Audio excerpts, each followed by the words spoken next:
Sign in. Yeah, I got an email. Thank you.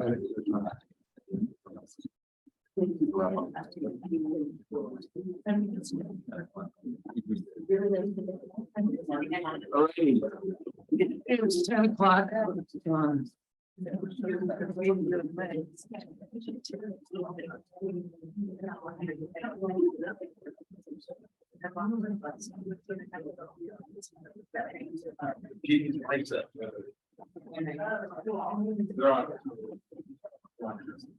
Alrighty, I've been informed it's 10 o'clock. It is January 31st, 2023. It is Tuesday. We are by the Carmel-by-the-Sea City Council. And I would ask for a roll call, please. Canola. Councilmember Barron. Here. Councilmember Drama. Here. Councilmember Ferlito. Here. Mayor Pro Tem Richards. Here. Mayor Potter. All right, we have a quorum. So first item is public appearance. This is an opportunity for any member of the public to comment on an item that is not on today's agenda. It's going to be pretty hard to do given the magnitude of this agenda, but if there's anybody with something on their mind. Yes. Yeah.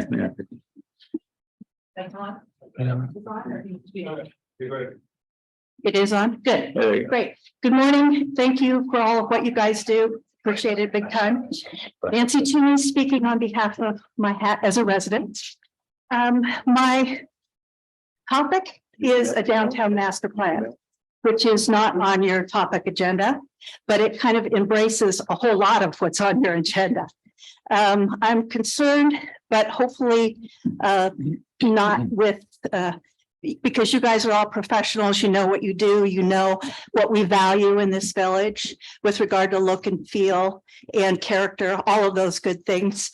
So I respect your support of those concerns as we move forward on individual projects. But I'm concerned that doing projects in isolation may have the effect of having our village look like it's got Band-Aid approaches to the issues and challenges that we have ahead of us.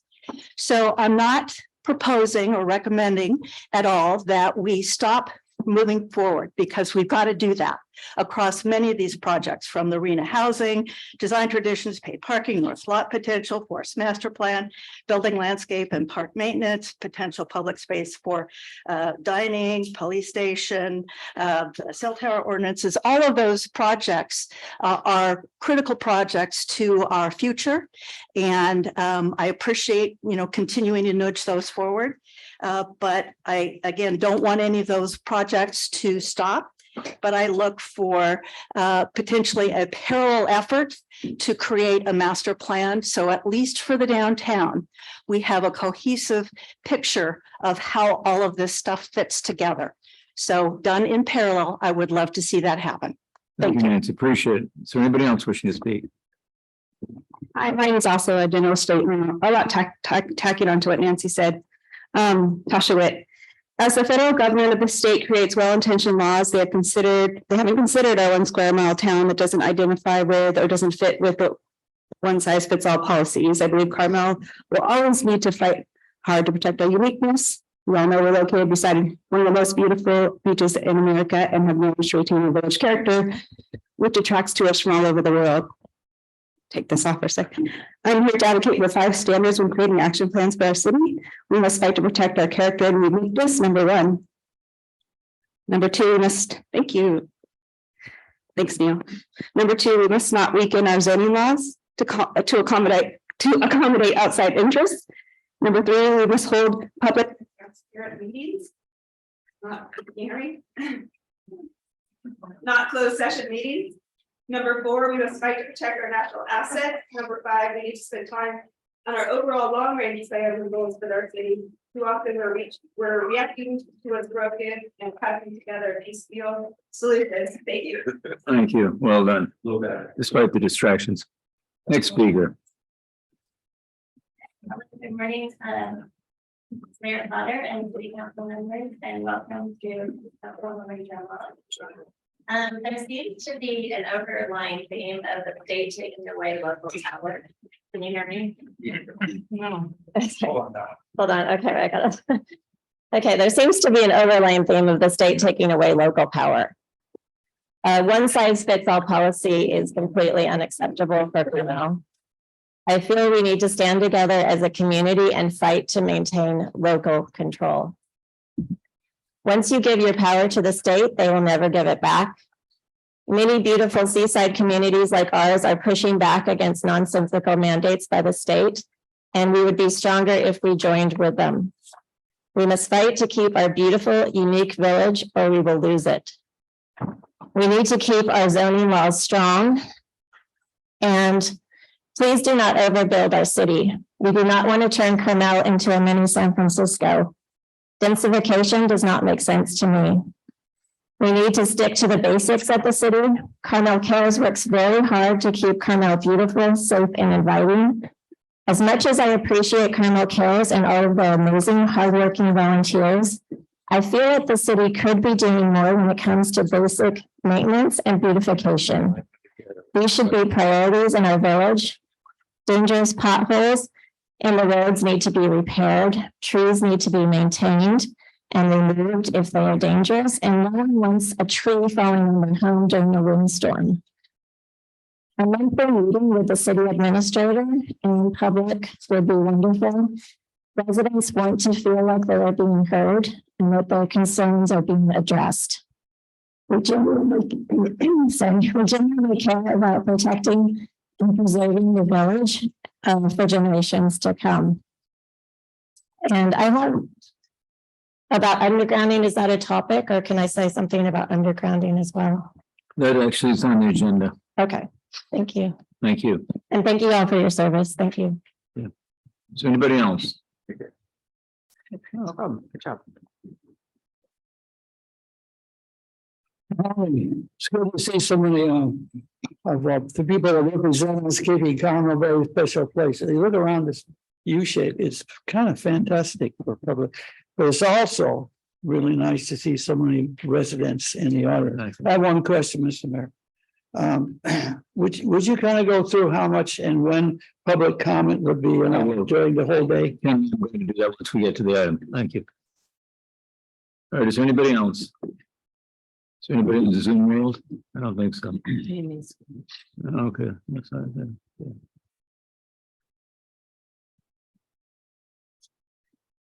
Hi, I'm Amy Herzog with Visit Carmel. I'm Jeff Burkhart, also with Visit Carmel, handling the marketing, and we wanted to just talk to you today about Destination Stewardship Initiative, preserving the village for generations to come, as we just heard. And so we're going to start with a video that kind of tells the initiative, and we'll then get into more detail about it as we're doing with Visit Carmel. Ready to start 3 minutes?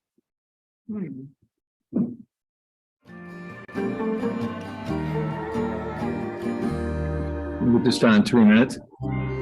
Carmel-by-the-Sea After a slow start. is known as one of the most beautiful places on earth, where generations have cherished its natural beauty. That's why our top priority is to protect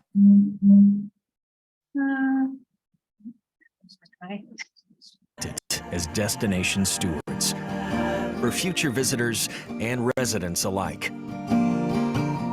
Join our Village by the Sea's pledge to love Carmel like a local by sharing in the caring on beach cleanup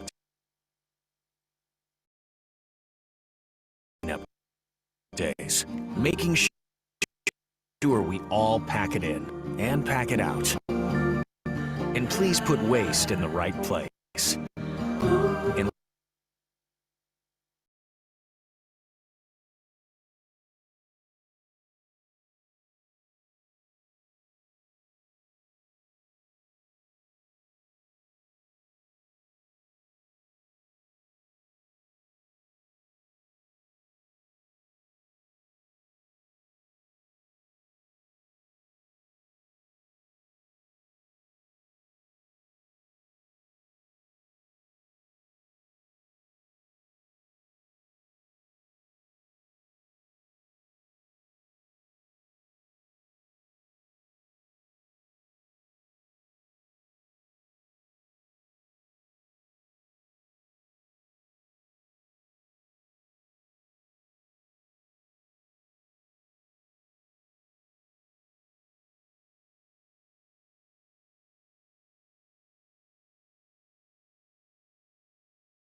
footprint on the destination, similar to what Carmel and Visit Carmel is promoting with their Love Carmel Like a Local campaign. This doesn't just ladder up to the countywide initiatives, but also to the statewide initiatives. Rob O'Keefe, our CEO, sits on the statewide Cal Travel Association sustainability, the first ever sustainability task force, and he's leading that. So this really all reinforces Monterey County's leadership as a sustainable destination for not just the visitors who come here, but sustainable for our residents, our locals, and creating community prosperity through one of the biggest economic drivers in the county, which is tourism. Number one on the peninsula, number two in the county. So I wanted to just again speak on behalf of our support for the stewardship initiatives that Visit Carmel is doing and give a broader context to how that ladders up to everything else. And for those of you who don't know, January 31st is National Plan for Vacation Day. So I hope you all take a few minutes today, whether you're traveling within the county or out, to plan your vacation. Thank you. Thank you, Lindsay. Appreciate it. Is there anybody else?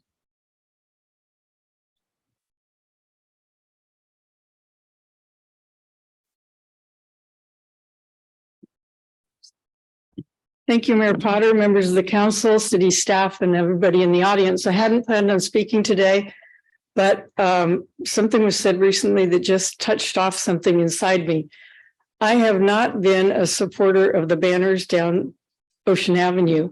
And yesterday, a couple of days ago, I took a walk up Ocean Avenue from Monteverde to Junipero, both sides, and I took pictures of the stanchions upon which the banners are generally placed. And it looked so much better to be able to see the oak trees and the plants and see Ocean Avenue as a native habitat rather than an advertising place. I know it started off years ago advertising local cultural events, but it has now turned into an advertising event. And I appreciate what Visit Carmel is doing and everybody is trying to do to increase tourism here. But I would like to see this area referred to as good for the residents and the visitors instead of the other way around. Thank you very much. Thank you, Cindy. Is there anybody else?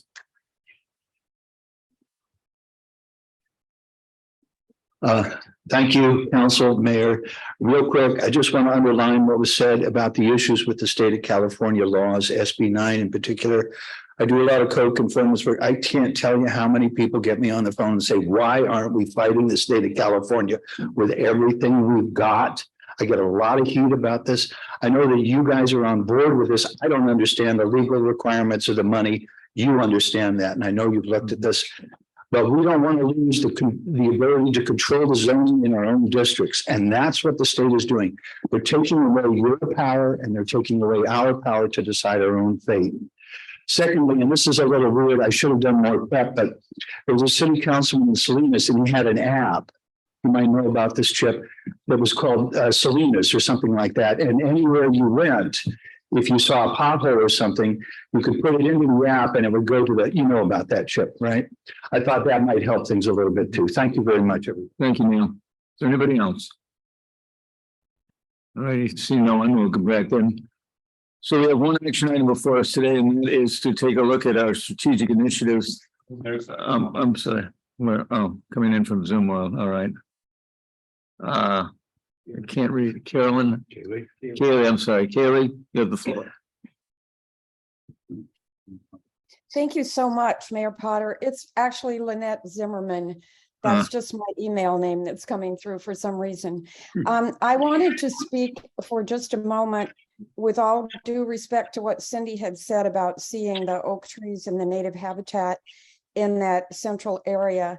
I think the new campaign is beautiful. I think it encourages our visitors to respect our community, which ultimately redounds back to the locals as a benefit.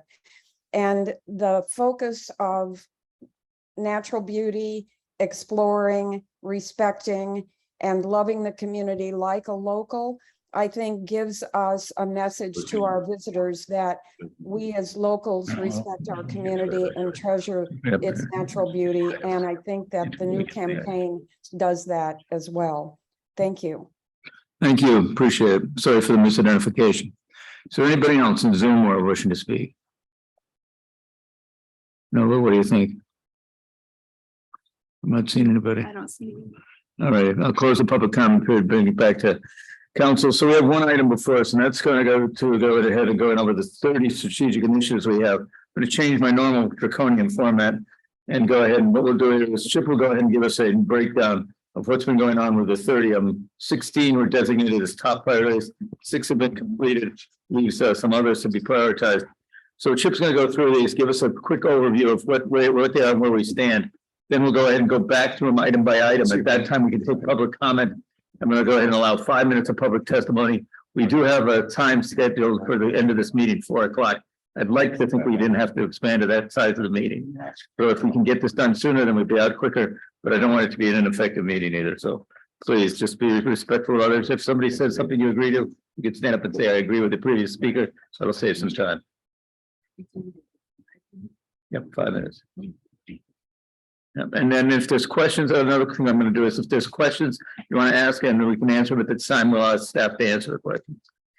Yeah, a little looser format because this is a workshop, not a public hearing where we're just going to make a decision and move on. Questions from us, you mean? Yeah, no questions from the public. Yeah. Okay, Chip, the floor is yours. Thanks, Mr. Mayor. Not that I get a vote, but I like the format. I mean, this is, and I think that's an important note that this is a more casual setting than the formality of when we're in regular session. And the executive team, which I'll introduce to you really quickly in a minute, is here to add things to the presentation. You can ask them questions, you can ask me questions, and we certainly welcome the public. This is the most we've seen at one of our strategic planning sessions in years, literally, probably even pre-COVID. And it's nice to see the public because as we've been broadcasting on our vlog, this is kind of one of just a handful of opportunities that the community gets on an annual basis to really tell the council where they think we should be focusing our efforts. We do this twice a year. And then we've got our budget hearings as well, which is another opportunity for the public. So we're really welcome to be here. We're grateful to be here. And just to my right, in no particular order, Chief Panholzer, Acting Chief Watkins, the illustrious Bob Harari, our Public Works Director, Anya Martellette, our Environmental Programs Director and Manager, Ashley Wright, Community Activities and Library Director. All of you know each other. On the left in the corner, Jane Hogan is our Finance Manager. Next to her is Emily Garay, who's our analyst, who also has some items on the some of the priorities that she can talk to you about when I mess them. You all know Maxine, Brandon Swanson, our Community Planning Director, and Nova Romero Supernova, our City Clerk. So with that, should I launch, Mr. Mayor? Have at it. The first slide is again, just a little bit of a reiteration. We did publish the slides yesterday. We got the report out last week. So again, and the slide deck, I think, is over on the side table if anyone wants them. And incidentally, the refreshments are for everyone. Please help yourself. And council, if you get cold or need more coffee because I'm being boring, please help yourself to that as well. So again, this slide just basically reiterates how we cooked down basically a few years ago, literally 100 priorities into something that the council thought was manageable, coming up with 30 priorities and then above that creating 16 high priorities. And those are bolded in both your agenda report and on the slides today. So the first couple of slides just kind of talk about where we've been in the most recent past. And it's been almost a year since we have touched base with you. In this setting, we did give you an update. The next slide will show you that we gave you an update again just a few months ago, which was really healthy as well. So again, these are the instructions based on your direction with input from the community and the department heads. We've been focused on those 16. One of the items that we'll try not to complain about today is the C word, capacity. The council was really dedicated in filling the vacant positions. We filled the vacant positions, but you were very dedicated in saying, if you need funding for things, please tell us. And we did that within the last couple of fiscal years. And so again, we're not fully staffed yet because again, that normal ebb and flow of people leaving the organization and coming into it is a continuum. With our limited numbers, we lose and then refill about between 6 and 10 positions on an annual basis. So the first one we will change the title. This is not called paid parking. This is looking at a parking and traffic management program. And again, where we are, if you drop to the bottom, you've received some information on that.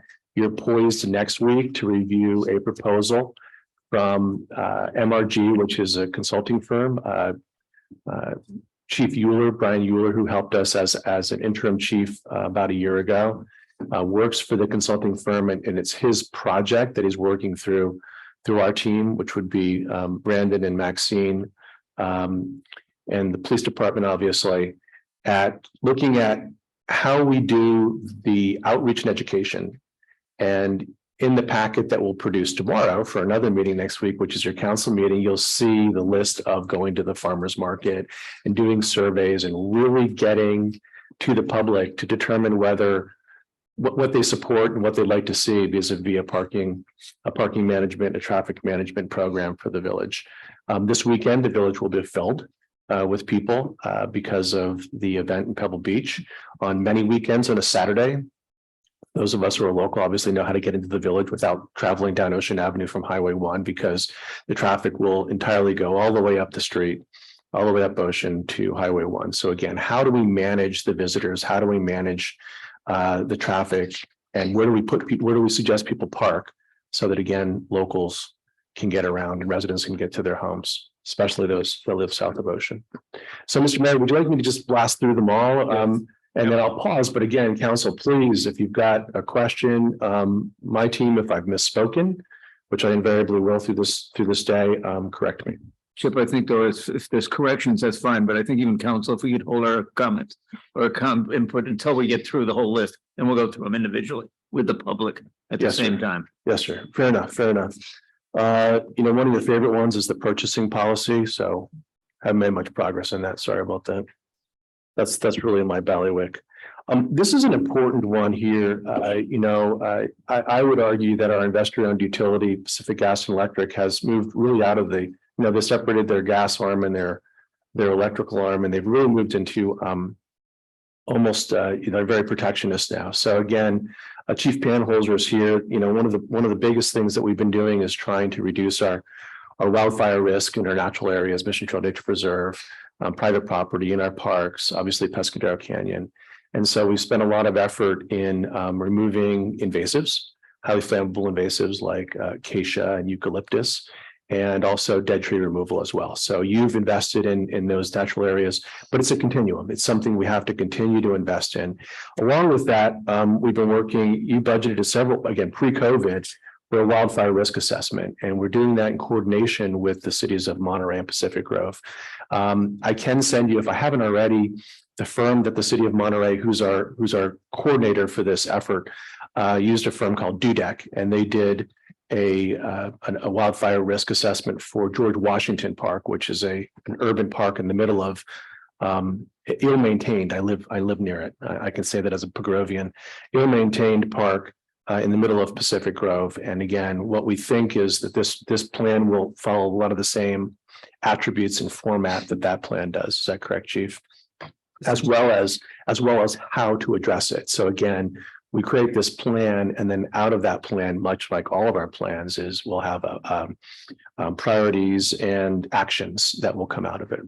So just to reiterate, this is not these are not one-time actions to remove dead trees. This item is about plans to basically ongoing plans to keep the city safe from fire. Yes, sir. And it includes Pescadero Canyon and Mission Trail Nature Preserve. Yes, sir. And Forest Hill Park. And private property. So again, it'll have actions for our fire department. They do the annual inspections. Hopefully it'll allow our firefighters to go onto private property and to really recommend that people remove leaf debris from their roofs and scuppers and downspouts, and remove tree limbs as well.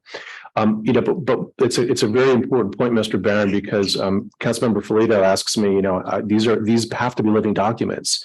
But this is the kind of touchstone that we can tell the community in the future when we budget for natural area maintenance, that we're using the guidance provided in a plan like this so that we can again remain safe, rather than having a decade of fire fuel load accumulate and then have to throw a whole bunch of money at it. So it will be a continuum in the process. Chip, could I add just a little bit to that about the planning? Mhm. So this actually will also dovetail in with the city's general plan amendments. So the state law requires when you update your housing element that you also have to update your safety element. Yeah. So speaking to the plan question, the information that comes out of this, studies and plans like that will also be incorporated into the city's general plan safety element. So it will live on and it will be a guiding principle like a general plan is for the city. And that's a great point. A lot of our plans should dovetail more than they do. Now, the next item is really the forest management plan as well, which again, the wildfire risk assessment with the safety element, with the forest management plan are all working in concert with each other. So they've got a lot of crossover. So we've made some really good progress on this. Obviously, we've got in excess of 10,000 trees in the village. So the council did approve a professional services agreement, and we're doing the survey work now for the forest. Yes, ma'am. Did you skip number 4? Oh, sorry. I saw fire and I did, not on purpose.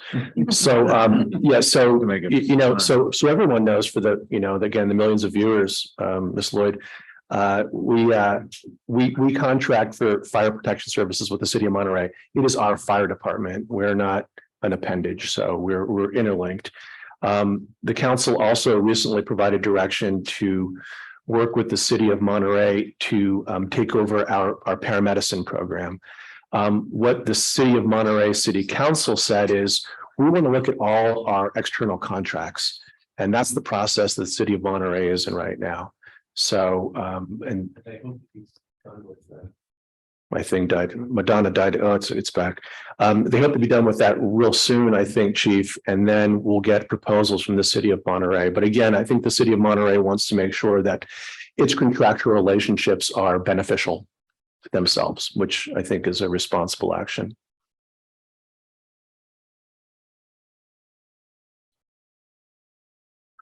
Update the zoning code and design guidelines. Obviously, we're in the thick of it with the Design Traditions 1.5 project. And again, you can look no further for any shortcomings of our current documents. I drafted those 25 years ago. So a lot of community input. We do have a steering committee. We're proposing to release the first draft of those guidelines next week, in the next couple of weeks, and then we'll target a series of community workshops and review by Planning Commission before it eventually comes to council. And again, we are in a pretty tight timeline because our consultant that helped us, our professional consultant that helped us 25 years ago, he's moving into retirement, so we'll only have until June, I think, until Nori Winter leaves. The next is the ADU ordinance. Now, some of the members of the public talked about state mandates, whether funded or unfunded. What the state has said is that thou shalt either adopt your own accessory dwelling unit ordinance or you'll follow our guidance. So this is an item that, again, we've been working on for some time. We are poised to get before the Planning Commission in draft, which will be the public opportunity for input in about a month.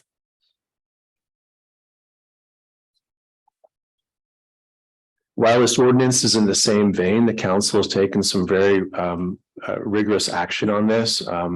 This is a document that we've been drafting for some time. We are working with a California attorney who specializes in wireless telecommunications, as well as a gentleman named Mr. Campanelli, who's on the East Coast, who's drafted a lot of ordinances. So we're in the final throes of an administrative draft now, and we're poised to release that to the public in the next couple of weeks. And then what the Planning Commission has decided, they would have a special meeting, wouldn't be part of a typical agenda, that would be just focused on the wireless ordinance. So again, council, you'll be seeing that in the months to come, but we want to make sure that the public has a long time to review the draft. And so that's why we're proposing to release it in the next week. well before a March special meeting of the Planning Commission to review that land use, very important land use issue.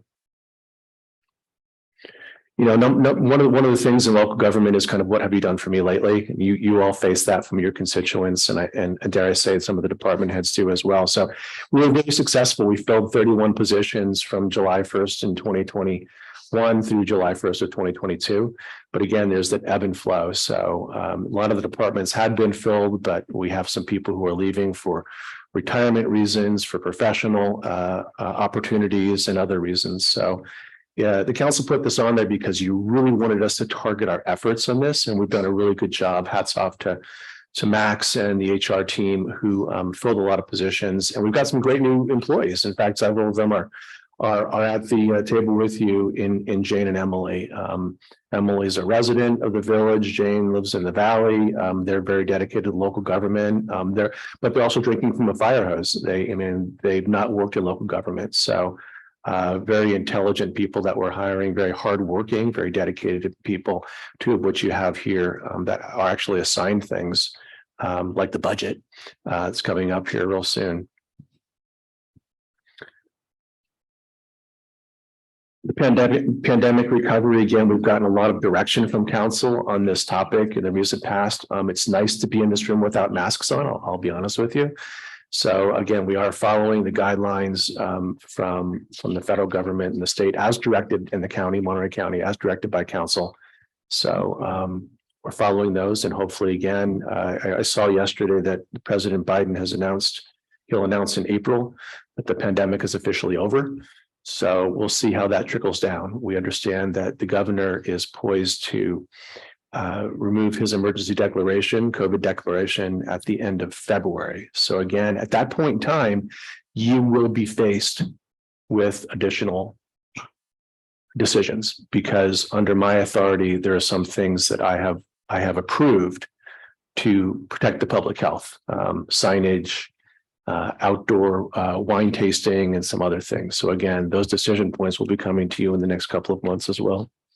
You know, we do a lot of things in the village that are not beautiful. It's because we have to. You know, I like to stand up here, and I don't like to say it, but there are no friends of the storm drain system. There are no friends of the sewage system. Nobody calls me and says, Chip, my toilet flushed perfectly today. Thank you so much. No, it doesn't happen that way. And one of them, and one of the benefits of living in our area, is we're on a national marine sanctuary.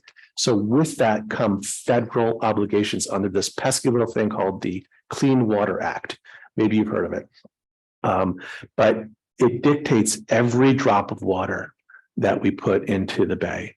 That I couldn't take a cup of the water from that water cooler over there and pour it in the ocean without being potentially a violation of the State Water Resources Control Board and being an illegal discharge. So this is an item that takes an enormous amount of capacity. District 9 of the State Water Control Board is located in San Luis Obispo. It's the hardest district of any district in California, and Anya's on an annual basis puts together a report that would boggle your mind. And every year we get the same issues, copper and fecal coliform. Well, we have a lot of dogs, we've got seagulls, and they're all doing their business outside, and then the underlying part of our granite structure has copper in it. So it's the scuppers and the rain leaders that we're putting on houses, and we're going to address that, I think, in design traditions. But it's also brake linings. I mean, if California really wants to do something about copper, they should eliminate copper from brake linings. But that's my own little thing. So anyway, this is an item that we have to do, and it takes a lot of capacity.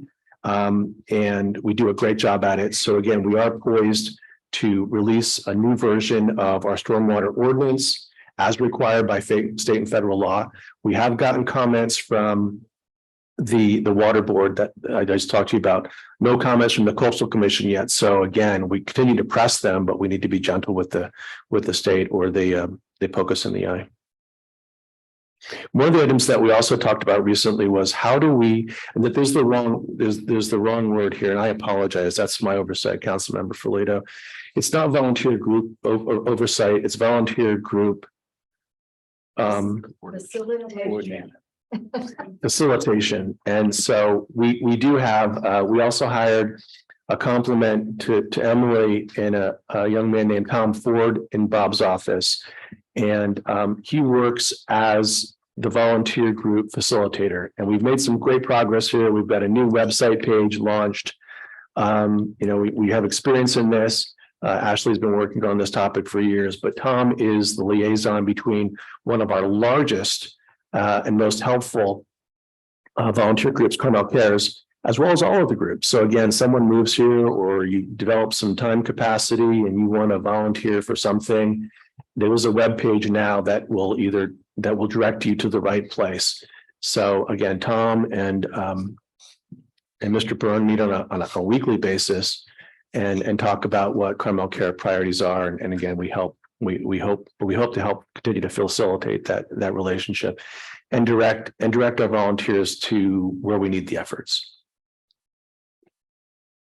I think that's all I'll say about that. One of the things, Councilmember Ferlito and I was telling a story that years ago, I was approached and the person said, they said, well, Mayor Albert in Monterey, he developed the recreation trail between the cities of Pacific Grove and Seaside. And I said, yes. And he said, another mayor developed what we call the swim gym, the Monterey Sports Center. And I said, yes. And they said, well, what's my legacy? Well, legacies, they don't just happen, in 1 year. They take, Mayor White was, I apologize. Mayor Albert was mayor of Monterey for almost as long as I've been alive. And he developed that legacy over a long, long amount of time. And so part of the legacy that you've adopted and that you've done a really great job at is addressing our financial, I don't want to call them shortcomings, but again, you remember wasn't too long ago when I got back here 8 years ago, we had, 21 findings in our audit, and we got that down to 0 in the last several years. And you wanted to deal with our pension liability and you addressed that.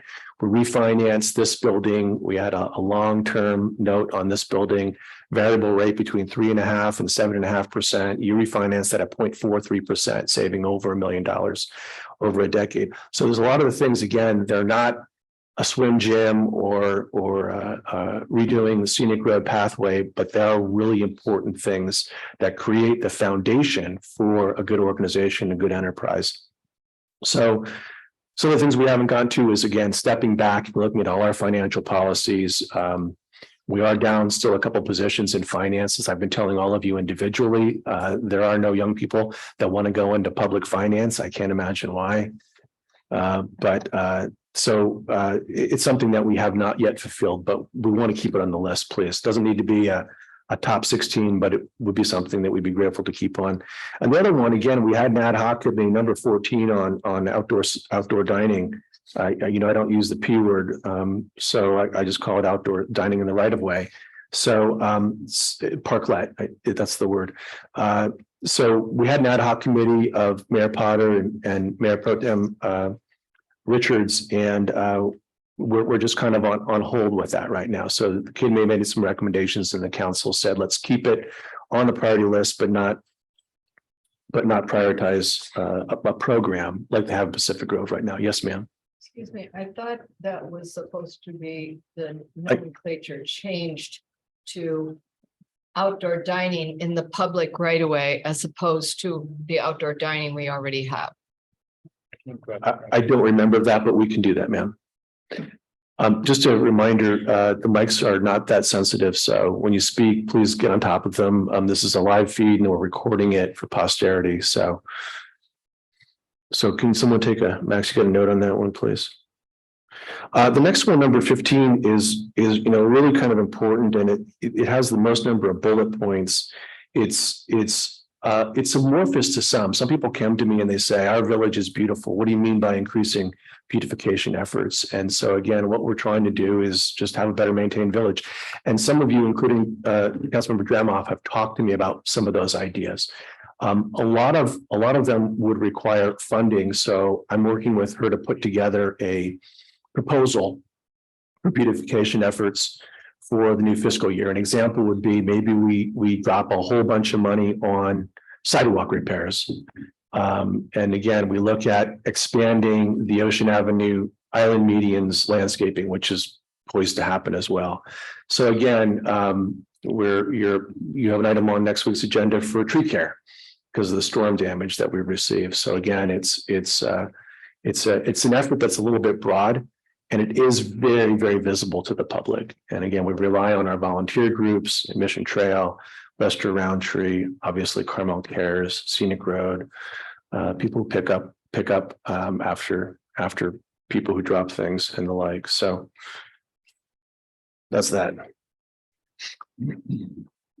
Review barriers to affordable housing. We've talked about this relatively recently with the full council. You did appoint an ad hoc subcommittee of council members Ferlito and Mayor Pro Tem Richards. And this is a state mandate. California has a housing crisis at every income level. And the ad hoc committee is having its third or fourth meeting tomorrow. And they've actually invited low-income housing developers and architects. This will vary.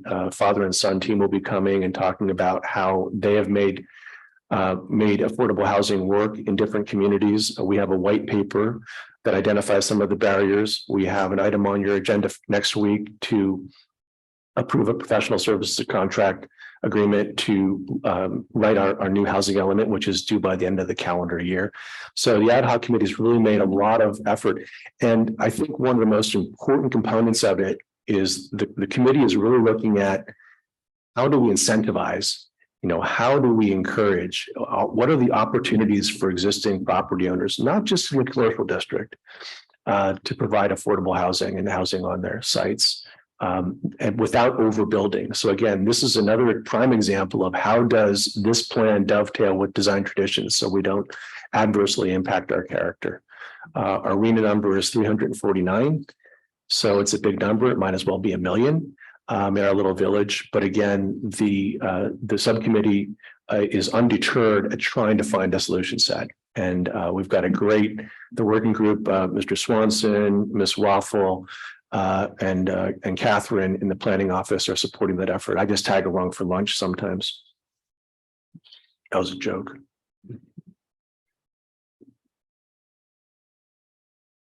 Explore street addresses. This is one that we got an email this morning. I don't know if you got it, Council. We sent it out to you right away, but this is one where there seems to be a large segment of our populace who's concerned from the safety perspective, not just the Amazon packages or what have you, that a lack of street addresses is a safety impact. So this has been a priority for about a year. One of the most important components of this project was not losing our local post office. So this is Emily's project, and she can answer questions about next steps for you. But we had a lunch with the new postmaster who's only been here for a few months. I guess that was in December only. Councilmember Richards broke through, and Mayor Potter and Emily and I had lunch with George Gonzalez, and lives in Salinas, knows our village. He actually facilitated some changes, including the PD locking the post office at night. We have the key to that. Councilmember Richards made some physical improvements. They're looking at an ADA ramp. What a concept. The federal government having to follow the Americans with Disabilities Act. So anyway, this one has the biggest thing was, again, not losing our community gathering place, which is the post office itself. So again, there's a lot more to go on this one, but again, it remains a high priority of the community and staff and the city. Facilities master plan. Again, we're going to be reviewing an RFP for this. We also are working with Four Leaf, which is a private firm to do building assessments. So until we know what we have, it's hard to do a rigorous maintenance plan. But again, this is where, again, council, you'll be forced to exert some discipline because, again, we have to re-roof City Hall. It's at the end of life. it's an expensive roof because of the pitch and the volume.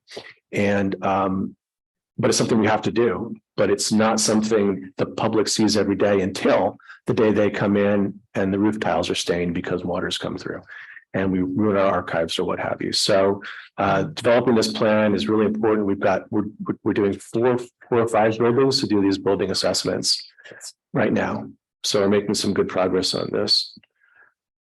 Rule 20A is a program that the California Public Utilities Commission put in place for investor-owned utilities, power utilities, years and years ago. And if you ever really look at your Cal Edison, if you're in Southern California, your PG&E bill, right at the bottom, they charge you a couple cents per megawatt hour for Rule 20A, and there's Rule 20B as well.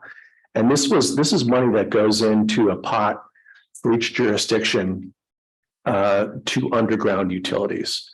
It's obviously being fought by the people who like the overhead utilities because they like to do the work on them. But PG&E, the investor-owned utilities, have phased this fee out, but there's still money in the pot. I tried to underground when I was with the city of Monterey at Window on the Bay. I tried to underground because the city of Monterey bought all those buildings like a meat packing plant and a car painting business, and just the whole, this beautiful section of Del Monte Beach near Lake Elistero. And I had an engineer working for literally 2 years of his life trying to underground those utilities along Del Monte Avenue. It's a very rigorous process to go through, but it is something that we have not spent enough time on. We haven't had the capacity to spend on it, but we should.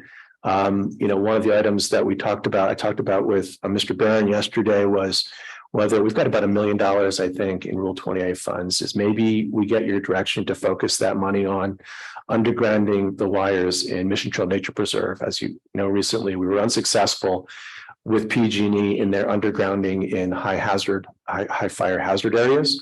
And so maybe we focus our efforts on that.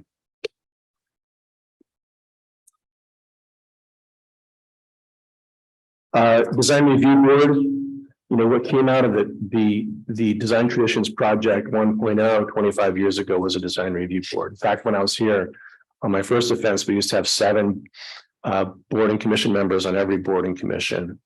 And that got changed to 5. And then we created a Design Review Board. And I recently found the policy resolution about when that went away. I don't remember. It may have been 2011, but I found that. I think I sent it to you, council. But the punchline here is that this is something you've been asking for some time, and you would agree that you want to see it come naturally out of the Design Traditions Project. So that's where we are with that one. It's intricately woven into the Design Traditions Project. Your next charge obviously would determine what the Planning Commission, what their role would be, and how the hierarchy between these groups would be.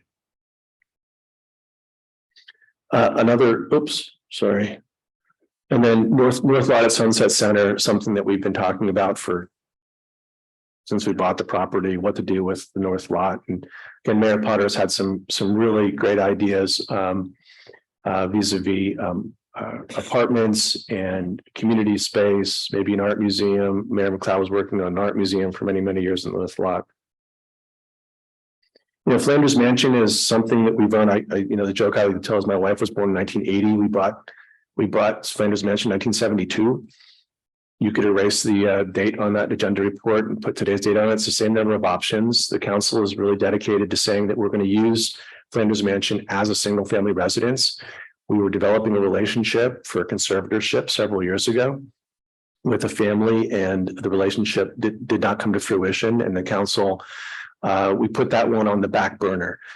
We have, I think, Mayor and I, you and I walk people through there almost every month that have an idea for that facility.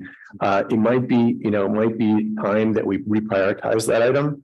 And the process would be, again, sending out an RFP, having some open houses. And then for everyone's benefit, the threshold was that people had to understand the conservatorship of a very important historic resource. It had to be used as a single family dwelling. It couldn't be, even though some of us think it'd be a great idea to have an art institute or a culinary school or something, it can't be those things. And then investing, our last platform was investing $300,000 over a series of years for a life tenancy. So again, if that's something that we don't just flip the switch on that and get going again, but if you did reprioritize that, we would put some capacity, some horsepower behind it. The next one is obviously at the end of this block, which is the Scout House. Mr. Pierrick's been working on a what's the agreement called? O&M agreement for several years. The council's direction has been that we should evolve into a relationship much like we have in this building at Sunset Center. There's a nonprofit that manages the facility for us, and then we get a certain number of free use days.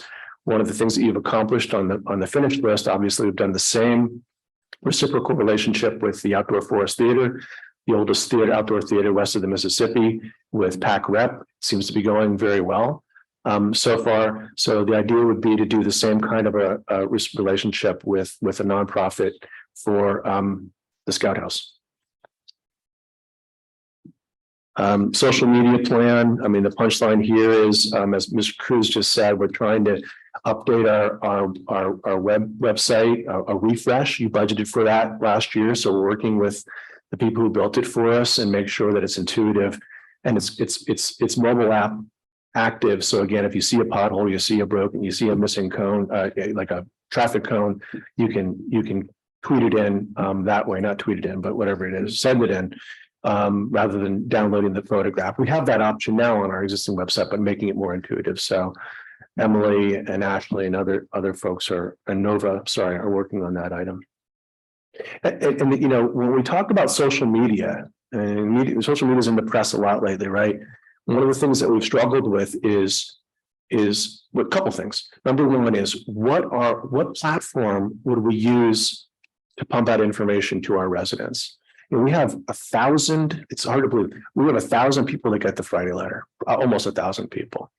And when that darn vlog is late or something, people say, what happened, Chip? Did you get fired? Did you get run over by a bus?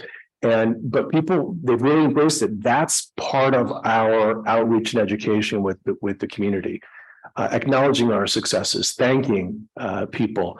And then also acknowledging where we've missed the mark, where we've fallen down as well. So what platform will we use? And then how do we maintain a constant cadence of information?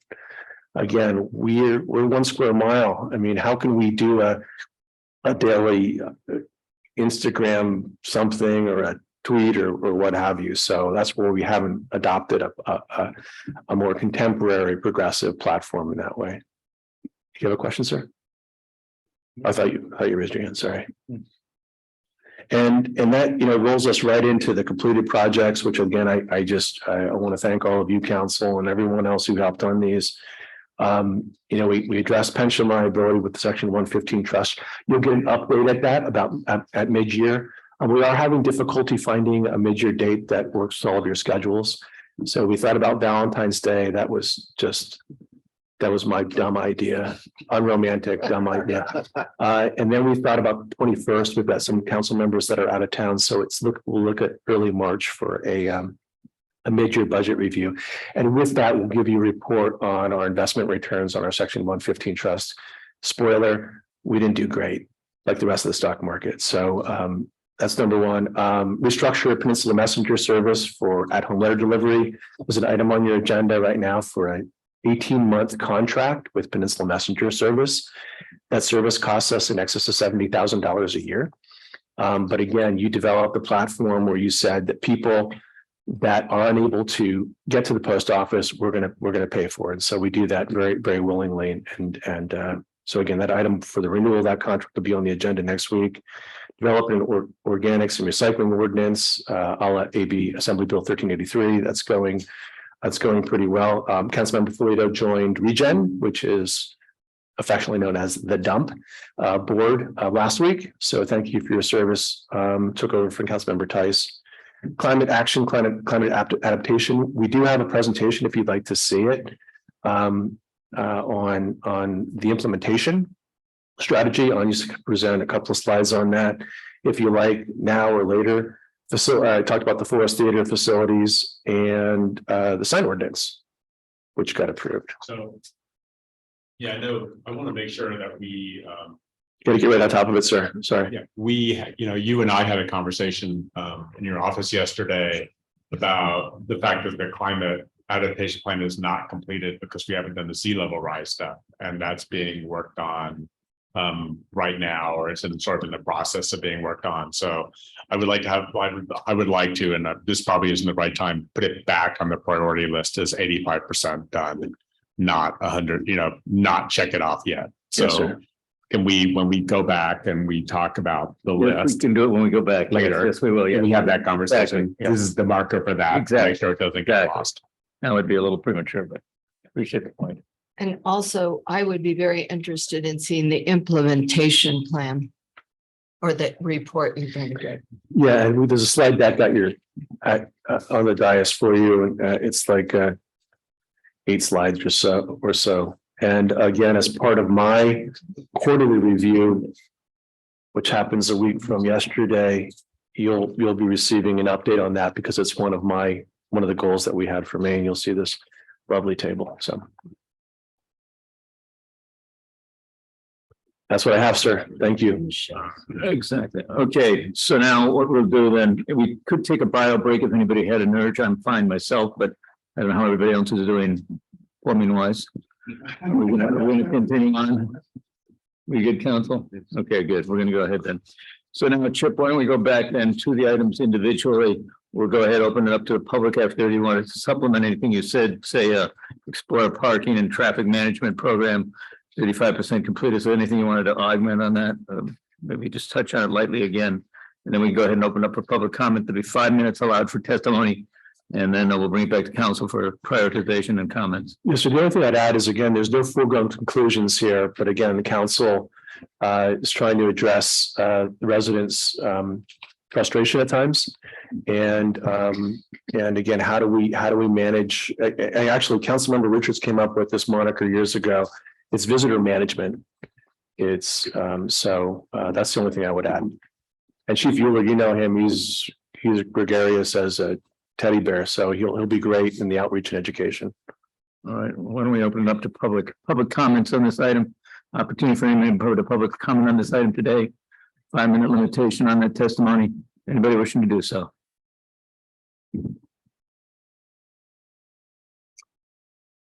First, Ken White. Ken White, you don't have any comments regarding impact of contractors in the area? That's far wisdom in this room that I have. Okay. All right, we'll have to carry that ball for you then, I guess. All right, is there anybody else wanting to comment? I see nobody wanting to comment. I'll bring it back to council. I guess the question before us is, do we feel it's complete? Is making enough progress at the time? Are we comfortable with the future steps that are being taken? Is there anything we'd like to emphasize on this? Council members? I will say that one of the things that I was concerned with as a member of the construction industry, I was actually willing to self-assess myself some responsibility for traffic impacts and parking impacts in the neighborhoods when there's a construction project going on. It has been this history of these projects that take over a year now. Some of them don't get done in a timely manner at all. And so you've got vehicles that are blocking the roadways. I think there could be some management plan put in place. I also think there could be a fee associated with parking impacts in the general area to the construction community. Brandon, does design traditions take a whack at construction truck impact? The design traditions project itself, no, because that's more the design. But when we're doing the zoning code update, we are looking at requirement for traffic management plans. We've already started requiring traffic management plans on these larger projects through the planning commission process, because we can put condition of approval on discretionary projects. But we do plan on adding something in the zoning code, making it more of a requirement that every time you get to a certain threshold of a project, and if you're replacing a fence, we're not going to require a construction management plan, but Doesn't seem to me that it's that complicated a topic. We couldn't figure out how to do it. You had a project down in Casanova, maybe Casanova and 4th and 5th, where people actually put in their own rumble strip and tried to control traffic that way. It got closed down where you couldn't even get a car through there at one point. Those are kind of projects. I think that's a good building several houses there. I think that's a good threshold. Exactly. I mean, we don't want to require it for a plumbing subcontractor, but when you've got a certain volume, you're right, a construction truck impact fee. Placing the lumber in the public right of way, the fencing encroaches out in the right of way, parking is eliminated basically. When there's a construction project going on. I think there should be some sort of fee associated. I do agree with you, Mayor Potter, and I've seen a lot of these projects where not only are there just so many trucks, but a lot of times they're blocking in intersections, so it's not even safe to go through because you can't see. And furthermore, another issue is they leave trash behind in the neighborhoods and neighbors have to pick up behind, things that I'm not talking just construction materials, but, fast food wrappers and that sort of thing. But as far as actual creating a paid parking system downtown, I don't know if we're going into that in this issue right now, but I'm hearing that a lot of residents don't like that idea, and perhaps we could look into either building a parking lot to deal with some of the employees who are parking downtown, or maybe even do a shuttle that can bring residents or visitors into the town, and then that will reduce some of the cars that come in. So in the direction, I'd suggest we don't tie this up with a design review process, Okay. or we go ahead and take it on its own. Yeah.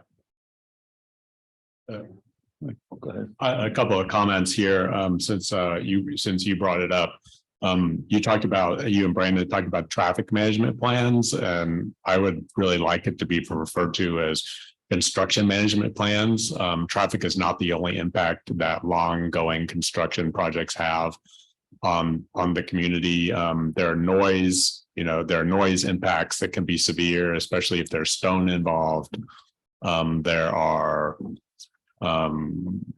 crowding impacts as have been talked about. Also, some of the things that have been talked about in terms of parking your stop signs or whatever, and affecting the right of way, affecting the view, in the parking spots. Some of these things are general and should be applied to all projects. Like we don't need to have project specific regulations about, not parking your stop signs. Like that's a sort of a separate general citywide issue, but projects do bring with them their own unique set of issues. And I would really like it if the planning commission could be, if this could be offloaded to the planning commission, so that these management plans are sort of, we have site plans now that we do at the very beginning of projects with regards to what the issues might be with getting approval. There's no reason that we couldn't also require construction management plans as we get farther along into the process. So if a house is clad with stone, there would be a way, and I think that those issues could be addressed by staff. With the project and approved sort of by the planning commission as they come up. We can do that. Eventually we'll codify it. I mean, because we want an ordinance to point to, but yeah, I mean, we can do that. Okay, so it sounds like we have consensus on the council, and we want to keep this as a priority with direction under traffic management for construction. Good. Okay, we'll add a bullet. Perfect. Yes, ma'am. It seems to me that there's a little difference between what happens in the residential areas vis-a-vis construction and what I understand this management program to be primarily focused in the downtown, as far as directing how we direct people where to park, how to park. And I see a real safety issue in our downtown, where I see people making crazy U-turns, 3-point turns to grab a parking spot. I see also that this should actually have a pedestrian component, because in some cases it's difficult to cross the street in our downtown because we have 6 lanes dedicated to the cars. And the bump outs at corners might aid that ability for pedestrians to cross more safely. I think also this needs to consider confusing streets. Some have stop signs, some don't have stop signs, some have 4-way stops, some only have 2-way stops. The infamous one at Dolores and 6th. 6th and Dolores is every single day I cross town to go to our quaint post office. I am faced with who's going to stop, because the people in the east-west direction are confused. So, I think this has to have a good analysis component that takes into health and safety as well as just where the cars go. But where do they go safely? How do pedestrians manage the traffic downtown as well as cars and bicycles? Because it's a component that is bigger than just the cars. And I think Nancy Toomey hit the nail on the head too when she talked about a master plan to look at the whole downtown. This is part of what's going on downtown, but there are other components. So I look forward to hearing the consultant that's coming up. And just for everyone's knowledge, would you please give us the definition of SOQ? When we throw things out, the public doesn't always know what that I'm means. sorry, it's, they're statements of qualification. Okay, thank you. So I guess one of the things I'm hearing too, then is an increasement, a focus on enforcement and revenues generated from that. It maybe could be, perhaps be revenue neutral to go ahead and increase the level of parking enforcement in town. We can, It's just sort of area of focus, so we don't have to get an answer to that right now. okay, But I do Okay. think that there's sort of the yeah, feeling in the community that parking enforcement's a little helter skelter, a little hit and miss. okay, we'll That'd be I'll work great. with the chief, the police chief on that. We brought this 35% down to 20%. It's like you go to a teacher to check your work and they change your B to a C minus. Yeah, But you suggested it be maybe worse. all right, yeah. Exactly. All right, we done with that one? Yeah. Oh, can I, let me go back for a second. I want, just for some perspective, my view on, parking and traffic management downtown is not as a revenue source. It's to use, the revenue source as a way to make the parking control better. We've talked about that before, about moving, charging for the central, like one idea would be charging in the central core and making the outside of downtown free and unlimited. Yeah. To keep those spaces open. Appreciate the clarification. That's good. Yeah. All righty. But we also don't want to create a problem where a lot of those people, including employees, start parking in the residential neighborhoods, because that just pushes it outward into those areas. Just something to be of note.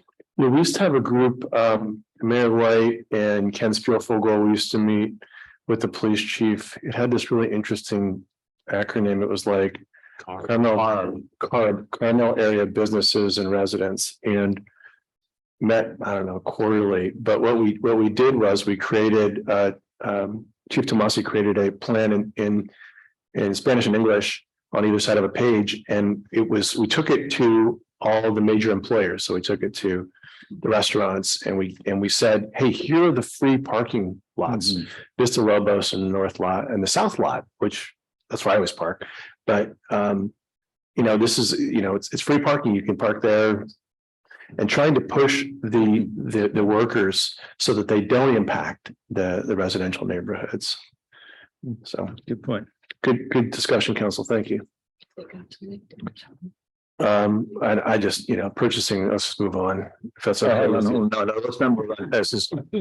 This seems to me to be kind of in your office kind of thing. So, Chip, can you just explain to us how antiquated our system is? Because when you used it as a reason why we're more than the other. Yeah.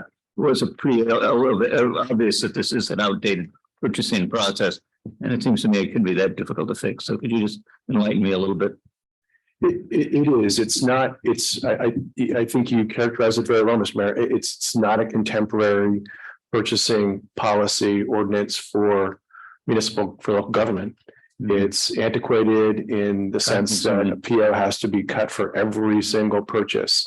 It creates restrictions on limitations that kind of preclude us from getting business done in an expeditious manner. With the exception of an emergency, emergency, I can approve a lot more. So it's cumbersome. So isn't there something out there that we could steal from another organization? And that's right. Plagiarism is okay in government, I understand. Pardon me? Plagiarism is okay in government. You only get a few minus when you plagiarize. Yeah, we can do that. You're right. And maybe we'll ask Mr. Pyrrhic if one of his associates has That'd be something good. off the shelf, because again, we're not creating this out of whole cloth. This is, you're right, you know, 486 cities, and I'm sure that some of them have more contemporary purchasing policies than we do. Well, so you could put a time limit on this, like 6 months or something like that. Sure, why don't we Good. say, well, end of the fiscal year is only 5 months from now. There we go, good. Love it. All right. Excellent. Anybody want to speak to this? No, this is a huge time saver if this is updated, right? Oh, Yeah. And it also may help with grants or different Yeah, things. everything is, you know, there's no advisory body, and it doesn't have to go through a huge public process. So it'll come to you. And again, this is not going to give me, you know, authority to spend $1 million, but it's just going to be, it'll be more contemporary, and it'll be more useful, especially when I look at, you know, kind of the opposite side of the house and police and fire and public works and planning to some degree, where again, we're more able to respond to situations in. The public might be attached to Dale Burnham, I'm not sure. Oh, Yes, yeah. it is. Dale. Hello, everybody. So I happen to have the pleasure of meeting with the best kept secret in the city, Jane Wilson, who, if you don't know, is our HR director, I guess. And it seems that we could expand this to include more than just this. Our financial systems, HR systems, a lot of that I think is handled manually. It's cumbersome.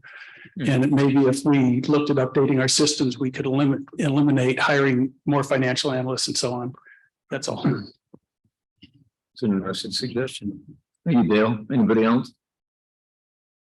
All right, well, I'm not opposed to taking a look at other efficiencies anywhere, but that's kind of up to you, Chip. So the only reason we know about this one is because we stumbled across it in something we were trying to do the other day. So I appreciate that. Good. Yes, sir. Yes, sir. Natural area fire risk reduction, Yeah. All right, well, does anybody in the public want to speak to this item? Mayor White. Yesterday afternoon, I ran across a couple, young men from LA area. And right in front of City Hall, so this works really good. And this young man in the fire department member at LA somewhere. And he asked me a question I never heard about. He said, I notice all your gas meters don't have a red valve or a red something that they're starting to institute in the LA area. And what happens when there's movement? It automatically shuts the gas off. If it's a serious earthquake, then the gas line will break. And of course, the fires that are caused by that, particularly in the forested community, are really terrible. So I said, I have no idea, but luckily this morning you happen to have a very nice time to tell you. I have no idea what it is. The chief pan can probably tell you all about it, but it seems to me as a goal to move forward to, since we sometimes get earthquakes, it might not be a right idea, just guts. The second question we have, which I should have some ago, is if we're charging for construction contractors parking in spaces in the business district, why aren't we charging for construction contractors in residential district? And that's what my point was. I wanted to cross the community. It wasn't just for the resident, wasn't just for the commercial area at all. No, okay, I should have said it the other time and apologize for that. I got you. I covered for you. You have a response to Ken's comments about the red switch? I guess it does work. I'm familiar with automatic gas valve shut off systems that sense earthquakes and then shut off the gas. I don't know of any code requirements, and I've got it on my list of stuff to research. That'd be great. Maybe PG&E has a program or something out there. Be great. Good. Appreciate that. Anybody else? So we're on the topic of reducing fire risk. Yep. I know a lot of people are concerned about the trees storm, the trees falling in the storm. And there's been a lot of people talking about, making sure we get rid of the dead trees and replace them with new live trees. Also, I just want to, undergrounding also helps with reducing fire risk. Not putting cellular equipment on top of telephone poles would reduce fire risk. I just want to make this statement. Overloaded small cell facilities sparked the state's Malibu Canyon wildfire and the campfire, burning 39,000 acres, destroying 18,000 structures and killing 85 people. We must consider the fire hazard and collapse risk that cell towers on long poles, I don't know, my voice is shaking, create and protect our residential zones. And I hope we have a strong fire ordinance and a wireless ordinance, which is tied to this topic. Thank you. Well, to that request, number 19 is the undergrounding one. We could kind of dovetail these together. But on the other hand, part of the motivation is the aesthetic still of underground. Yeah, A lot of people motivate that's to that. 100%. But honestly, it does like a big safety issue too. So I don't think there's anything wrong with having it as a subsector also. Sure. Yeah, and again, a lot of these do dovetail with each other. You know, one of the things that we're hearing, we have a junior board member whose house was severely damaged in the storms recently, and it got damaged by a seemingly healthy Monterey pine.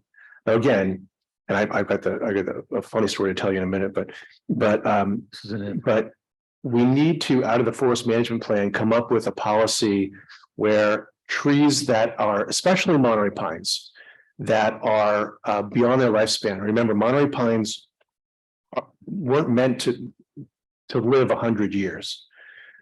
They were meant to live if they were in stands for between 40 and 60 years. I understand it. But a methodology that if a healthy tree is toward the end of its life, allowing removal, you guys need to consider allowing removal with obviously replacement plantings as well, because I'm hearing from a lot of people. You know, we've got Joy Stevens and Councilmember Ferlito who created, I mean, they're the mothers of the Monterey Pine Forest at Jack's Peak. But again, it's something I'm hearing a lot about in light of and the forest management plan as well. We'll also look at real quickly. I'm sorry, Councilmember, is as we deal with climate change, what are our preferred trees going to be? Will it be our big four anymore? Coast live oak, Monterey pine, Monterey cypress, redwood, or will be the other trees that will be thriving? And we're experimenting with those now. In the village. I'm sorry, council member. Oh, no, I'm sorry. I didn't mean to interrupt you either. I just wanted to agree with what you said, that I'm hearing an awful lot of that from the public. And especially in light of the recent storms that we had, is that we need to be much more proactive to be removing some of these dead and dying trees and really take into account this is a public safety issue. This really, I mean, this is affecting residents. We were fortunate that we were spared. No one was seriously injured, but you know, this is a lot of force when one of these trees comes down on someone's house. And I mean, I've heard from people that they're absolutely afraid now to even be in certain parts of their home because some of these trees are precarious. So I think we need to be much more proactive right now on that. Yeah, the funny story that is I got the agenda for the Coastal Conservancy, and the Coastal Conservancy is a state nonprofit that gets money from the legislature and other groups, and they have appointees from the Senate and the Assembly and the governor's office. And one of the agenda items was a grant for something called Jug Handle. I think I read it to you yesterday. Jug Handle Preserve to remove up to 65 invasive Monterey pine trees. So, but it's not here. It's in Mendocino County. So obviously, again, this is a native stand of Monterey pines, but in some communities they're regarded invasive. So anyway, I just offer that. I think the public is still open, right? Yeah, public safety. Yes, ma'am. All right, This is a free flowing dialogue. But the topic is reducing the fire risk in the natural areas. It's not the forest management plan right now. No, but I was saying that these are plans that will dovetail together. They'll work together. Hi, Christy Hollenbeck. I agree with what Councilwoman Drumloff said. The recent storms have shown us how dangerous high winds and power poles can be to power lines and power poles. Sorry. Now is the time to make a citywide plan for undergrounding of utilities. There's overwhelming support in the village for this. Undergrounding of utilities would eliminate visual clutter, open up unobstructed ocean views. It would reduce fire risk and risk of emergency evacuation exits being blocked by downed power lines. It would also deter cell tower companies from trying to put cell towers on existing poles next to homes. Cell towers are a fire risk and do not belong next to homes. The Camp Fire and the Woolsey Fire were both caused by towers. Dale Byrne has already begun undergrounding on San Antonio through resident funding. Our community is so lucky to have someone like Dale to help us with this. He is knowledgeable, hardworking, helpful, and kind. Please look at carmelunderground.com for more information on undergrounding and carmelunderground.org for more information on the wireless ordinance the city is working on and why many cities around the world are standing up against cell tower proliferation in their neighborhoods. Thank you. Thank you, Chrissy. Appreciate it. Anybody else? All right, do you want any more direction on this one? No, thank you. Actually, I would like to make a comment, please. Go ahead. I filled out the survey and I sent the survey to a lot of people to fill out. So I look forward to some of the results from that.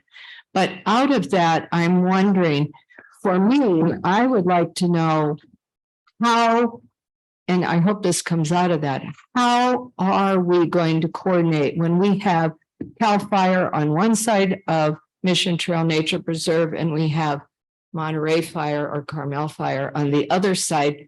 And on Pebble Beach, I believe they have their own fire. They have CAL FIRE. Through. And as we have seen in some emergencies where there are different organizations that respond, who's in charge? Who is the superior, the one that calls the shots? I'd like more information about that.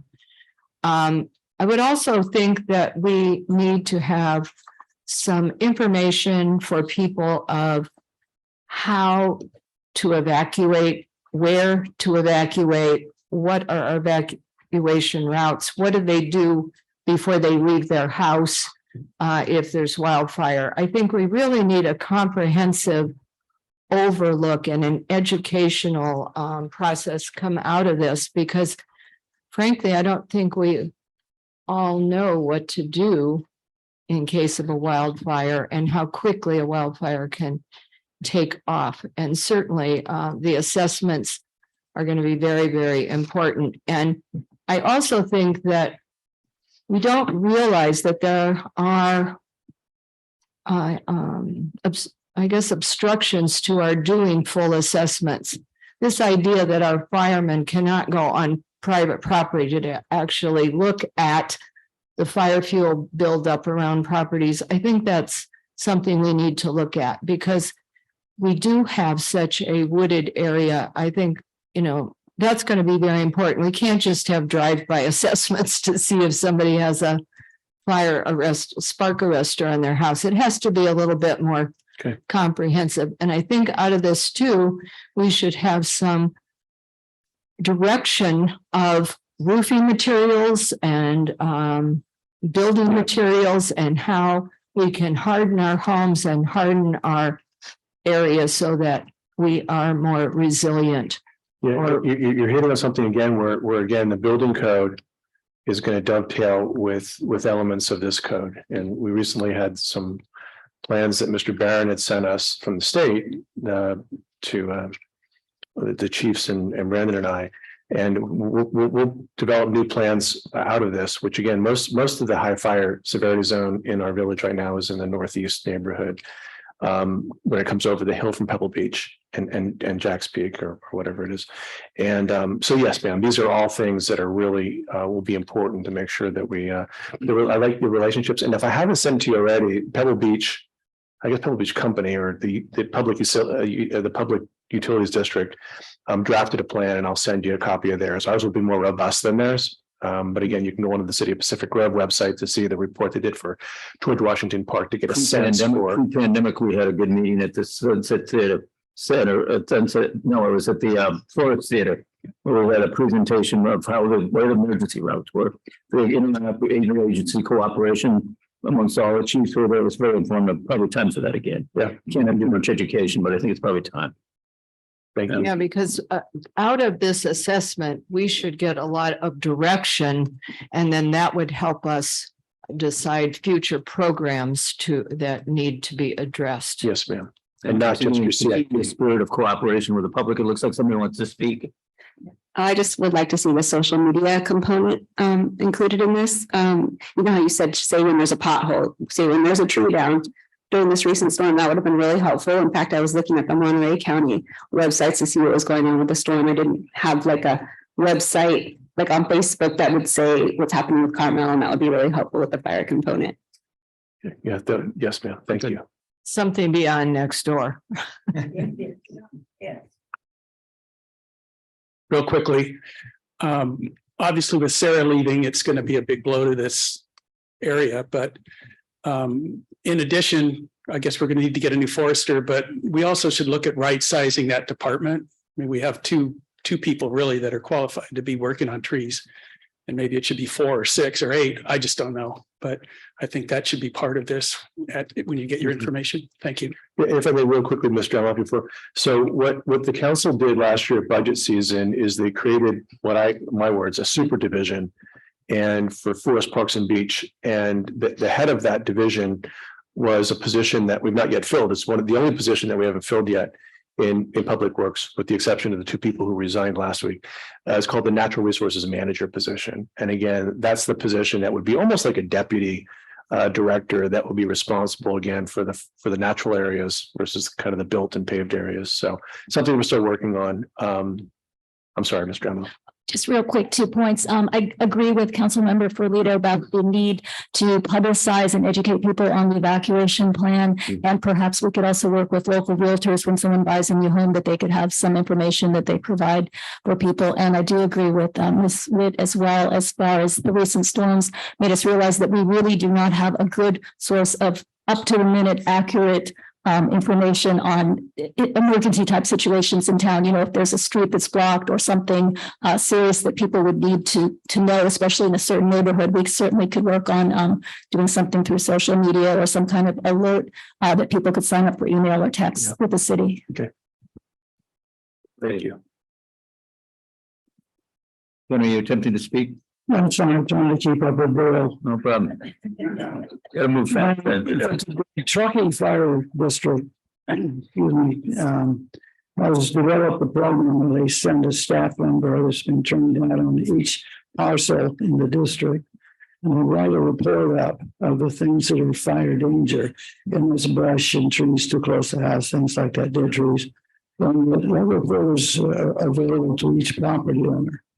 And in a lot of cases, there are companies now in the Truckee area who have taken up the charge of bidding, and then you'll go to your property and they'll take it forward, take care of it, or you can do it yourself. But that's a thing that they're actually doing, and I got one, so I can tell you about it. Thank you, Ken. That's a good suggestion. And I would like to make another comment. I did serve on Forest and Beach Commission for 16 years, and one of the things that makes giving permission to remove older trees is that we have had very little success in our replacement tree program. The enforcement for the replacement trees is totally lacking. We don't have juvenile trees in this town, mostly because we haven't had that enforcement for replacement trees. You can drive down San Antonio Avenue, and on the east side, where there should be lots of nice trees, there aren't very many. So that's one big problem. We also have to realize that the big old trees hold a lot of the carbon in them. And when the big old trees are cut down, those carbon emissions happen, and small trees don't make up for that in a lot of ways. So there are some concerns. We used to have a grid pruning program in this city, and once every maybe 6 or 8 years, there would be grid pruning in the residential area, not just the downtown area. We had the downtown area done last year, which was a great outreach, but that grid pruning would get people out into each residential neighborhood on a rotating basis, and they could see the public trees that might be becoming dangerous or too old, et cetera. And so I think that, perhaps reinstating some sort of grid pruning program throughout the city would be something that would be very, very valuable. So perhaps modifying bullet point 4 there under award contracts for tree care services, expand the search on that. Yeah. Are we going to talk about the forest management plan in like 5 minutes? Yeah. If we ever get there. Yes, but a logical bullet would be for the budgeting would be to build in a grid pruning. And forest management again, and we'll talk about that in a minute, because I do have a really important point about tree replacement that I want your discussion on. So if we're done with this one, Mayor. Yeah. We made some great progress there. Number 4. So lunch will be here at noon, I guess, isn't it? Okay, so why don't we just keep going? That's okay with you? Enhanced fire ambulance service. Any questions or comments on this? I think this one's been pretty well worked over, actually. I think we've got good direction, and Councilmember Richards and was it Councilmember for Tice, yeah. You worked hard on this, Bobby, so yeah, I don't think you're comfortable with what the report says. Yeah, I think it seems like I feel like it would be more than 50%. Wouldn't you say, Chief? Considering all the work that was done by your committee, absolutely. Well, since we have the chief here, what is the status of the city of Monterey and the city of Monterey and their sort of internal audit? So we hired a consulting company, Baker Tilly, to do basically a financial audit of our contracting, fire service contracting, the language in the contracts that addresses the costs and the reimbursement rates and all that. They were supposed to be done by the end of last month. And we had an update with them last week, and it's essentially almost done, their review. And so once it's complete, I hope to get something from them this week or early next week. That's basically the final report. And once that's done, then it'll be up to, and I've already got a meeting scheduled with the city manager and the finance director over there for the following week, not next week, but the following week, to kind of make a decision. Okay, now what are we going to do with this information, and how do we incorporate it into moving forward? It's not just with this particular contract. We're also in contract updating with the airport district, and so there's several of them that are sitting out there waiting for this to be completed. So I'm hoping that we will have a decision on how we will move forward with it. We, as in the city of Monterey, will move forward with it within 2 weeks. Good. Thank you. Appreciate that, Chief. Okay, moving on. Could I make a comment? I'm sorry. You're so tall, Mrs. Moon. I didn't see you. Sorry. Pretty invisible. This doesn't apply exactly to the contract, but I wanted to say what excellent service we get from our emergency personnel. Unfortunately, I've had 6 experiences with this procedure in 3 different locations, and every single time was fabulous from the standpoint of their service. And in 3 different locations, they had absolutely no issue in finding where I was. Thank you. Thank you, Mrs. Moon. Yeah, and here's forest management. And I think I've been telling all of you individually that there is, there's debate, and not only in the community, but among the 5 of you sometime about replacement trees in the public right of way on private property. So I'm really looking forward to a kind of a reboot on the forest management plan and our tree ordinance.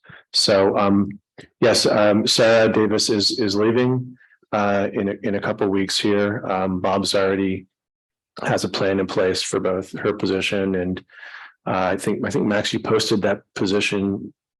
Not yet, but we've cleaned up the job description, and so we're poised to post both those positions. So the tree inventory is the place to start, right? I mean, what do we have, and how healthy are the trees, and photographing them. If you go around town, Mike Branson and Gary Kelly, who was our city forester 25 years ago, little tags on the trees, and that's again an inventory that hasn't been maintained. But again, this will be kind of starting over after a little bit of a break. Great. Any questions? Yes, does this inventory include both public and private trees? Only public trees. Only public trees. Yes, ma'am. But the policy, the ordinance will cover, it'll be a council policy on replacement, species, pruning, maintenance of public trees as well as private trees. It'll cover both. So is this where we consider bringing back grid pruning? Sure, yeah, I mean, and hopefully that's something that naturally comes out of the consultant's report. But we can add it, absolutely. And again, we just have to budget for it. And logical way of doing it. For example, in Monterey, what they do is the mayor used to live in Alta Mesa neighborhood. There's a big park called Don Davi by the mall, Del Monte Center, and they broke it into fifths. And each year, they, through their neighborhood improvement program, maintain 1/5 of it, and then once they get to the 6th year, they start over again. So we could divide our cities up. That's just one of me spitballing on how to do that, but we can build that into a get a budget for that and ask you to budget for it on an annual basis. Chip, can I add into the pruning issue? In years back when my grandson was the city forester, yes, we did the pruning by quadrants. And there was pros and cons to that. As city forester, Sarah Davis had a different approach, which is we've been doing the last few years, which is by corridor. We think it's a little bit more efficient because instead of jumping from street to street to street, we just take one street beginning to end, the next street beginning to end. That seems to be a little bit more efficient, not perfect. Again, there's pros and cons. The forest management plan will also be, the consultant will be reviewing our operations. Here's what we did in the past. Here's what we're been doing currently, and open up to their recommendations on how we should do it. So rather than, if we may, instead of jumping the gun to going back to grid or a quarterly or critical quadrant, let's see what the experts have to tell us. And it's a really dynamite team at Daily Resources Group. I was very impressed when we had our kickoff meeting recently. Well, I don't care how it gets done, but I would like to see the public trees at least be looked at and pruned on a regular basis, because I think that would relieve a lot of our anxieties. I also would like to see the consideration of going back to a separate forestry department that is not cross-trained under Public Works. I think that we need to look at that and how that is working or not working, and see what we need to do about that, because that would be very important as we hire a new forester. Because, so thank you. Just wanted, Go ahead. sorry. No, go ahead, Alessandra. I just wanted to add that I think it's very, very important that we place a high priority on tree maintenance and removing some of these dead and dying trees. Yes, ma'am. We remember the public who wants to speak. Yeah, I was speaking to Jamie Marchman with Carmel Cares, and she thought when you are interviewing personnel, new staff, that it would be nice to have a resident interview on the panel as well for input. Thank you. Any other comments? So Chip, under the 2022 of fall, we began planting 108 new trees. It doesn't look like a whole lot of progress been made on that. They're just sitting up there in the yard, and some of them are dead now. So whatever you can, and I know that this was prior to the storm, so we can't use those as an excuse, but they have been sitting there for a while now. That's correct. Good, let's pick it up. Okay, thank you. Yeah, and just a comment, I've nurtured several Friends of Carmel forest trees for 2 or 3 years, hauling water by hand until the city took over the watering. And many of those trees are now missing or dead. And we found that planting a tree takes more than just digging the smallest hole possible and shoving the tree in. Yeah. The root systems did not develop on many of the trees, and some of them were planted by city employees as well that we've lost. So within this forest management plan, there has to be education for both staff and our residents about proper planting and maintenance, like Ms. Drama said, as well as how we keep those trees healthy in the long run. And if it, I think it's going to be Often what you see in contemporary tree ordinances is a small diagram, like a cut sheet on how to plant, excavation, protecting the root zone, it's really, it becomes very intuitive for the novice to follow, almost like a recipe. So we can look to that, council member. Isn't it, Chip, wouldn't it be placement in general? I just keep thinking back of the Dolores where we just cut a bunch of holes in concrete. That's again, and that you're exactly right. And that's what I was trying to allude to, Mr. Richards, which is again, we've got, some debate on, I think Dolores between Ocean and 7th is, my personal opinion, is one of the prettiest streets in our downtown. That said, the east side of the street has one tree on it, or 2 trees, and so it's a void of trees. And when we tried to plant them, PG&E gave us some bad information, and that pretty big gas line is very, very shallow. So we cut the tree squares. We were able to plant them.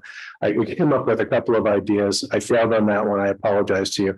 But what I want from you is a policy on how aggressive we're going to be about replacing those, or not just those in particular, but downtown trees in general. We don't do it today, but when that ordinance comes and when the forest management plan comes before you, is tasking Forest and Beach and the council with coming and making some hard decisions about replacement. Do we have places identified right now that a tree should be? Yes. Yeah. If you haven't seen out in front of City Hall, that's the Chip Rarig, it's not memorial, what's the word? Honorary. Commemorative. So has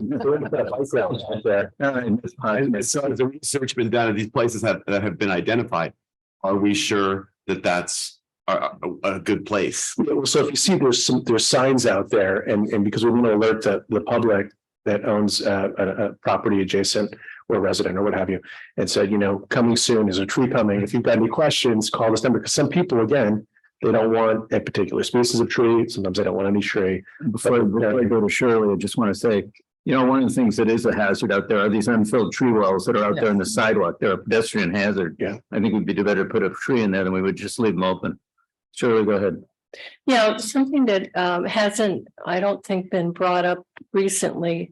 And we need to talk about as Chip, you've said, so many of these issues kind of interface and dovetail together. And there's something with the undergrounding, the choice of species of trees for replacement, and the design guidelines. It seems like what we're not talking about are the power lines in residential. You can go down any street and see how the existing trees are butchered because of the high voltage line requirements.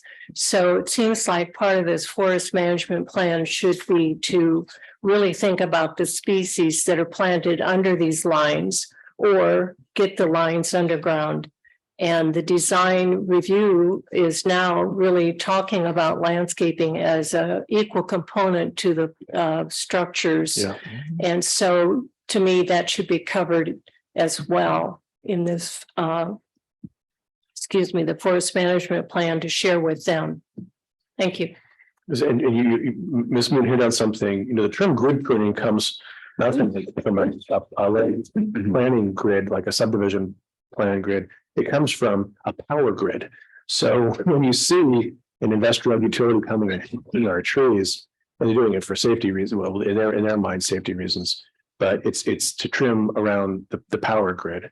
But really good input. Thank you. Thank you for letting me talk again. My name is Cindy Lloyd.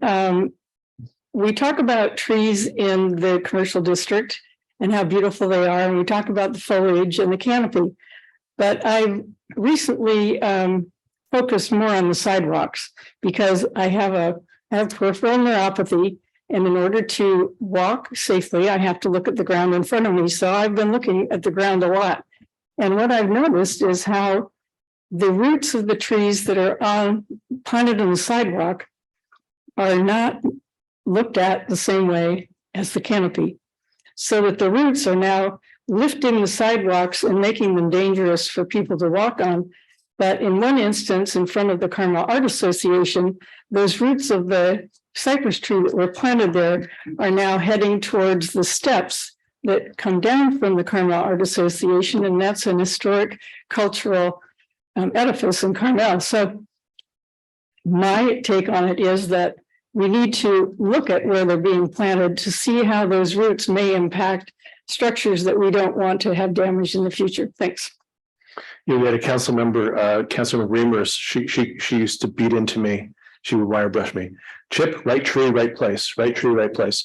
And so that was, you know, again, I love in the autumn when the liquid amber are aflame, but they tear up our sidewalks. They're so water aggressive and they do a lot of the damage. So again, forest management plan coming up with a species list that are going to be good urban trees. Putting a redwood tree in a 3x3 tree well is probably not a good idea. So we need to come up with better trees to make sure we maintain our urbanized forest canopy, but also not do more damage to the right of way.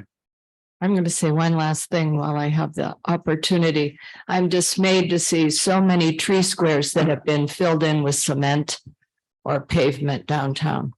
Yes, ma'am. Every time we lose a tree square downtown, we lose that opportunity to have a nice tree. And I don't know where this is coming from and why it's happening. The other thing I wanted to mention is the big tree that fell and hit Carmel Plaza. If you walk by, you can see that a 10-inch root was cut on that sometime in the past, and it was a very important buttressing root. We cannot have roots cut on big trees. There are other ways to go around them. I have seen other communities where they almost use a little curved asphalt over it rather than when there's a big root. So it's not quite a flat place, but it is a better answer than cutting roots. And we as our public works department should not be doing that at all. And neither should people who are installing a sidewalk, whether it was AT&T on that corner or who, but that is a very good example of why not to do that. Okay, oops. Yes, would you like to say something? Yes, Carol Hall, just to add that if we deep water these trees, there's less likelihood that they're going to be intruding root wise on other areas. And I think, you know, putting a little water on a tree occasionally is going to create a tree looking for water by being destructive. So that's another consideration, the deep watering of the trees. Thank you.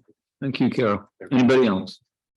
All right, I think we've missed. Oh, sorry, no, Sandra. A few comments to wrap it up. I definitely agree with Councilmember Ferlito and with Carol Hall about the need to do the watering. And I remember years back, there used to be a city employee that had a specific truck that would go around to do the watering. It needs to be more on schedule and certainly done routinely, because a lot of this problem, I know we have the drought, but a lot of the problem is these trees are not getting enough water in the deep water to be able to survive and thrive, especially when they're young and just really planted.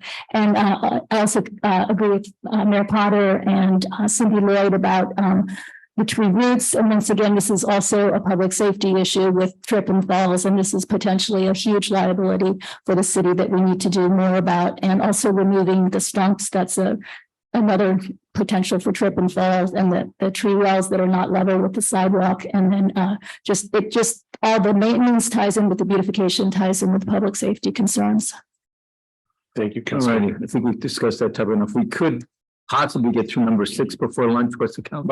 My suggestion is we wait till the sandwiches come through the door, Mayor. That's all right. Good. Fine.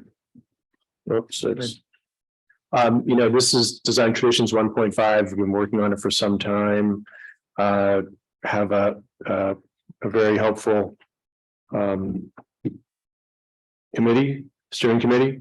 And we've been to you for guidance. Thank you for the guidance that council provided guidance not just to the staff and our professional consultant, but also the committee itself. So this one's coming to the gore of the spear. We're really making some good progress. Brandon, anything to add? No, I think the one thing to note is that one of the directions that came out of council last time is that we're going to have a work plan that sort of outlives the adoption of the design guidelines. So if you recall that, we're picking up some things, some additives to the project that will help make sure that it's a success into the future. So not every single part of the project is going to be finished or necessarily needs Nori's input for that June-July timeframe. So we're going to have a work plan that staff, including myself, and whoever, you know, the city council asks us to work with, will continue to work on after the adoption. So it's meant to be a living project. Of course, we have the adoption in June, July, but it's meant to be living and continue past that. And you recently worked with the landscape architect as directed by council, or getting proposals from landscape architects. That's right. As directed by council to make it an I did element. want to ask that, Brandon, how is that going? Have we made progress with the landscape? Yeah, we're making progress. You know, we're working right now with landscape architect to try to flesh out the scope of work. We had a steering committee meeting last week on that topic specifically. So we went to the steering committee to get their feedback on you know, what they see a successful landscape ordinance doing. So yeah, it's in progress. I hope to be in front of you, you know, soon as a full city council to talk about that. It didn't hinder the project too much, did it? No, I mean, it's same thing with the work plan. The adoption of the design guidelines isn't contingent on the landscaping ordinance project being done at exactly the same time. Like, they don't have to cross the finish line at the same time. They're related, and I think we have to have certain components of it worked out before we can adopt the design guidelines. But if it outlives the design guidelines, getting that completed by a few months, that's not going to end the world. Thanks. So when you say get in front of us, are you talking about getting the landscaping ordinance part of this project in front of us for comments, and more importantly, okay. Yeah, the first stop for council will be a contract.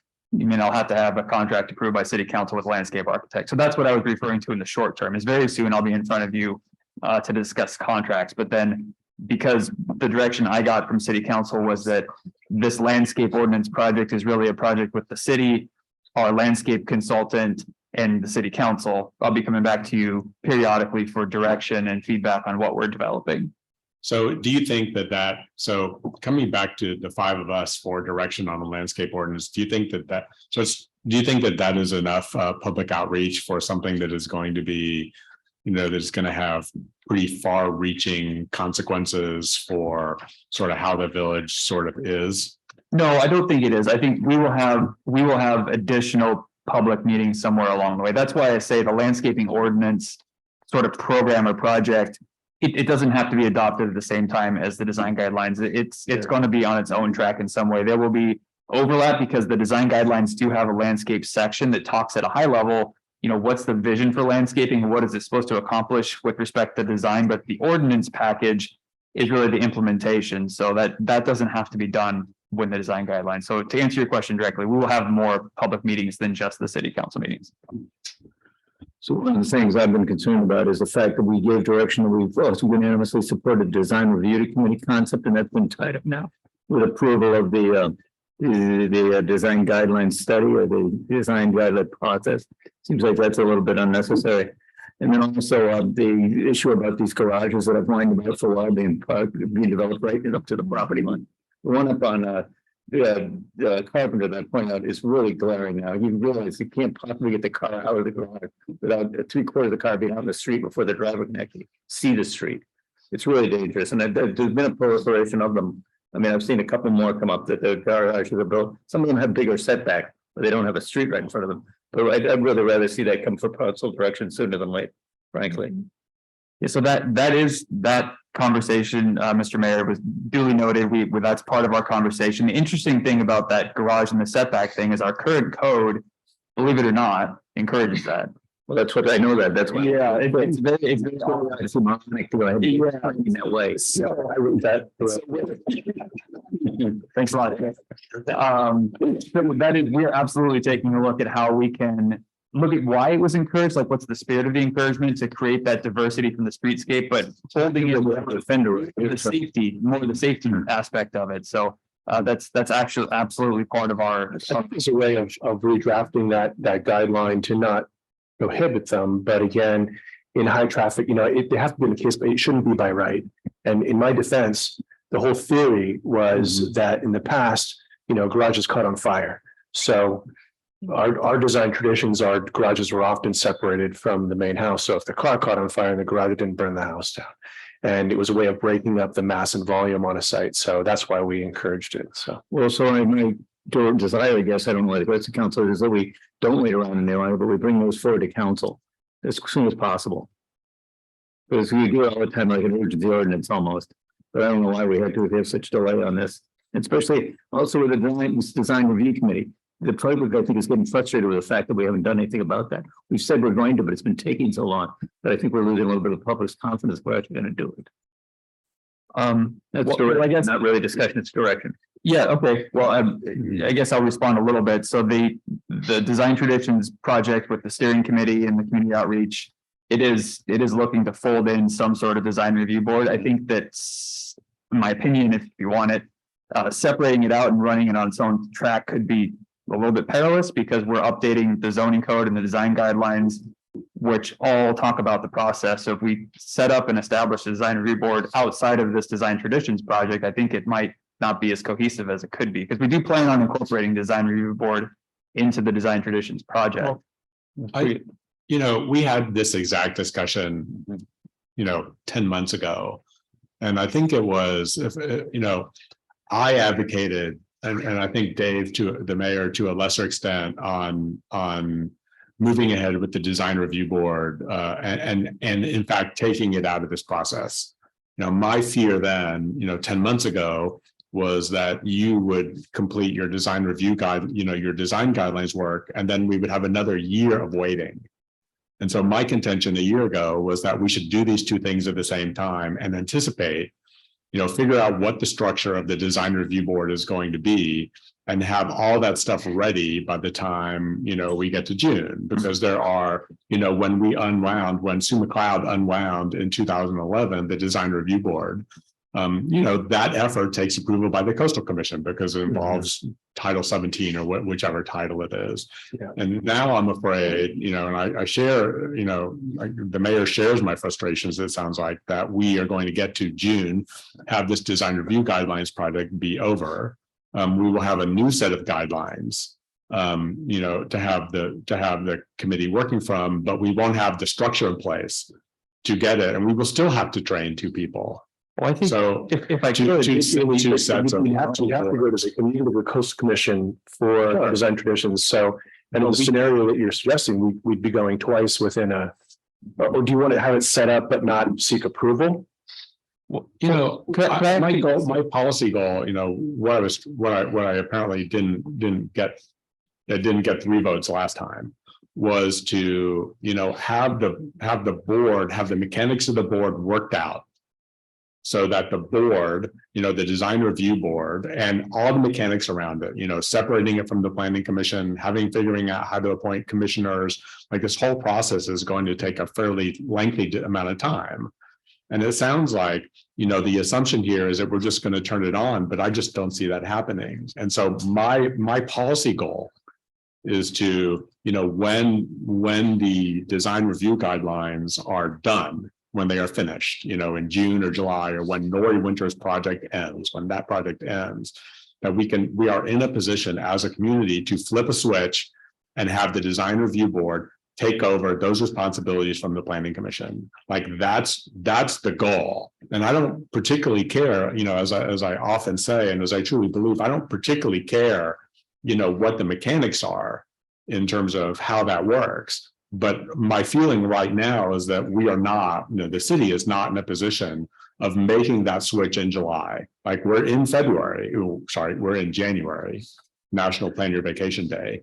And I'm not sure, that when we get to the 1st of July or the 1st of August, that we're going to be in that position. Well, there's no way we'll be, because again, through discretionary hearings that you have to have, that's the middle of the process before it goes to the coastal. And that's right. And so I agree with all that. And that's why last year at this meeting, I tried to put forth the idea that we would just make this assumption that we were going down this road, and we would set up, a design review board, and we would sort of be farther down this road than we are now, so that come July, we would be able to flip the switch. And but you can't, but it's part of the ordinance the design review board is housed in this ordinance, in zoning. That's not. I think what Jeff's trying to say is that he wants to go ahead and get the process done by the council in advance of going ahead and taking it out to the public.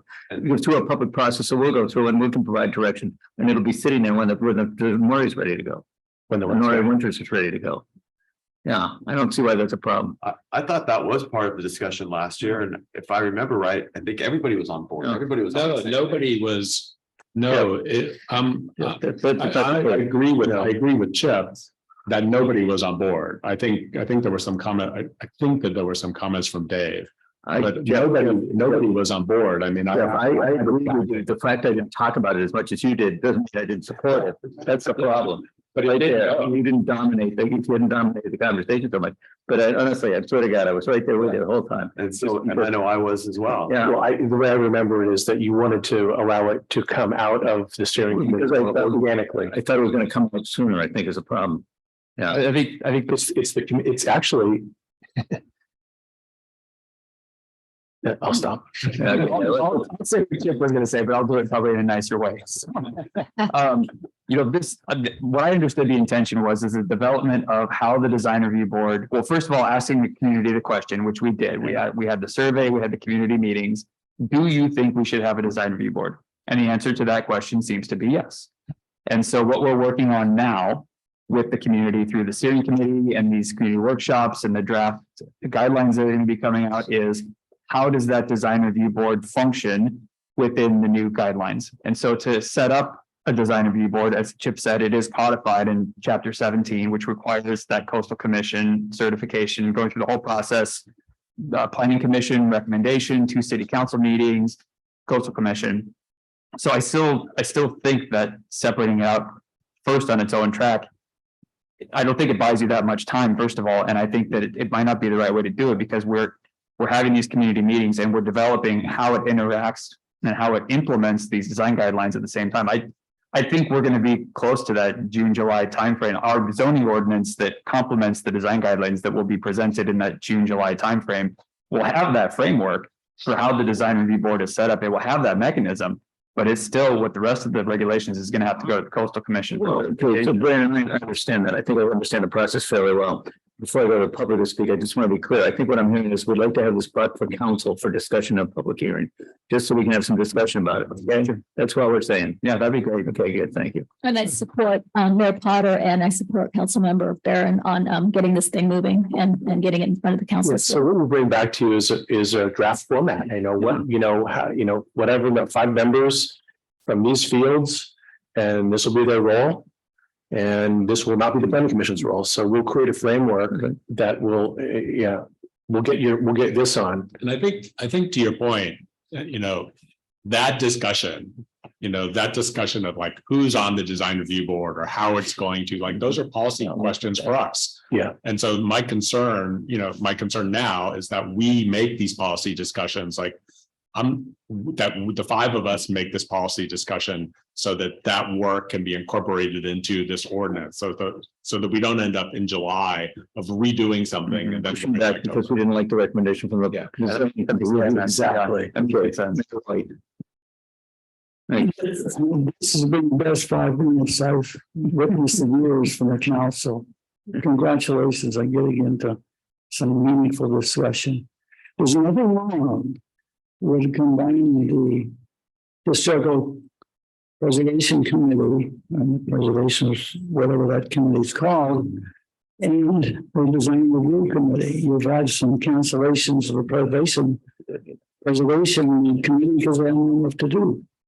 So there's nothing wrong with that, and make recommendations for the planning commission. You don't have a steering committee. But a real question is number 4. We understand that February 1st, okay. This report, I want to know if it's going to be distributed to the public for reading, just his report, changed or modified by anybody, but when do you think you can have it for public review? That's my question. February 1st. The week of February 1st, so next week. Okay, so then they can come in and get it. Go over it. His report. Well, it's not his report. The report's being drafted in concert with, I mean, it's a staff, it's an administrative draft that the staff is drafting with Nori. And then that draft goes to the subcommittee. And then that draft goes to the public. I mean, but once it becomes a public draft, we'll be sharing it with everyone, not just the steering committee. Now, I was looking at his report. That was what I was talking about. He doesn't have a report. Unadulterated. I don't understand that term. You asking about, right? I'm assuming he's going to do a written document of his recommendations. So what we're I'm assuming wrong. What we're going to have in the next week or so, what Chip is talking about. So what we've gone through so far, for those that haven't been tracking the process, what we've had so far was the community meetings here. Then Nori Winter and staff produced a strategy paper, which went through Planning Commission, City Council, that outlined what's the approach that we're going to take. What did we hear from everybody? Then there was an outline that was drafted that went out again to the community. And then what's coming next, what you're next going to see in the next week, is the actual draft update to the guidelines, commercial and residential. So that'll be out for the community to comment on. So as far as there's not a technical report like analyzing anything, it's the actual draft guidelines that we'll be looking for feedback on from everybody. Okay. Okay. Well, you have the Southern University, so they usually do a written report to you, and you can do what you want to do. So Southern design solutions are like zero lot line, detached garages are prohibited. And there's a little picture that shows a lot line and then no garage in this area. And that's what we're drafting. Those are the kinds of things for both commercial and residential. And that's the document that Brandon and his team, which includes Nori, are drafting right now. And once that is done, then it's going to go to the public as well as the steering committee. Steering committee, public meetings in this room, full planning commission, council. And just to kind of piggyback on that, there, with all due respect to your question, Mayor White, there have been reports prepared. The strategy paper and outlined to some extent were those reports that we get from our consultants saying, here's what we think we hear from the community. Here's what we think we need to address. And those will run out through the public process as well. And those are all on our website. Yeah, I was just trying to see his read or his document.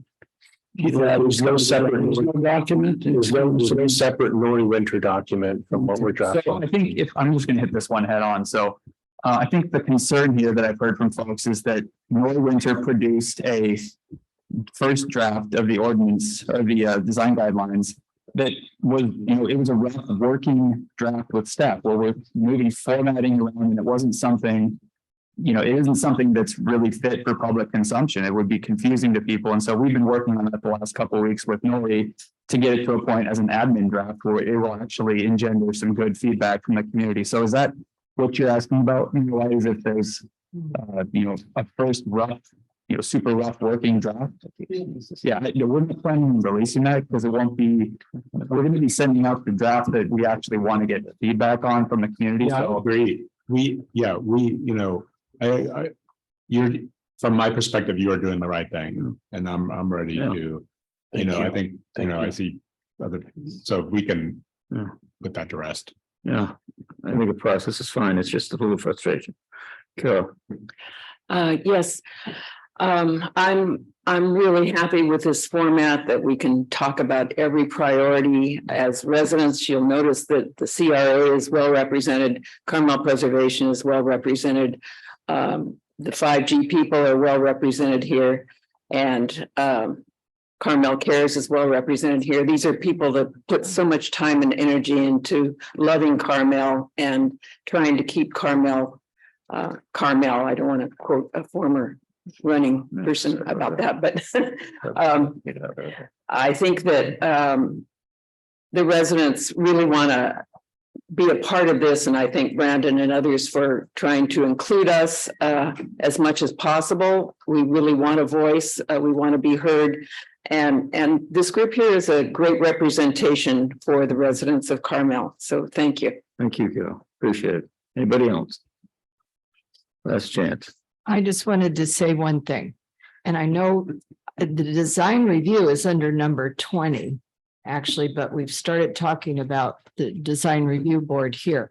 When we get a white paper on it, or whatever you call it, about what it would take to reinstate a design review board, it should have all of the necessary steps as outlined in our general plan, so that we start with reality of what it actually takes to get to where we want.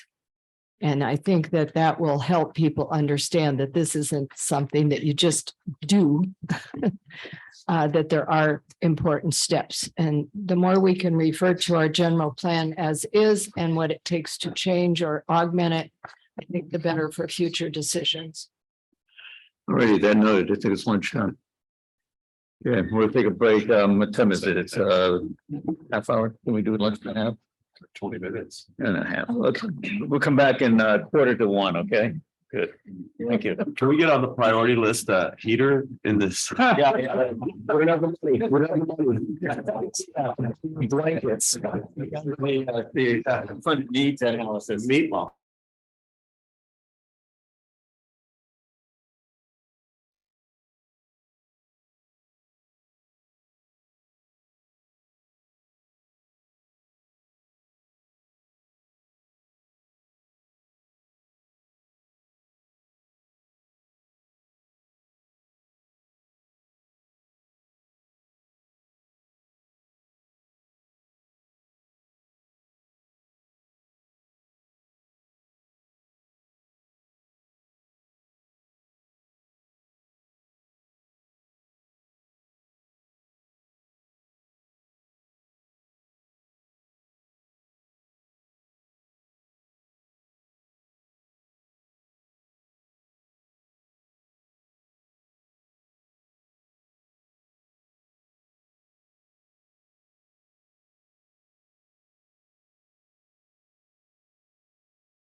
my Madonna Yeah. microphone.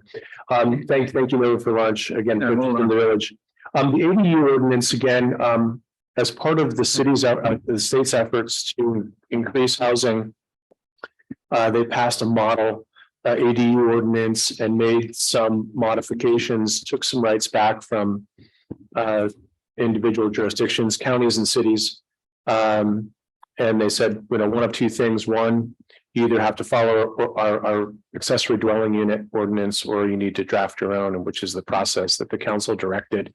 I do want to make a comment about the subdivisions, SB 9, which again, we gave you a presentation about SB 9, 10, and 11, or 8, 9, 10. 8, 9, 10. Pardon me? 8, 9, 10. I was close. 8, 9, 10. I will buy anybody lunch who can guess out of the entire state of California how many times SB 9 has been applied in the big 16 cities. Stockton, Los Angeles, San Jose, San Francisco, Los Angeles, San Diego. Yeah. Very little, How little? under 100. Oh, he told you already. No, I didn't tell anybody. 54. 54 times in the state of California. So, but what that means is, again, SB 9, which is the ability to subdivide a property and build more units on it, is not being as widely embraced as the state anticipated. That's one side of it. The other side of it is the state may come up with more machinations to try to encourage, basically ending single family dwelling as we know it. So anyway, not too many times. So we'll see what happens next, and we'll be poised to react. So again, the ADU ordinance was a mandate by the state, and we took your direction. We've drafted this. There's no administrative draft. We only have one draft. It'll be produced for the public, and in the next couple of weeks here, and then we'll get before the planning commission for public outreach, public education. And then the ordinance is not going out in the next couple of weeks. We're planning on being at the planning commission in March. Well, it's February tomorrow. That's right. Tomorrow's February, but that would be a month and a half early. Oh, okay, Yeah, okay. it'll be, we'll get it out ahead of the planning commission meeting for sure. Sorry to interject there, but I don't want to overpromise that one. Okay, got it. Thank you. So then it'll come to you, council. So I would anticipate you'll see it in April or May. All right, is there anybody in the public who wants to speak to this item? You're making towards the food or the mic, okay. Hello. All right, good. With my mouth full, excuse me, Nancy here, and I know Brandon has heard me say this before, but for the public. The most important thing with the ADU ordinance is to make sure that there is alignment within the design guidelines as best as we can, given the restrictions that might be put upon us from the state, which is again that bigger issue. But again, to stay the common look and feel with the other property that exists on that same lot, so that it's not looking like an adjunct or a drop-in tiny home that comes from above. And it really has character and charm that aligns to the rest of what we're looking for in the homes and residences and all the building in town. Just real quickly, as Mrs. Toomey was speaking, I was thinking that last March, when you did your review of the priorities, we provided a map, and it's on our website, so you can see every property that has an ADU on it, because they're permitted. So, thank you. And I just have a quick question. Knowing that we have a problem with affordable housing and we have to build X number of units, is there any opportunity within our ordinance to require that ADU to be affordable housing? Thank you. I can answer that question if you want, Mr. Mayor. Yeah, we legally cannot require someone to deed restrict or make an ADU affordable. The idea at the state level in creating ADU laws is that they're called what's affordable by designs, because they're smaller, they were likely to be more affordable, but in a place like Carmel-by-the-Sea, affordable is a relative term. So we can't legally require people to deed restrict them affordable. That said, what the subcommittee, again, council members Filito and Mayor Pro Tem Richards are looking at is how do we incentivize property owners to build units and then deed restrict them as affordable units. And they've got some great ideas. I'm not going to tip their hands for them, but again, you'll see the results of their research in the coming weeks and months, council. Yes, sir. You know, I think the council saw an ADU appeal a year ago. When I look out at the ADUs that are being approved, and this isn't universally the case, but a lot of them are just being approved to make their houses bigger. They're being used as, they're touted as being used as in-law units or, allowing people to age in place. But in fact, what we end up with is a bigger house that's still unoccupied. Like, do we think about that when we, so do we think about that, as we are writing this ordinance, do we take steps, if there are any steps that we can take to sort of prevent that situation from happening? So someone has a 2,500 square foot house instead of a 1,600 square foot house. Yeah, very much so. There's something that we've done in the interim before having our ADU ordinance in place, where we conferred with the state housing department about the definition of a separate and independent living facility. That's how ADUs are defined in state law. And the city, the planning commission, has drawn a line saying that an ADU, if it's attached, has to have it cannot circulate into the main house. So in other words, you have to leave the house to go back into the ADU. And that was one of the things we noticed early on, as people were creating these attached ADUs, but there happened to be a door that circulated from inside the house, which effectively made a bigger bedroom in the back to what you're talking about. So we've already taken that action, but the state law also allows you, when you adopt your ordinance, to go a little farther than that through that adoption. So we've absolutely been working on that. I've heard that concern through the planning commission meetings we've had from you all as city council members. So 100%, yes, that's one of our big focuses, is making sure that it was not taking advantage of basically getting around our 1,800 square foot traditional sort of limit that we have on the size of your house. We also, when I was trying my first offense, there's a post-tension slab at Mission and 4th or 3rd that has at least 2 deed restricted units in it. What we would do on an annual basis is do an income verification so that the people living in the unit met the qualifications and the property owner was maintaining it as such. So I think one of the things that the subcommittee is doing is looking at a mechanism for annual compliance checks. So could we, on the subject of this AD ordinance, could we as a council enact some sort of incentive plan to incentivize someone that is building an ADU on their property to deed restrict the unit? So whether it's, just an outright payment of money to these people for, a 30-year deed restriction, or whether it's the relief of planning fees in exchange for the deed restriction, or. Absolutely. It could be an autograph picture of Councilmember Jeff Barron. Also, that would be a good. A lot. Yeah. Those are the types of incentives the housing committee is talking about, exactly like that. How would we incentivize someone to want to deed restrict that ADU? So yeah, absolutely. It's something that we can put that into the general plan for sure. And then the city would, so the city already has in place a program to verify, do that low income or that affordable income verification on this one property on Mission. So that program could be expanded to include these ADUs. The program would absolutely need to be expanded. Truly the lion's share of that verification is done by the Carmel Foundation, who manages those affordable units. We don't have a very robust program, and that'll be another part of our general plan update, is how are we actually going to implement that program and maintain it ourselves? Because if we do incentivize, if we do what we're trying to do, and we get private developers to create these affordable units, we are going to have to figure out a way to make sure that they maintain them as dwellings for people of a certain income level. And so we will have to absolutely create a robust program for that.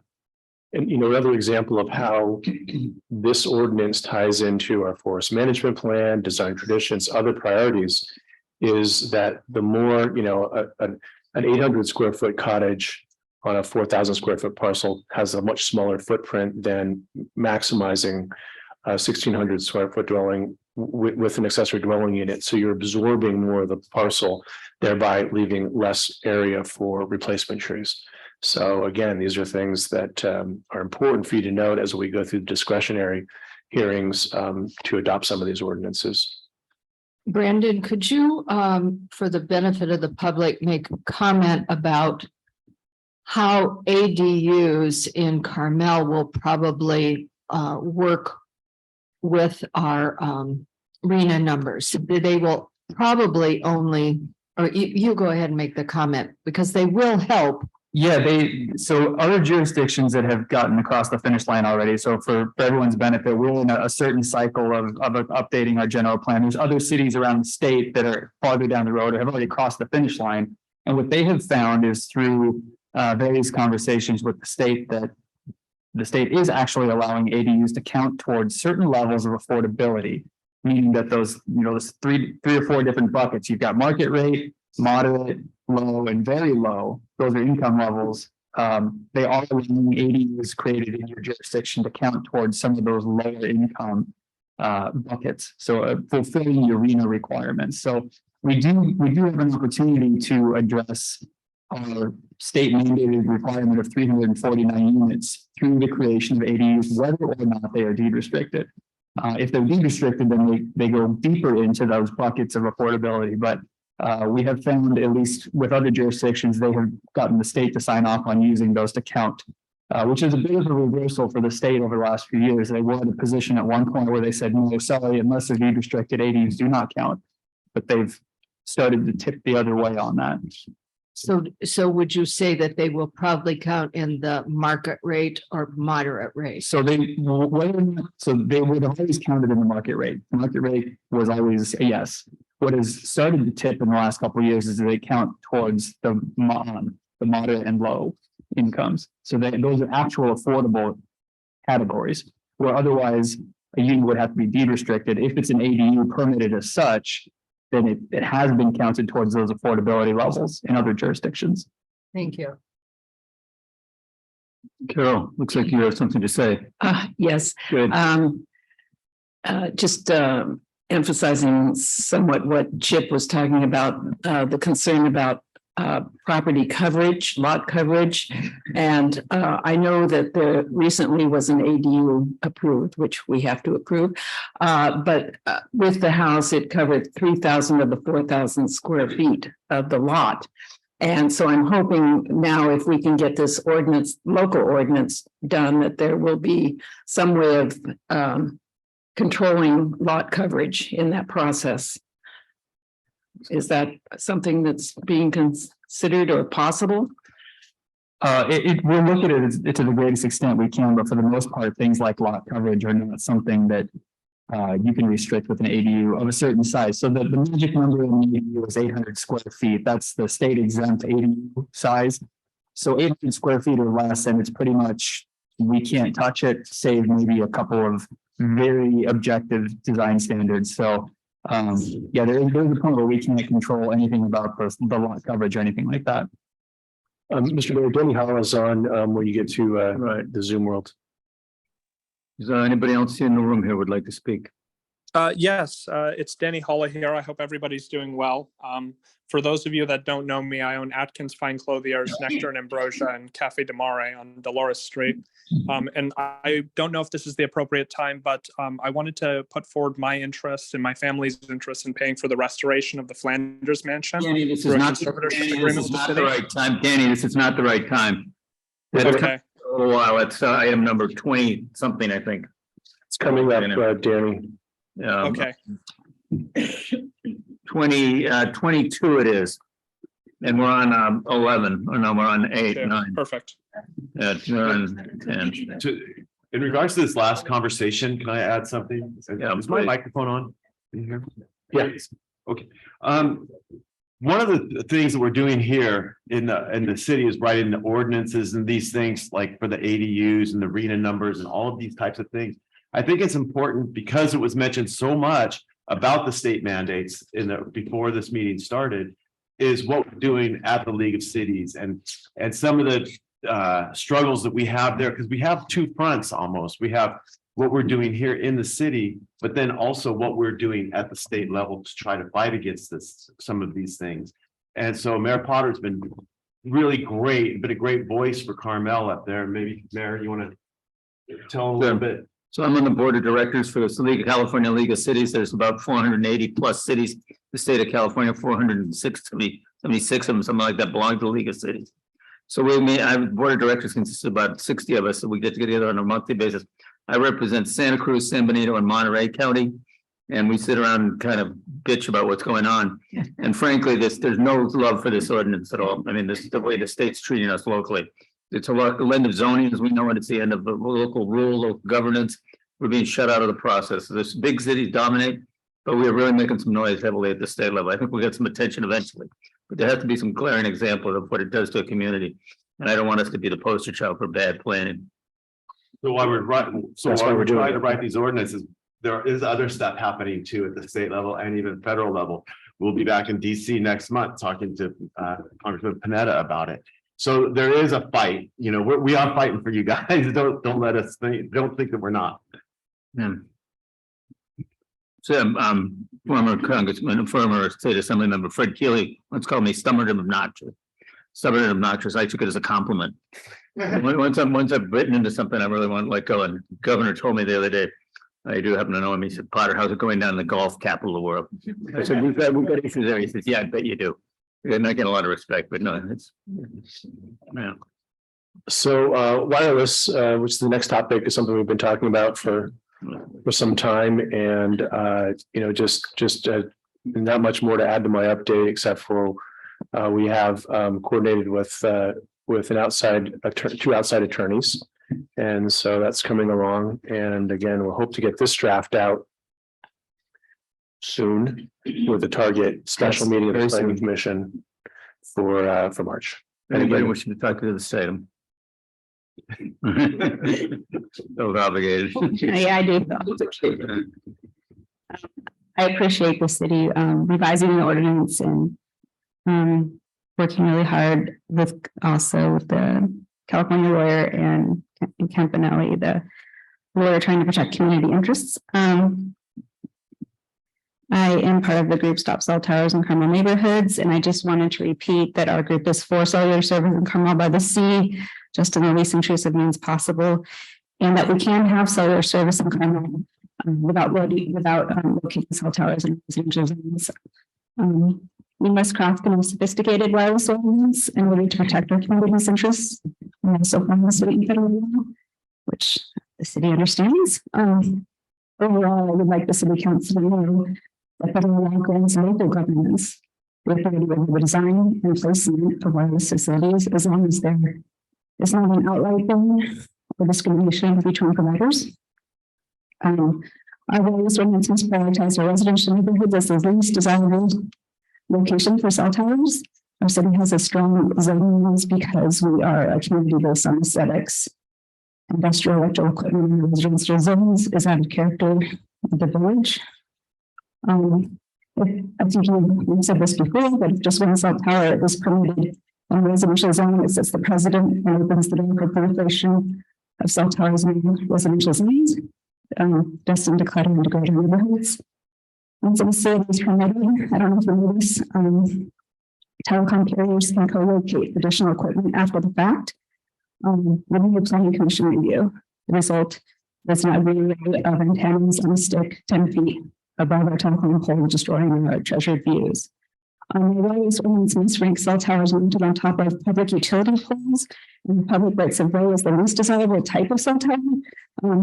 Highway or underground, the telephone wires and poles if cell towers are mounted on top of them. I talked about the fire risks of cell towers in our residential zones, and some of our state's largest fires were started by cell tower equipment fighting those fires. Also, with our high windstorms, they've been overloaded on the poles, and so we need a really good structural engineer to certify that they are safe. Our wireless ordinance must require telecom to prove that a new cell tower is necessary. We don't need. What we don't need is a necessary proliferation of 5G cell towers, networks in neighborhoods for wireless cable streaming, a business goal of telecom companies not protected under the Telecommunications Act. We already have broadband cable hardware directly into our homes. 5G small cell towers do not improve 911 emergency call service. 911 calls are only routed to macro towers with battery backup, like the ones already existing on the mountaintops. Our wireless ordinance must require telecom companies prove the necessity and location for every new facility, such that a significant gap exists in services, and no less intrusive means exist to fill the gap, and no other alternative location exists.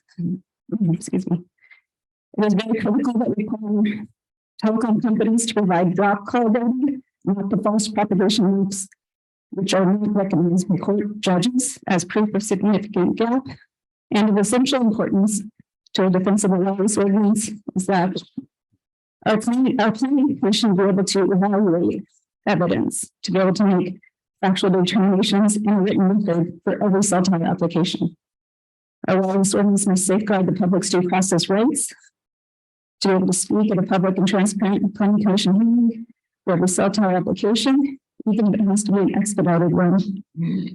Ministerial over the counter permit approvals by city officials without public input will not be accepted by residents. We will be evaluating the city ordinance and providing the council with feedback. If any critical protections are in Carmel are missing from ordinance, we ask that you challenge our city attorneys. Thank you. Thank you. No, it looks like there's somebody on the phone. Mr. Phone. Hello. Yeah, whoever's on the phone, you have your little hand up, but you haven't identified. All right, thank you. Thank you. Thank you, Mayor Potter. Michael McWalter, Scenic Road 2 north of 11th. Am I coming through? Michael, clearly? we can hear you perfectly. Thank you. Thank you. Good afternoon, everybody. I've been speaking the last, let's see, a couple of weeks ago, I spoke to you at the City Council special meeting. Spoke to the Planning Commission. I spoke to the Forest and Beach about the protecting our forest canopy. Because on my walk down Carmelo, I calculated that 5G cell towers need 250 feet spacing in order to operate. And that I counted 13 5G cell towers for Carmelo between Ocean and Santa Lucia. And then I realized that we give 13 to Verizon, 13 to AT&T, 13 to Sprint, 13 to T-Mobile. There's going to be 52 5G antennas on Carmelo. Then you calculate the 8th Street to the rectangle. It's 416 5G antennas right on line of sight, which means that trees that are in the way have to come down, branches that are in the way have to come down. And I learned from Dale Byrne last year that they're installing fiber optic on San Antonio north of Ocean.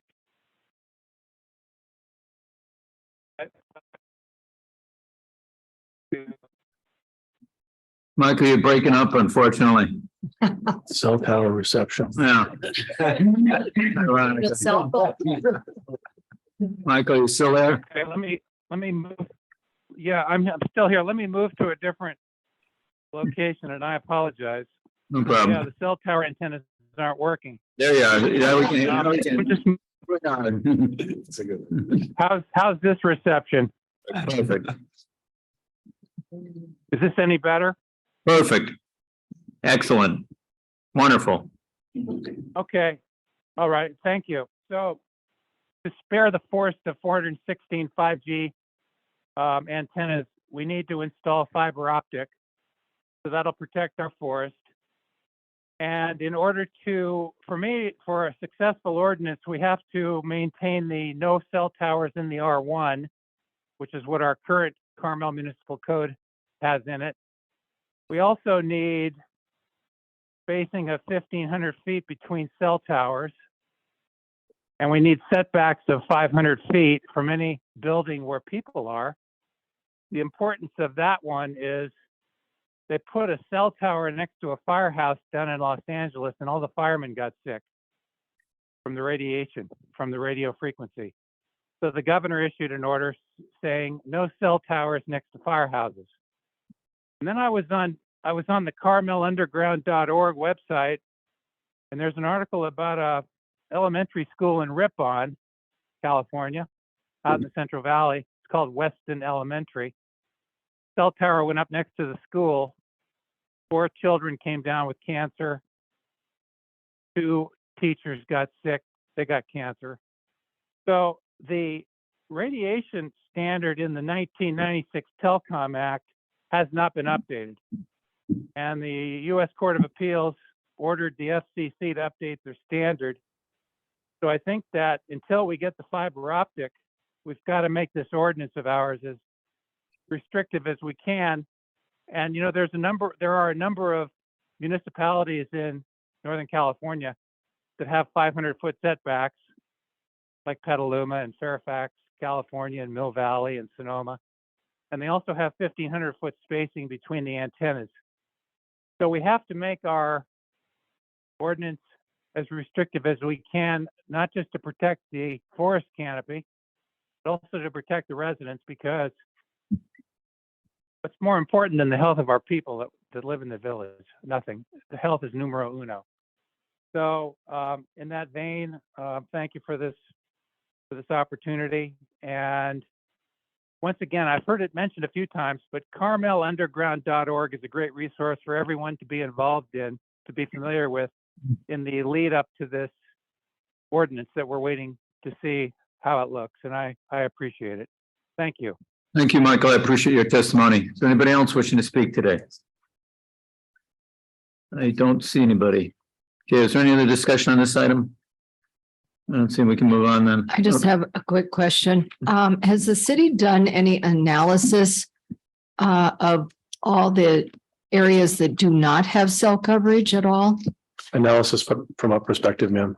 Well, have we sent out a survey? Do you have predictable cell service? Do you walk down in Mission Trail Park and try to make a phone call? Have we done any analysis of We've where not the done, needs are? we've not done any service requests, but what we feel is that through the planning commission process, we'll get the word out to all the communities, and then hopefully people will come in and say, I support the ordinance, or I have no cell service and I want enhanced cell service, or I don't want, whatever it is. So really make it that kind of an opportunity.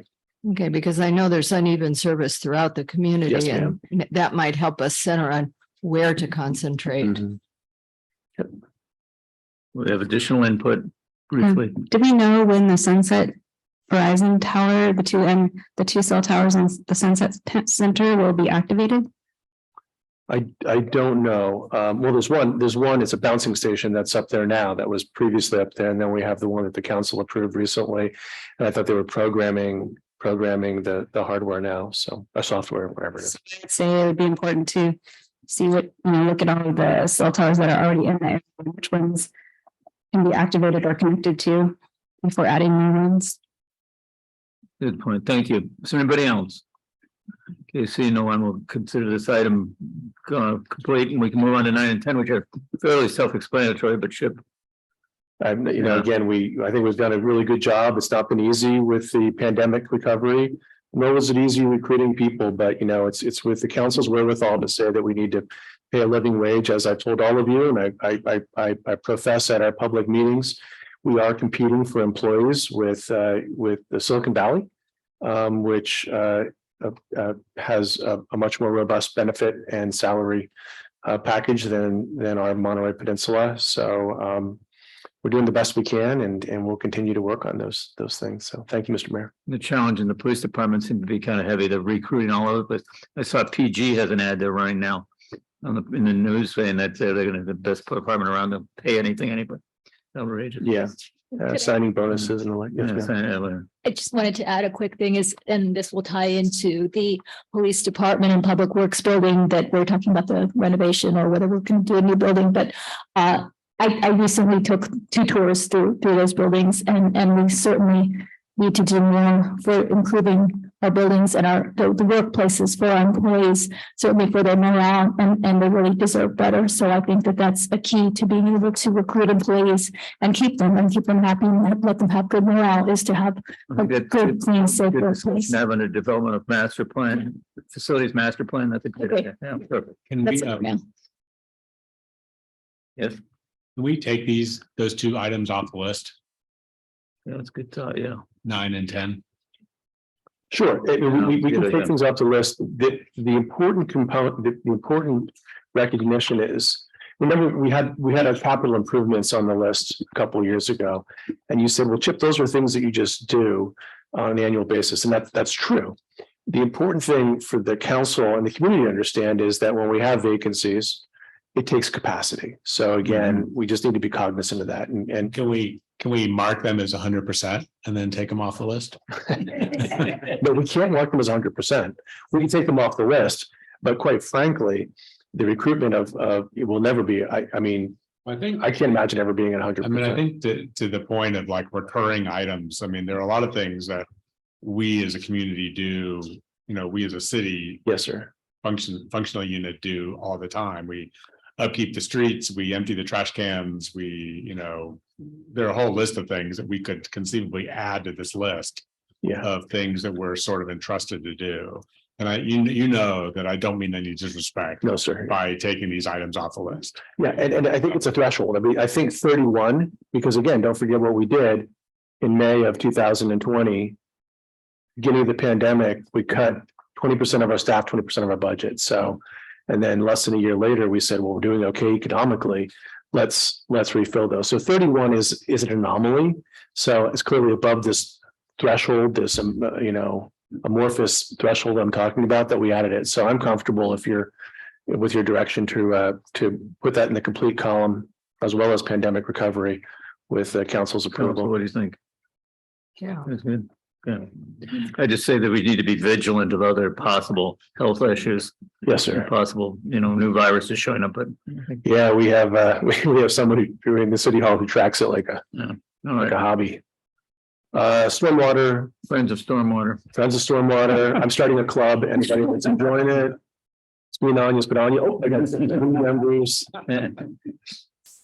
All right, any questions or comments on this item? All right.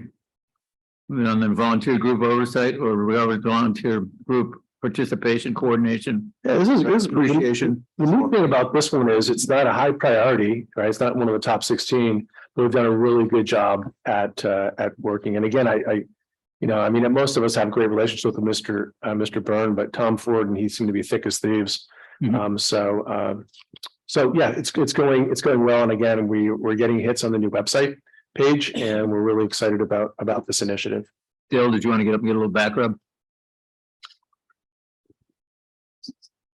I would, thank you. Dale Byrne, Carmel-by-the-Sea. So I'm gonna have to pick and choose from this because I've got some for another session, but at the last strategy meeting, it was also agreed that the city should bring on a liaison for volunteer groups. I'm happy to say that Tom Ford, who I wish he was here because I'd like him to hear this, hopefully he's listening, has been an excellent resource for us. He's very smart, he's thorough, he follows through, he reminds me of deadlines.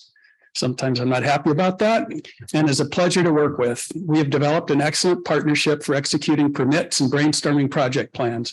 I'd give that item 100% from our standpoint.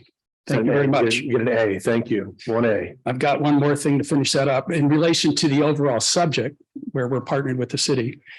Carmel Cares has conducted over nearly 91-hour meetings with Public Works where we presented about 1,400 slides. Our efforts are featured in the Friday Letter, the Carmel Pine Cone, Monterey Herald, Monterey County Weekly, and 65 Degree Carmel and Carmel Living magazines. It's hard to imagine how we could better communicate our passion for our mission and our ability to execute, and we're excited to continue to work with the city to do just that. Finally, we have over 100 volunteers and are gaining about 2 per week right now, sometimes more. We presented our goals for 2023 in a Public Works planning session with the entire Public Works team, where they also reviewed their goals for the year. We are looking for additional synergies where we can take some tasks away from an understaffed Public Works team, looking for projects we can partner on, and also looking to avoid duplicate efforts. Thank you very much. My only comment, thank you, Mr. Byrne. It's very gracious of you, and we feel same about the reciprocal relationship. Mr. Byrne used the word understaffed. So again, when we present to you, and I'm doing it in 2 months, again, what our staffing needs are. That's a kind of a policy decision on behalf of council. So Maxine will be presenting to you our UAL, our revised UAL, which isn't great. at our mid-year budget review. So again, we need to be cognizant of filling positions. It does raise our liability. So I know you know all of that, but if you have, Councilmember Farito talked about, again, when I was here in my first offense, we used to have two separate departments kind of housed together in Public Works facility. There was a department head for forestry, Forest Parks and Beach, and a director for Public Works, and we've merged those two, and we've looked at synergies to teach labor to work both on trees and in the forest and in the beach, as well as on asphalt and concrete and flat work. So anyway, we'll do the same research for you. We'll take any direction that you have. Thank you, Mr. Mayor. Any comments or questions? Yes. I just had a quick comment about the volunteer group. This is just sort of an untapped resource. I know that we have a lot of groups that are organized on their own, but the interface with the city that we've experienced with Public Works has been empowering. And it has caused us to be more effective. And it's the secret weapon for the city, where as a city goes through more and more financial challenges, if we can harness this public engagement and private engagement, we can tap into private money and do so much more, but it really needs to be a very deliberate effort. Thank you. Thank you, Mrs. Moon. Thank you for your efforts. Thank you for your work. This is getting to be a habit.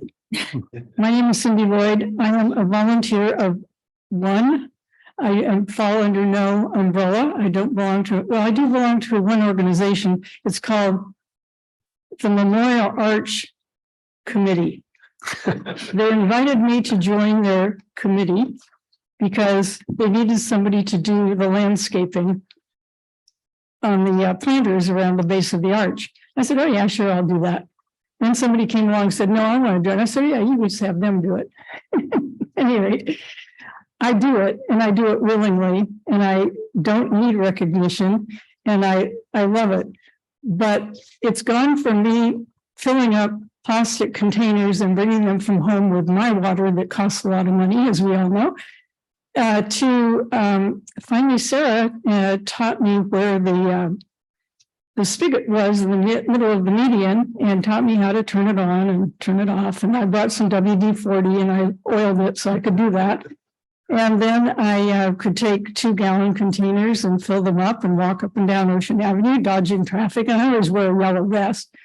And so that morphed into me bringing a hose from home and attaching it to the spigot and running it under the ceanothus, putting a quick connector on it, bringing my expandable hose from home with a quick connector, connecting that, threading it out, getting in there to water the arch with a hose, which has really been wonderful.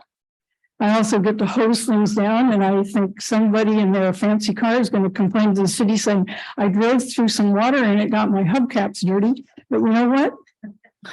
That's just the way it goes. I also sweep up around the arch. I blow around the arch. I do it before each of the kind of celebratory times that include the arch and memorializing arch and veterans. And it's really a lot of fun. The only thing I would just love to have is some little thing I could put somewhere that a meter maid could see so I wouldn't get a ticket. Because it always takes more than 1 hour, sometimes 2 hours, and one time 4 hours. So thanks very much. I'll do that for you.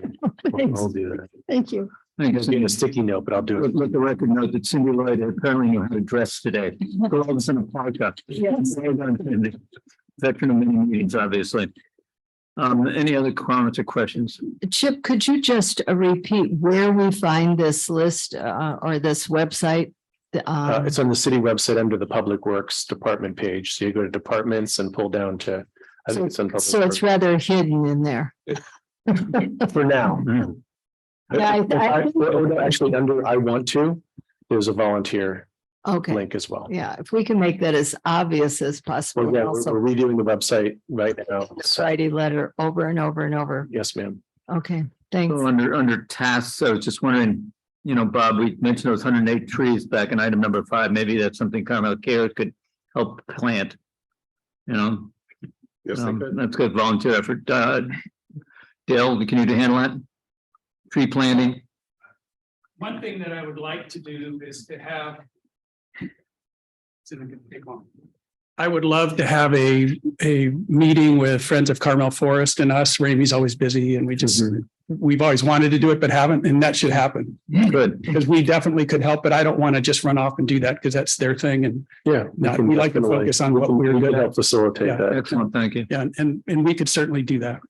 Thank And then I just want to acknowledge under volunteer groups, the CERT group certainly showed their true colors during the storms. Much appreciated on their part. I hope they get credit too. Yeah, and the VIPs will be helping out, this weekend for AT&T. So yeah, a lot of good. Good. I mean, it's, and as I always say, the challenge with recognizing volunteer groups is invariably you miss one group and then you're. Yeah, that's fine.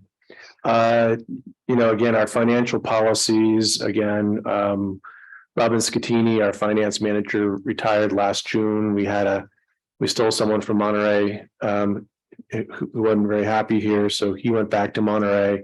And so we again in Jane's office, we're down two personnel. And so we're working very hard to recruit for those. And as I said earlier, and this is not just us, there are no young people coming, or there's no people available in finance. So we're happy that Jane joined us from the private sector, and we're continuing to recruit for those, but that'll reinvigorate our opportunity to delve into our financial policies and The nuances of public finance are a little difficult for some accountants to understand. Pardon me? Isn't the nuances of public finance a little different? Yeah, normal public finance is entirely different than, the rules under which we operate, because we're dealing with people's tax funds are different and much more rigorous, which they should be. And then outdoor dining, maybe the subcommittee, again, this one's still a back burner issue where it's still on the list, but it's not prioritized at this point in time. We'll leave it there. Could I make a quick comment on that?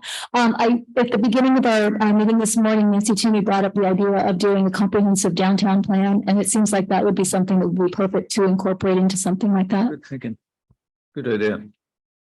Yeah, so maybe when you get to the end of these, we'll go back through and just kind of see if we want to take things off the list or leave them on, or what we want to do to modify the list and make room for other.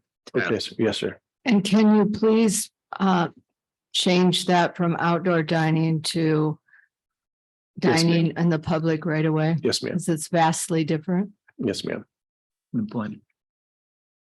And then we move to beautification efforts. And again, it's,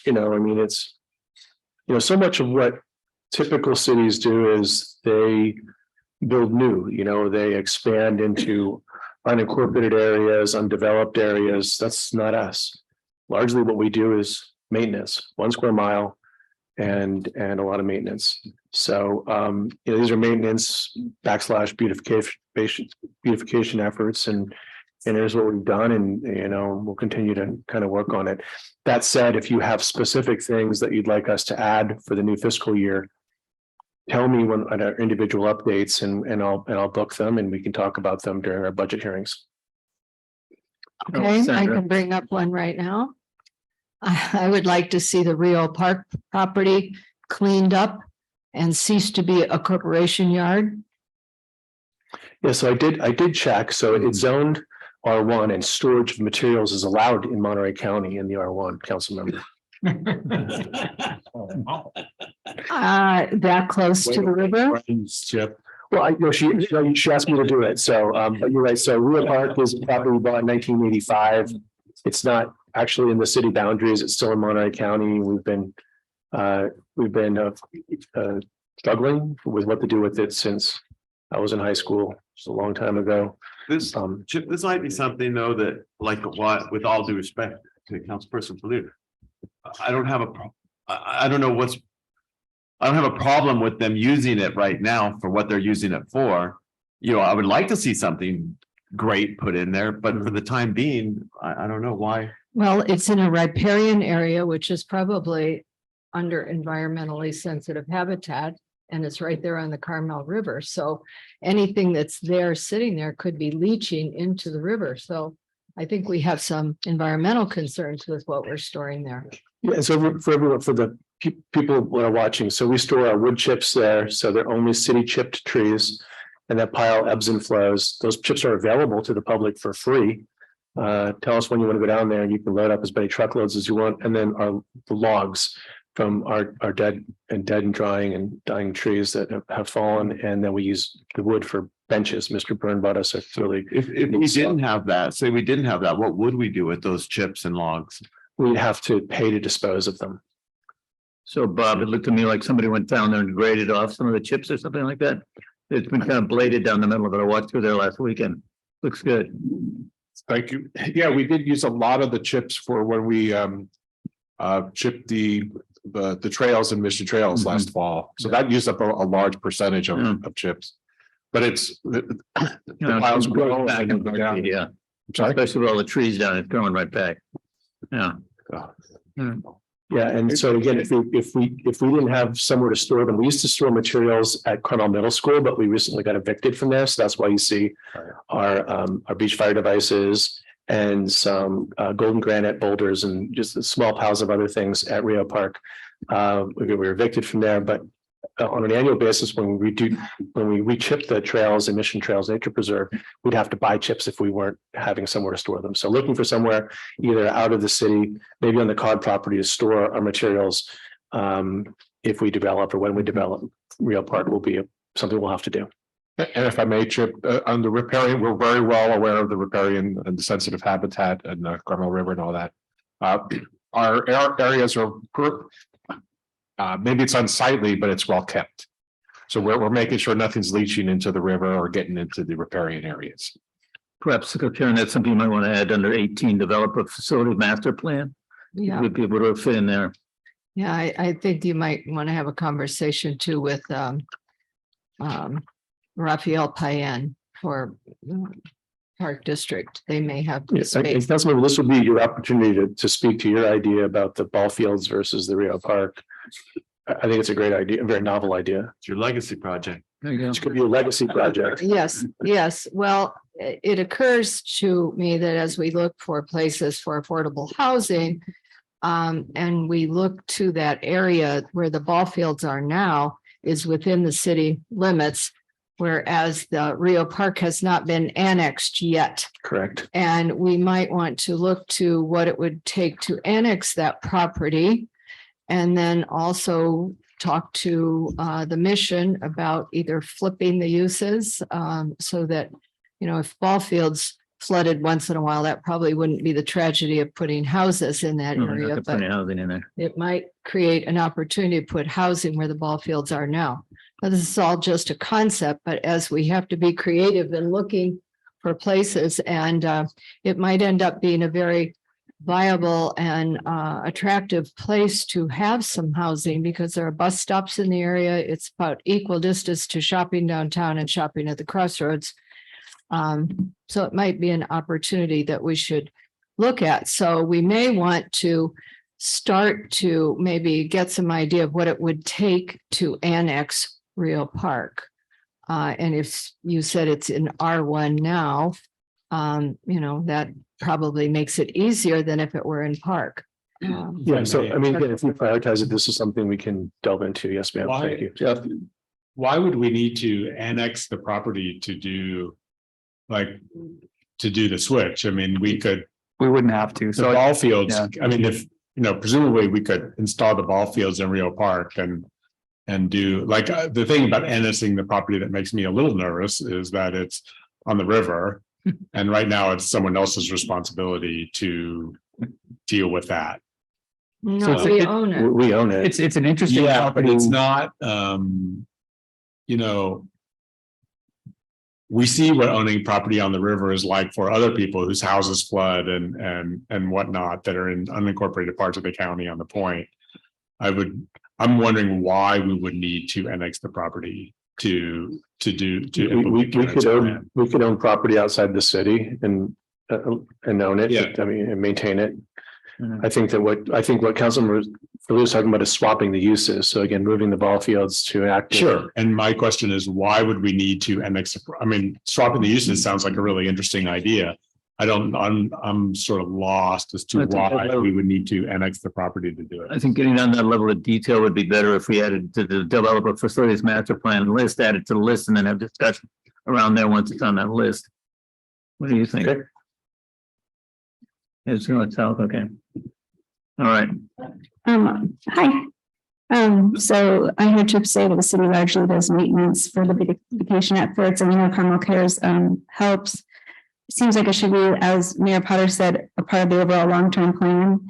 And we do have resources of Visit Carmel, which is a contracted PR firm for our community, and as well as the Chamber of Commerce. Seems like we should partner with them as far as our beautification efforts. We have trash cans that I know Carmel Cares is desanitizing and cleaning down, which could maybe be, and some things need to be replaced. And if those organizations could help, as well as planters and from businesses and things like that. That's about it. Thanks. Thank you.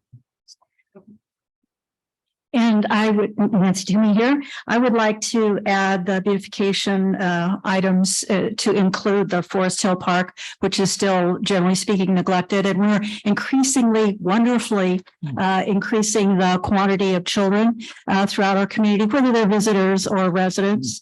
And that's the only official place other than the beach that is considered kind of play area for children. So I would like to see that get increasing. Now that maybe that's a capital thing. Maybe it's a beautification thing, but it maybe belongs in both and higher level of visibility. Thank you. Thank you, Nancy. Anybody else? Cindy Lloyd, and I just have a question on the last bullet point is presenting a new landscape design palette for Ocean Avenue medians to the Forest and Beach Commission and commence improvements. My question is, who is developing this palette? And are there any citizen participation members? So that's the ad hoc committee that Forest Beach appointed? No, not quite. Alan Weed is professor of horticulture. Yeah. Working with Carmel Cares and the city forester, have been looking at an alternate design. Remember the first island we already modified? Yes. From I guess Lincoln to the Monteverde. The thought was, can we do better? Yes. Maintaining the same general idea, but maybe a bit more enhanced for the remaining 4 medians. So Mr. Wheat or Professor Wheat is working with us on that. It's still a rough draft. When it's ready to be presented, first thing we would take it to the Forest and Beach Commission. So it has not been seen yet by the public. It's still a work in progress. And then, that's great. Thanks very much, Bob. As long as Alan Weed is doing work on it, I feel confident that he can represent any interest I might have. He has a whole lot more information and ability. So great. Thank you very much. And if I may, Professor Wheat also was the mastermind behind the Forest Theater planting. I think they planted 850 plants in Forest Theater a couple months ago. That went really successful, drought tolerant, native, interesting, landscape that fits in different areas of the park.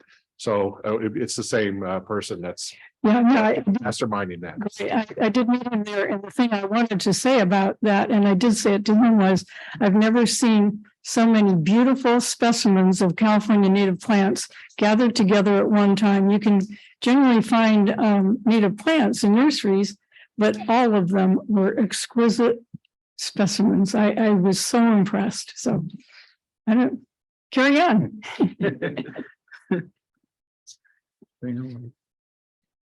And we're doing our best to take care of them. And we'd love to have you involved. Cindy, we'd love to have you involved. Sometimes we have to give her a little push to do it. So before we get off this topic, we were a bit surprised recently to hear that the city gave a C- grade on beautification, given that many longtime Carmelites tell us they've never seen the city look so good. The scenic pathway is beautiful and litter-free. The Forest Theater is in great shape and has new pollinator-friendly gardens. The downtown bump outs are clean and planted, thanks to Janice's new downtown detail team. The post office parking lot is clean. Median islands all over town are being taken care of by residents. Cherry Center is used for gatherings. Vista Lobos Park is in great shape. 4th Avenue Riparian Pathway is stunning. If you haven't seen it lately, go for a walk. The town is graffiti-free and for the most part litter-free. Last week, we started our work on San Antonio on the east side of the North Dunes with Joey Canepa's blessing and training. And we took 3 large truckloads of trimmings and cuttings getting ready for the AT&T. We also moved 20 wheelbarrows of sand off the street in 6 hours. I could go on, but every week more and more areas are improved, and we have plans to execute over 170 items throughout the city in calendar year 2023. If I could, because I think this is important for where we're going, and it talks about good decisions that we made last time at the strategic planning meeting. Almost 2 years ago, the city approved $50,000 for guardrail improvements on scenic pathway. And this year, $24,000 was approved for landscaping services on the pathway, and Councilperson Ferlito got that moving, and it was a quick process. It went well. I'd like to bring you up to date on that because I think it's important. The $50,000 has taken time to develop the proper approach, but we now have done that. I believe Bob and me and Tom Ford worked it out. We have submitted the detailed plan to replace and add to the guardrails and acquire materials to replace signposts on the pathway. The city will pay for the materials, and Carmel Cares has raised the funds to pay for the labor, and that took some time. We found a contractor, recruited a project manager to manage the installation, and he's a volunteer. Our volunteers will be on site to manage the area during construction. The materials will be old growth reclaimed redwood, which will last twice as long as the existing pressure treated and contain no dangerous chemicals. It will also look good. The $24,000 for landscape expenses has, let me see where that was. Sorry, I had several different subjects. I'll just tell you what's happening. That money has been freed up. We're paying our landscaper, which we found and Shirley's very happy with. And then I turn in invoice to the city. The city pays us about a month later. So that's working. It might be more efficient if the city just paid the contractor directly, but that's not a problem. So in relation to this whole idea, we're going to need at least twice that to replace the pathway borders, which if you haven't been down there lately, you'll see they're rotting and there's starting to be some rebar sticking up. It's not good. And the DG and much of the pathway is starting to get degraded, and it could be dangerous. So once the guardrail project is completed, we're going to need to get funding to replace the pathway barriers and the DG. Sarah has told me that other cities do this sort of thing by the city just granting money to the partner, the city support groups, which in this case would be us, and then we take care of the whole project. We think that would be easier, but we're certainly willing to work through the process that we had. I just want to let you know that that's coming.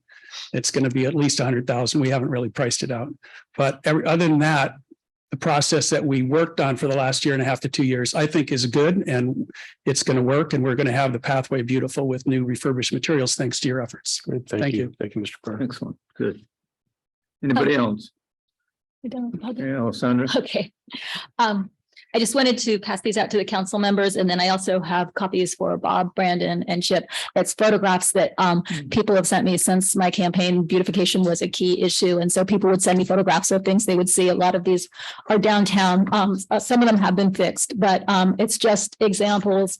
And it also points out that it's not just a beautification on many of these things. It's a maintenance issue, and most importantly, it's also a public safety issue with, for example, people spraining their ankles or tripping in the tree wells that are not level with the sidewalk. And we've heard countless incidents of the trip and falls with the tree roots and the pavers that are uneven downtown. I appreciate so much all the work that Carmel Cares does in beautification and all of these efforts that they're making. And I'll be working with Chip on ways that we can perhaps increase the amount of money that can go to those efforts. And certainly some of the things that Dale just mentioned as far as the beach and the scenic pathway. But I just, I'd like to see the businesses downtown also do more for beautification in front of their individual space. And it's just going to take a cooperative effort of everyone really pitching in. And a lot of people are doing it, but it's just a matter of really getting more people involved and everybody doing more. So I look forward to working with Chip on this. And as I mentioned, it's not just beautification. This really is maintenance as well. And also public safety, #1. Thanks. Yeah, I concur very much, and thank you very much for the pictures. Pictures are worth 1,000 words. I've sent many myself about things. I think we need an analysis too about how many tree squares are empty and why they're empty, and how many have been paved over and why. And some of them are for good reason because they require tearing out the curb and doing some major root removal of stumps. But we ought to have really an ongoing inventory, I believe, so that we know and we can fund for those things. If we have 10 that have stump removal issues, that should come up for approval of funds in order to do that. We can't just keep putting it off to, oh yeah, someday we got to take that stump out so we can do it. An additional thing around town that is really ugly are all the standing, I call them totem poles, but all the standing tree trunks that are left because they're holding up communication wires predominantly and cable wires. And they're all over town. I started to make a photographic journal of them, but they're everywhere. And when trees are taken down for good reason, to leave those trunks for years, there's some down the street from City Hall that have been there literally years. So not only are they unsightly, they are taking up space where a new tree could grow.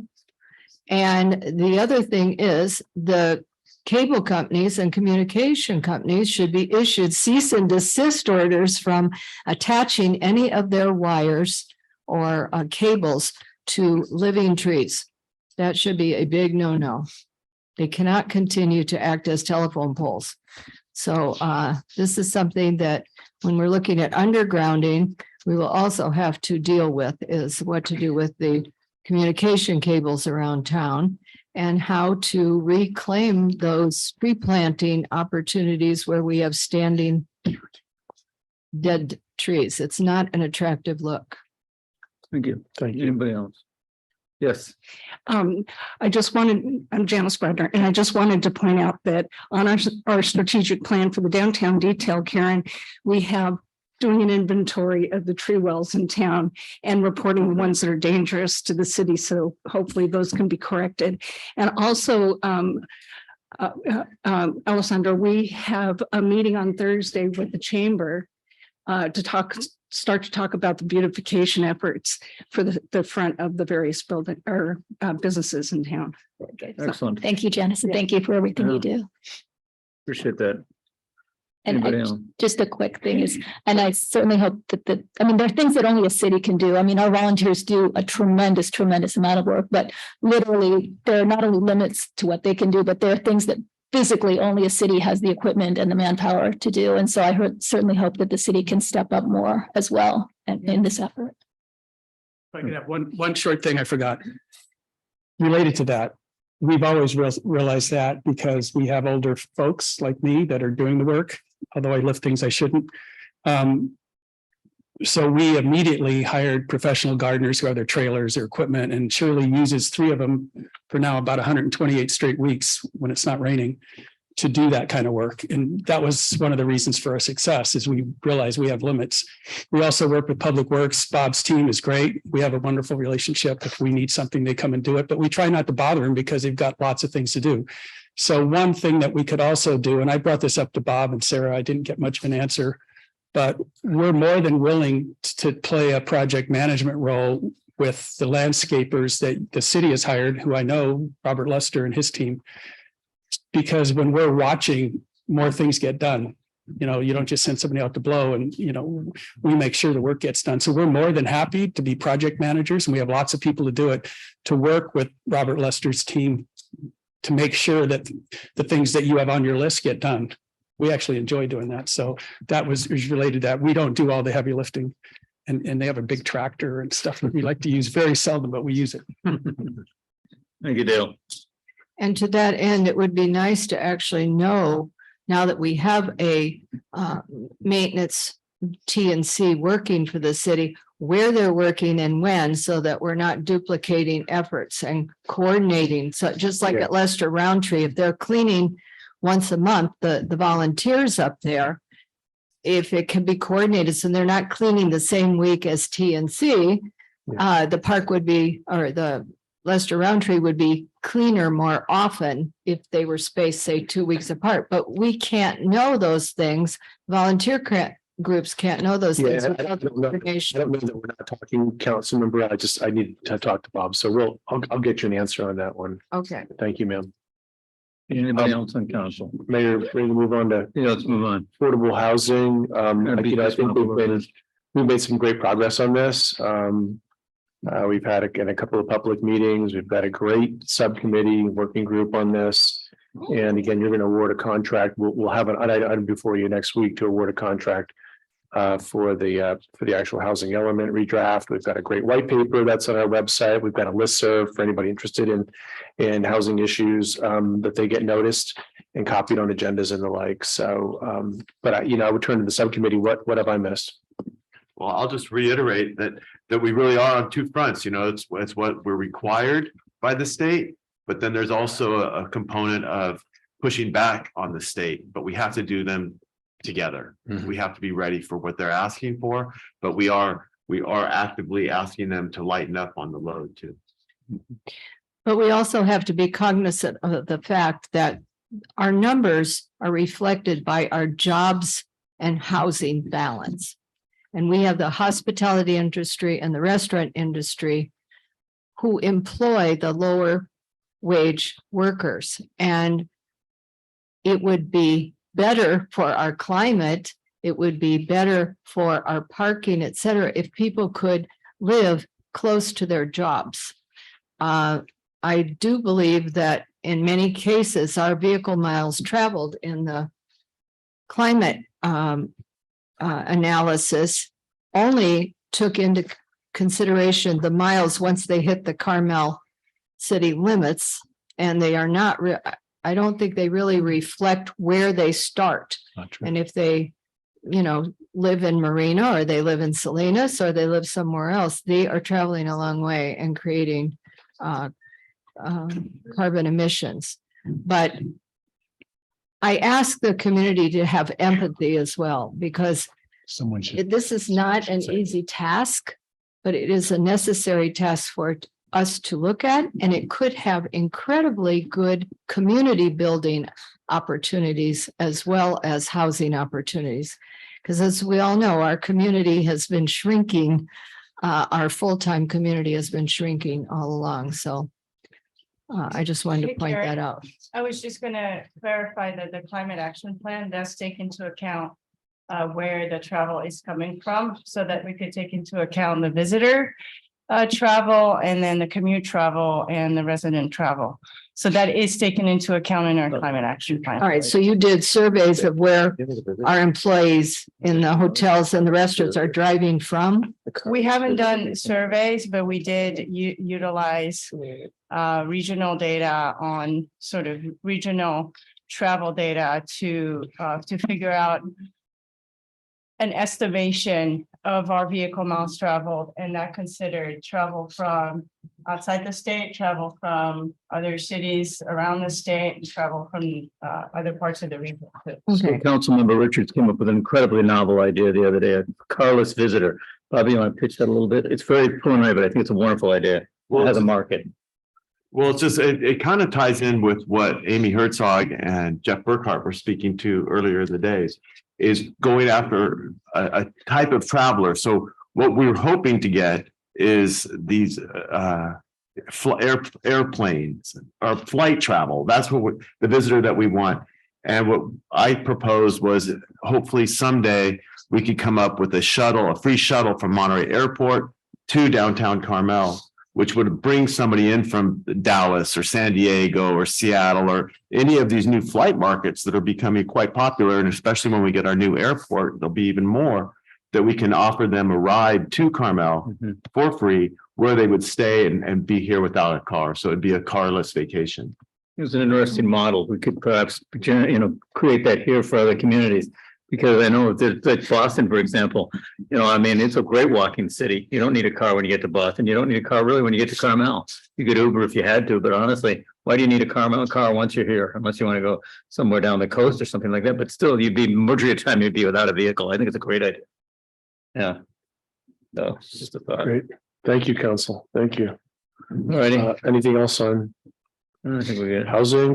Let's go on to street addresses. And again, I talked to in the introduction a couple of hours ago about where we are. And again, profound thanks to Emily and Councilmember Richards for facilitating that meeting, and then some of the progress that we've made with the U.S. Postal Service. Emily, Can I ask, has anybody in the audience taken advantage of the post office being open after 4 o'clock? Yes. Yeah, good. Yeah, good. I'm glad. I have to say something funny. I know that you also asked them to use the boxes more, which I think is a great idea because I order dog food and it's heavy and big and they have to go back and get it. But the other day I got a key and I went and it was a little tiny box about this big.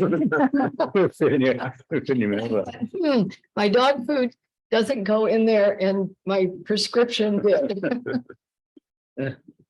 Emily, what am I missing here? What else do you want to tell the council about where we are, and what are your plans to what information are you seeking from them when we return to them next month or March, I guess? Well, I think one of the most important things remains the same, which is protecting the downtown post office and getting official language from the U.S. Postal Service, and which is something we've been working on. And we do have a tentative plan to have Postmaster Jorge Gonzalez to attend the city council meeting in March. Good. And it will be an introduction to council, an introduction to the public, and to reiterate the conversation that we had with him and the next steps that he sees for the post office and what what is in his toolbox, so he can help us out. Yes. Yes. Earlier in your presentation, when you talked about this the first time, you said that you had a lot of people who came up with concerns about first responders not being able to find their property. And it would be nice if we had some actual data that showed us the number of incidents when a first responder was not able to find a place the first time, because at Chevron, we also always used to say, let the data drive the decision. Councilman Tice had actually at one point in time talked about formalizing the directional addresses. And if we could formalize the directional addresses and allow people to post them outside of their homes, it might go a long way to solving any problems that we currently have. Thank you. Thank you. And just, so it's, I mean, I don't think that we have empirical data. I think that we've got anecdotal data. When people, and again, you've heard from people, you've gotten emails and heard people testify. And then again, we want people to tell us their experiences about that. The other thing that you can find that's actually is a little bit more empirical is we have watch logs from Monterey Fire and our paramedicine program, our ambulance program. And in there, you get to sift through them. You can see wrong address, but it's relatively infrequent because Chief Panholzer does not let an engineer drive a fire truck until they are intimately familiar with our village because of the challenges of getting to an emergency. I may be a resident, but I am having 3 times for the house. Places do not accept my PO box as a permanent. They want a permanent address, and they don't accept Carmel to Northwest of 9th Street or whichever place I'm renting. So, I really think it's important to have a street a number. I'm just going to say that they might not agree with me, but thank you. And the other thing I've talked to you about this, where I live, where Brandon lives, where a bunch of us live, it's the PG approach. Instead of making a hard decision, they put it on the ballot and let the voters vote for it. Cannabis, parking, skate parks, you fill in the blank. I'm not suggesting you do that because our councils have always had the wherewithal to make a decision, but you could always put it on a ballot and let the voters make an opinion. I'm sorry, I cut someone off. I think Mr. Barron. Yeah, I would say that this item, as I said before, this item is pretty much near the top of my list. On a list of things to do. It doesn't, from the perspective of people in the community, it's not just a public safety issue. It's a question of being able to conduct, any business related to the government or PG&E or the cable company or whatever. just in the modern world, people are just not, we have dozens of people that need to find our addresses. Everybody has a different system and it's very frustrating.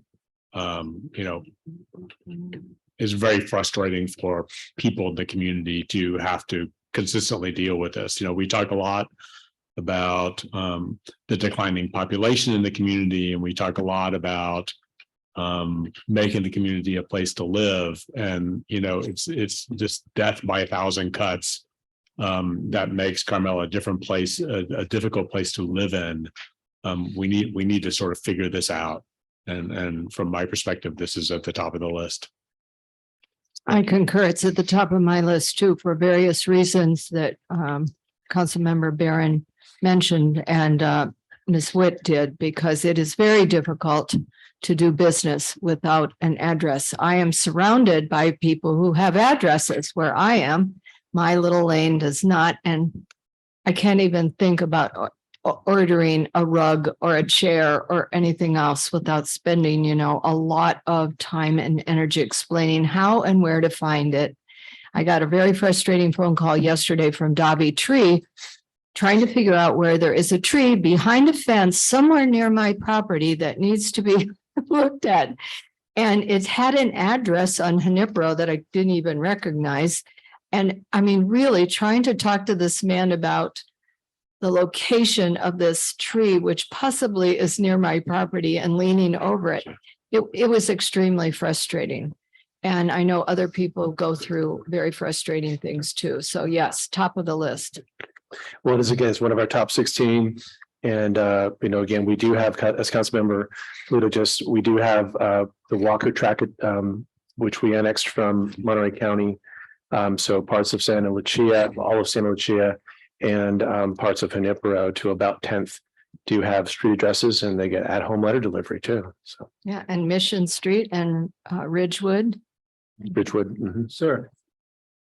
Yes. Hi, I'm David O'Neill, and I wasn't planning on talking about this, but I wanted to let everybody know that I had an emergency this year where my husband was having a heart attack and my neighbor broke her ankle at the same exact time. We got 2 ambulances. It was amazing.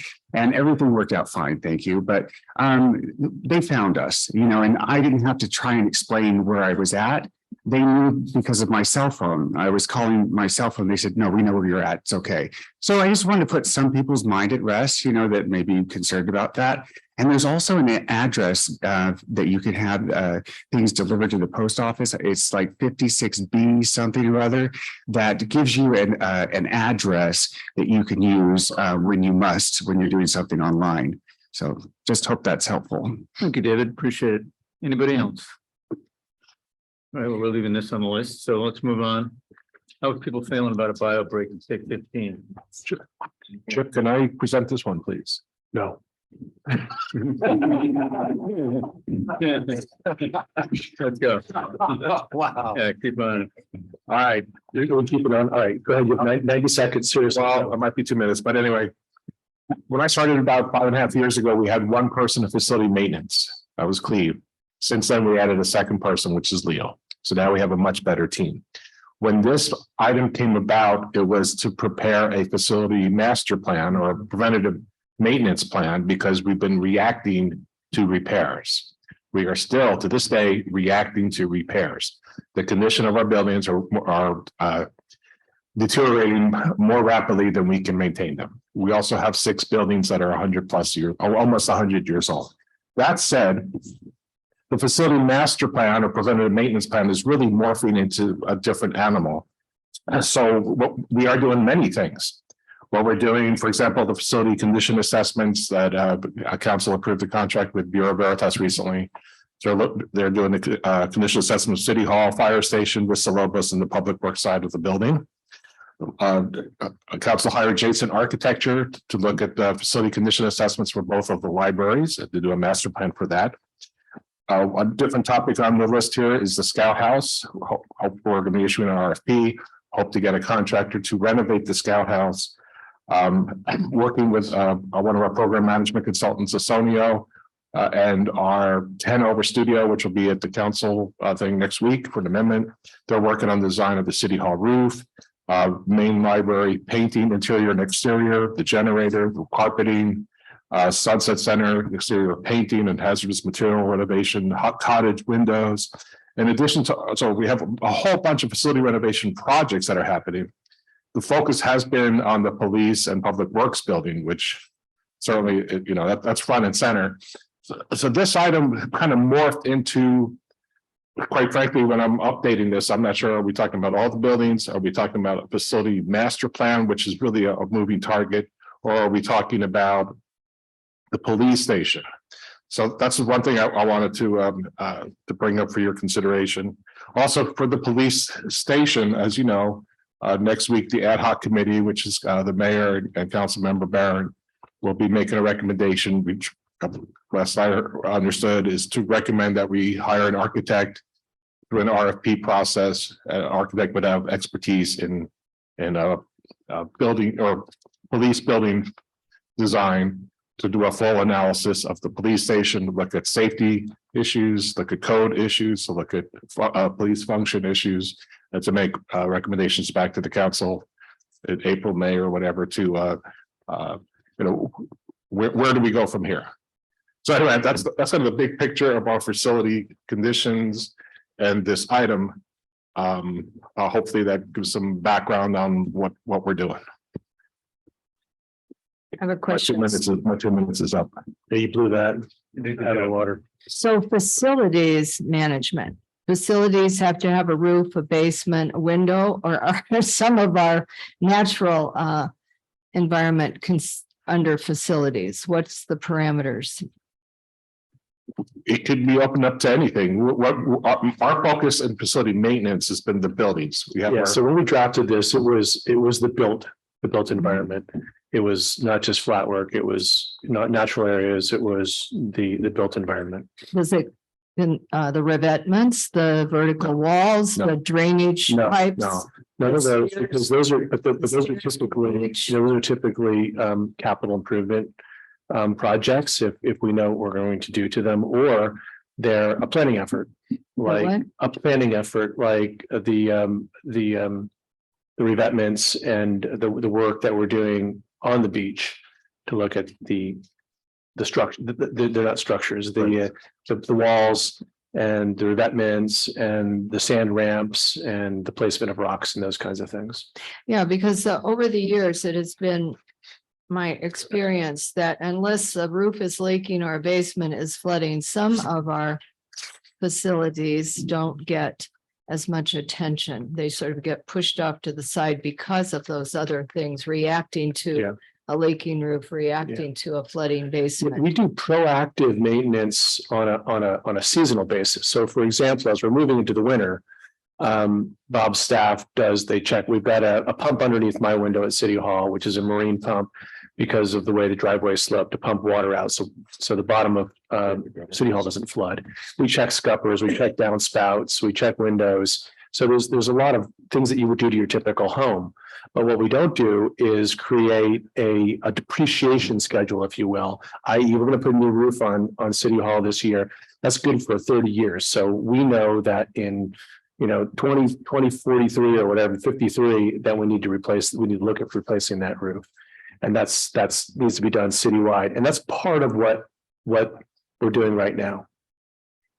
Which again is more advanced than unknown surprises down the road. Pardon me? All of a sudden, you don't have a surprise down the road. Correct, but it also creates a menu for you when you either have extra funds or you're budgeting capital work that you know that you have to dedicate X toward facilities maintenance, for example. Well, I know when you live in a condominium complex, you have to do reserves studies every so many years. And the reserve study comes in and looks at everything and it tells you what's going to need maintenance in X number of years or right now. So this is essentially a reserve study for our facilities so that we're ahead of the game. And what we should be doing, and it's not just built, it's also our rolling stock, is we should be depreciating those assets. So we just spent $900,000, I can't even say it, on a new fire engine. Rather than pulling that out of our savings account, we should be depreciating that fire engine or a roof over a series of years, putting that money away And I know that's nice to say, because quite frankly, a lot of cities try that, but they end up raiding the money for other purposes in the future. But at least you know that you've got some money put away for replacement of either vehicles or buildings or their appurtenances when they wear out, because they invariably do. Yeah, part of a reserve study then is also funding your reserve. Yes, ma'am. 100%. 100%. So I think if we think of it in that way, it's We're very not- understated. We're not there yet, but that's exactly why the council set up a section 115 trucks, because it's irrevocable. So that future councils, when you guys decide to move on, can't say, oh, we've got $1 million over there. Let's take that because we're doing fine with our pension liability. Let's spend it on something else. We can't do that with the pension trust. I think we've made a tremendous headway into getting exactly where Karen wants us to be. I agree, sir. It's been over the past few years, we've made tremendous headway in these savings accounts. We upped our savings. We've done some things the right way. Yeah, and if everyone, so Councilmember Richards came on the council right after I was hired about 8 years ago. And remember the first several years we used the moniker rebuilding the foundation. And the foundation of an enterprise like ours is getting our financial house in order and making sure we had adequate reserves and fund balance, which is like a savings account, and then dealing with the things that were going to immediately fail: roofs, seawalls, storm drain systems. Again, not very attractive things to the public. Now we've moved, just kind of think about it as kind of a not a Maslow diagram, but a triangle. As we're moving up, we get to do the things that are more attractive and more visible to the public now that we're working on and we've secured the foundation of the organization. And we've also been conscientious of what happens if TOTs drop. I think that we're going to see a downfall in TOTs this next quarter with what happened last week. I mean, the town was empty for 9 days. We'll see it. Well, that will affect our bottom line. And you're going to hear that we had a conference with our sales tax consultant. All that revenge spending that Brandon had in his pocket nationwide, it's gone. People, and so we're predicting a 0.3% revenue increase in sales tax next year, which ain't, luckily we have two other pillars that are doing okay, but that's not a big number. Again, people have run out of the money that they spent during the pandemic. And so, again, this is nationwide. So we might be a bubble, we might not be. But again, the budget that I'll be presenting to you again is relatively conservative vis-a-vis sales tax.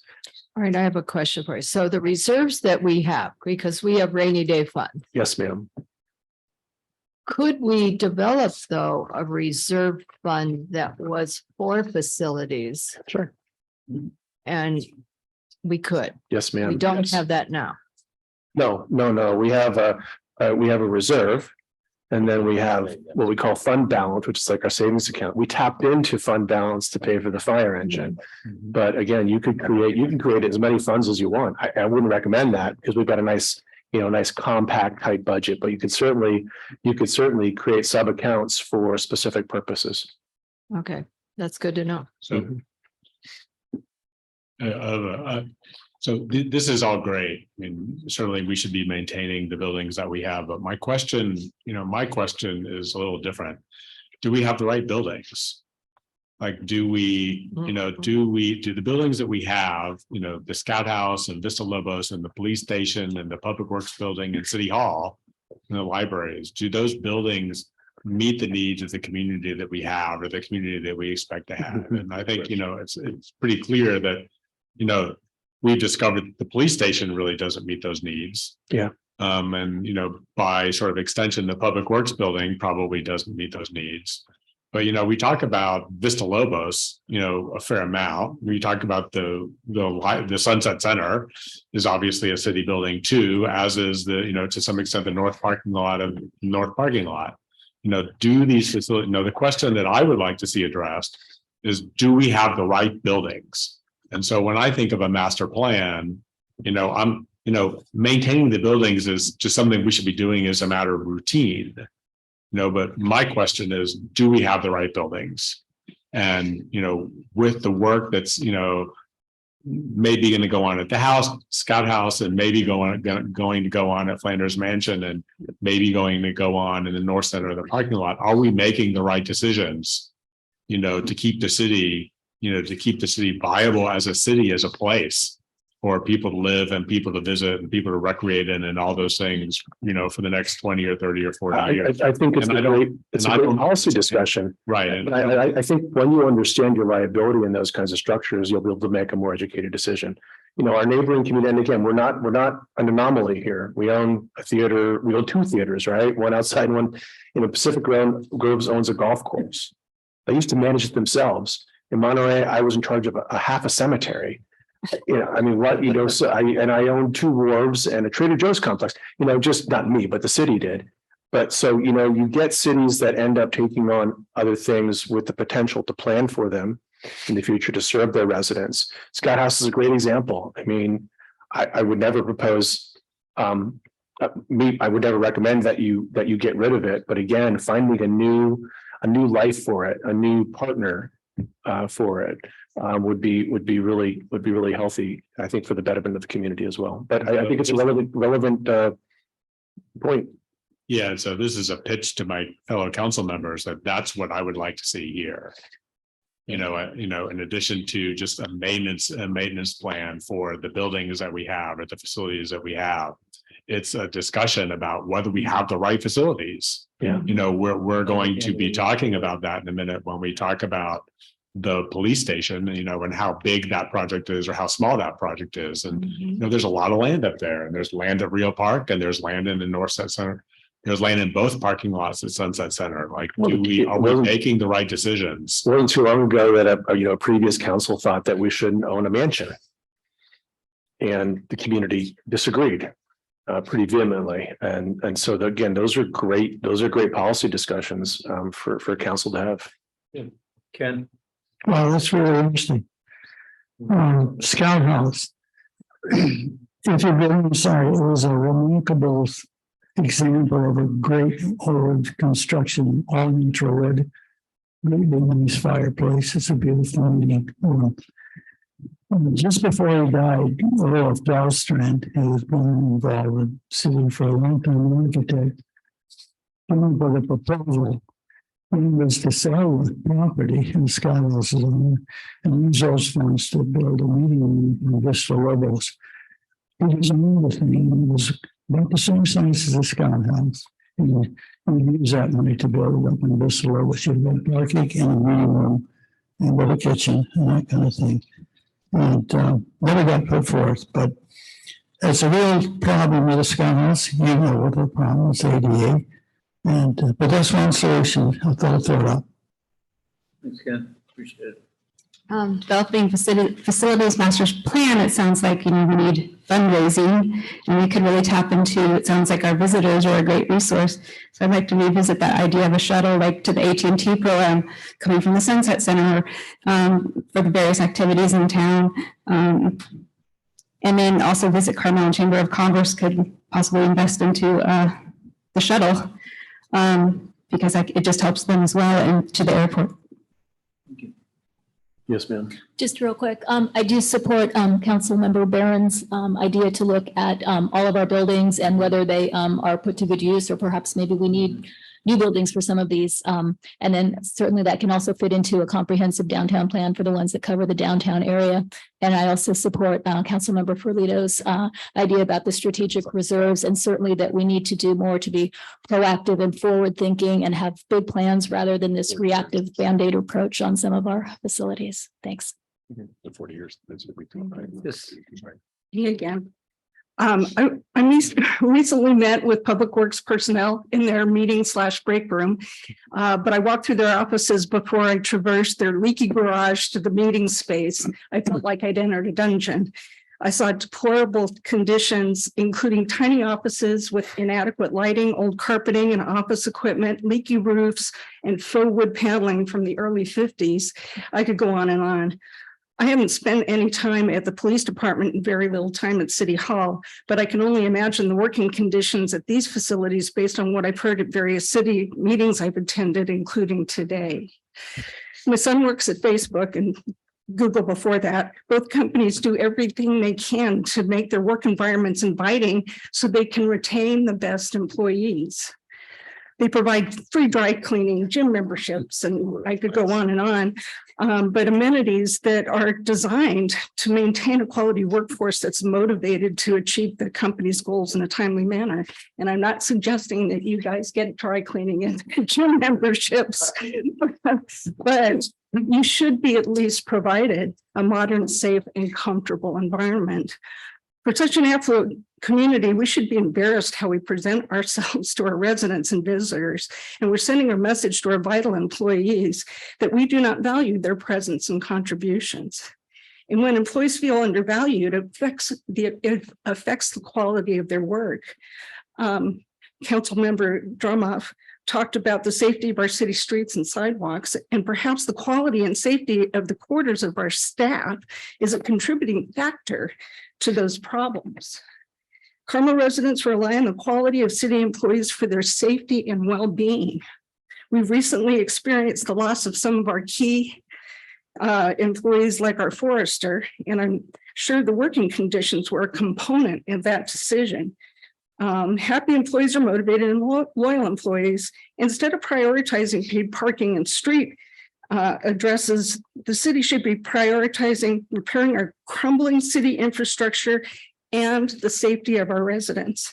Why is our restoration of our employees' working environment buried into item number 18 on the priority list? It should be among the top items on the list. Thank you. Thank you. Thank you. Anybody else? So good comments, Council. Again, we'll be continue to bring information, and we got some good notes on this. Bio break it for the next 10 minutes. We will return at let's say 2:34.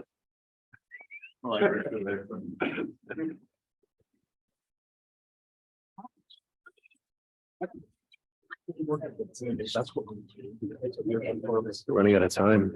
We're running out of time. We only have an hour and a half left. We're running out of time.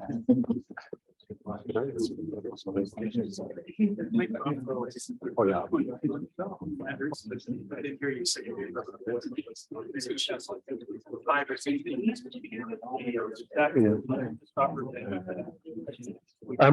I mean, I don't think to make a major present.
Simple.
And it makes it hard. Missing Councilwoman Ferlito. Jared. You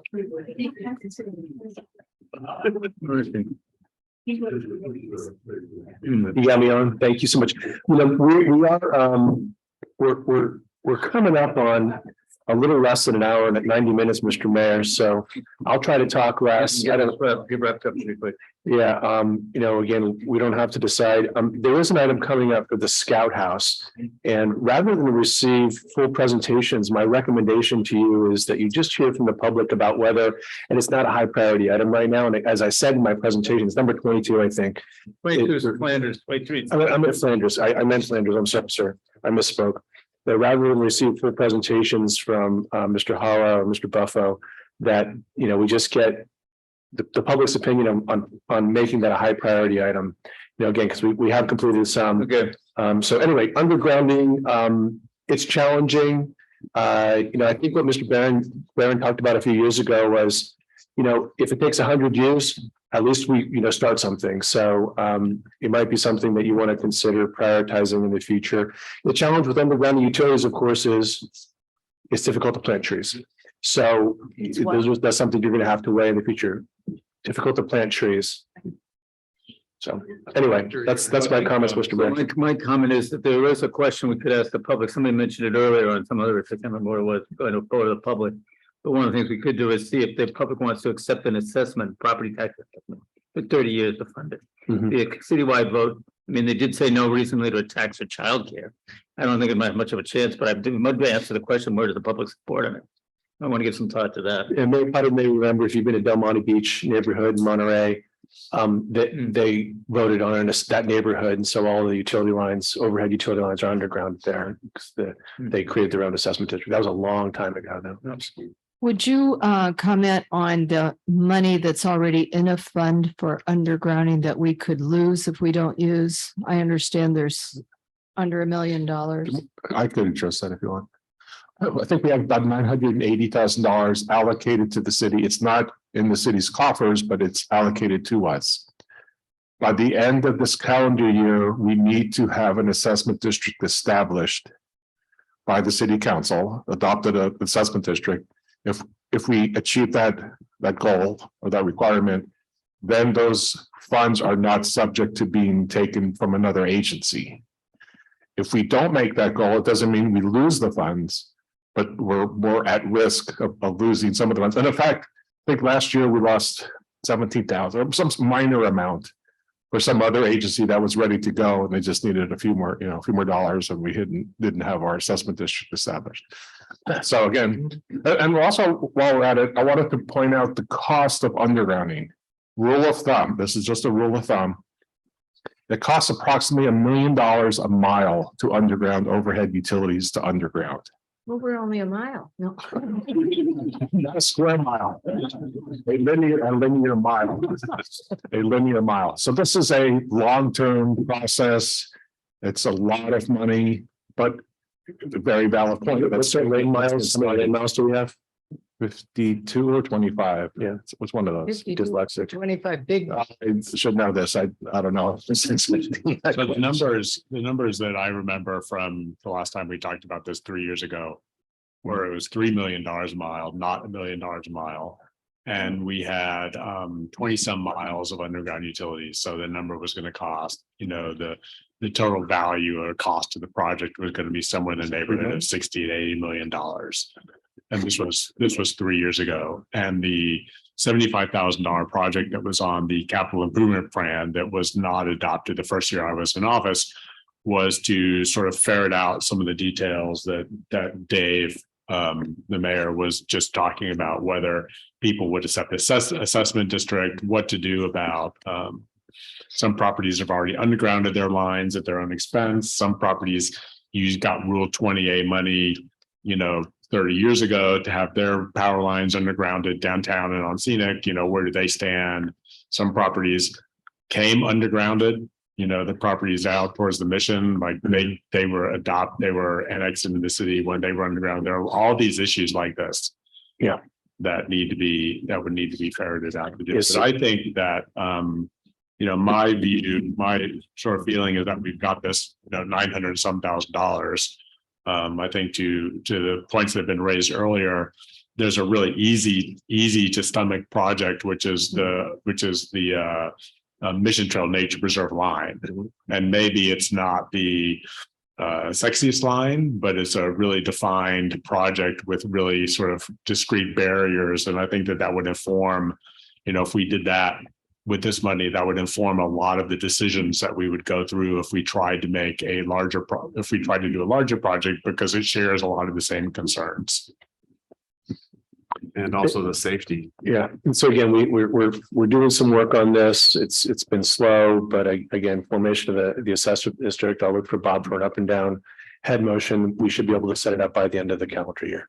Hope so. The public, yes. Oh, are you aware of Scenic America has grant money for especially scenic areas like ourselves? And also there are other grant monies for undergrounding. I don't know if the state and the federal government has any left.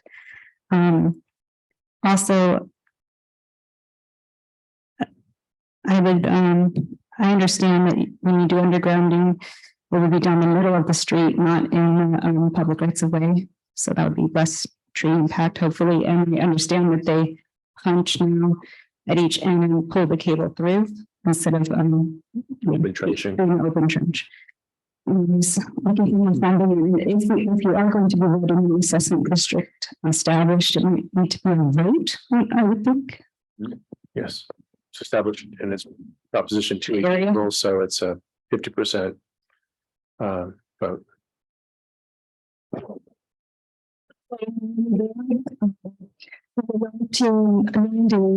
When we had the terrific storms, the deluge, as a result of the tremendous damage that was done in the community, the city council directed the formation of an ad hoc undergrounding committee. And the council asked me to chair that ad hoc committee. We met for a number of months. We put together a report. The city foresters supported the undergrounding effort. And since then, a number of people have expressed a real concern because of the fire danger that's going on in the state and with the drought and so forth. We have an excellent opportunity right now. PG&E is all over the television advertising how much they want it underground and how much the state wants special environments to be undergrounded. Well, I can't think of a more special undergrounding opportunity than the city of Carmel, because should we have an unfortunate incident like a fire start, what's the result of that going to be? Given so many dead trees and given the timeline for getting to Carmel from Monterey for a lot of manpower and operational vehicles, I just am very concerned about being able to see this as an opportunity right now with the number one, the trees being the way they are, the emphasis of the state, as well as the pressure they've put on PG&E. PG&E has plenty of money. I think the problem is for us to decide whether we want to do this or not, make a commitment to it, and then try to seek out, again, a group of people, citizens who would help sell this for you if you think it's a doable project. But I think we need a lot more information right now. And I think some of that information can come from our elected state officials. So I would encourage you not to ignore this opportunity and at least check it out to see what the real parameters are today. 3 years ago, that was a world away from some of the things that we have experienced. And I'm really glad to see Councilmember Barron being very vitally interested in this topic too. And I'm hoping that some of the rest of you are also. And maybe we can get a citizens committee going and that we can help you with this. I think it's a very worthwhile project. And I hope you'll consider it. Thank you so much. I just appreciate it. Just for everyone's benefit, we did apply for our line to be undergrounded in Mission Trail Nature Preserve. Because they had a sensitive habitat severity zone grant program and we were not successful. We actually worked with and we actually walked our local PG&E representative through and she thought it was a great candidate. Her name is Gina Arnold. And we just weren't successful this time, but it will remain on the list. So anyway, council, that's Yeah, what we're. I don't think we should drop that. I think we should continue to communicate with Gina Arnold on that. But it occurs to me with this just shy of $1 million, we could, as Councilmember Barron mentioned, Mission Trail Park, there's two things in Mission Trail Park. There's the high voltage line going down Willow Trail behind the homes on Ridgewood, but there's also a line that goes from the park to Flanders. Flanders could get its electricity from Hatton Road. And if we could at least do away with that line from the preserve up to Flanders, it would be a positive. I also think that there's a couple unsightly poles down by the restrooms along Ocean. At the bottom of Ocean, there's a couple of very unsightly poles and then there's one at the bottom of 8th Street that really mar the appearance of our scenic pathway and also the dunes area. And maybe those are low hanging enough fruit that we could at least accomplish a few of those things on this $1 million budget that wouldn't be too painful. So I'd like to see a little bit of I guess you call it a white paper. Yeah, so when we select our consultant, ma'am, if I'm sorry for interrupting you, when we select our consultant, which is coming up here, we'll make sure the scope includes those kinds of elements. It's not just the establishment of the underground assessment district, but it looks at opportunities for these one-off projects. Yeah, quick and dirty projects, Yeah, so point is. Is that consultant, is that for the Rule 20A money or is that for the bigger? That's to establish the assessment district. For the Rule 20A money? Yes, sir. And so to use as an example, so that I understand it, if we use the Rule 20A money to underground that high voltage line in Mission Trail Nature Preserve, the assessment district would be the houses that obtain their power from that line. Yes. Is that right? Correct. And so to the mayor's point, if we did the same thing in the entire city, the assessment district would be some part, all or some part of the city. Right. And that's why again. And so again, we're just talking about in the case of this, the Mission Trail, the Unipero Road or Unipero properties or whatever those properties are. Right, because different parts of the city are fed by different lines. So again, it could be broken up into how the distribution lines come into the city, but we'll know that once we get to sort of riff off of Karen's points a few minutes ago. I would say my preference, I have a real interest in the assessment district, process.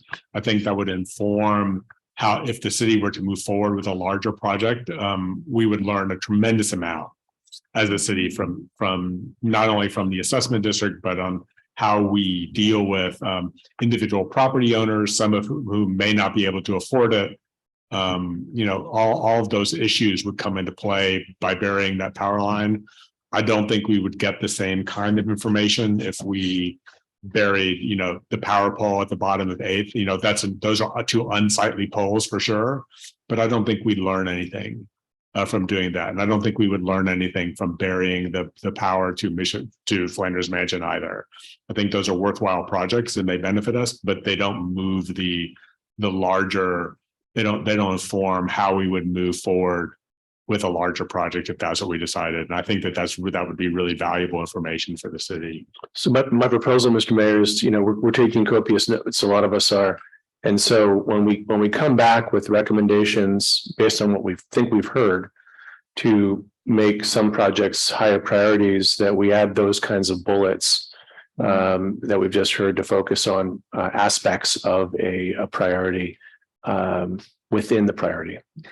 Could we add to the bullets that climate action plan that the state has required us to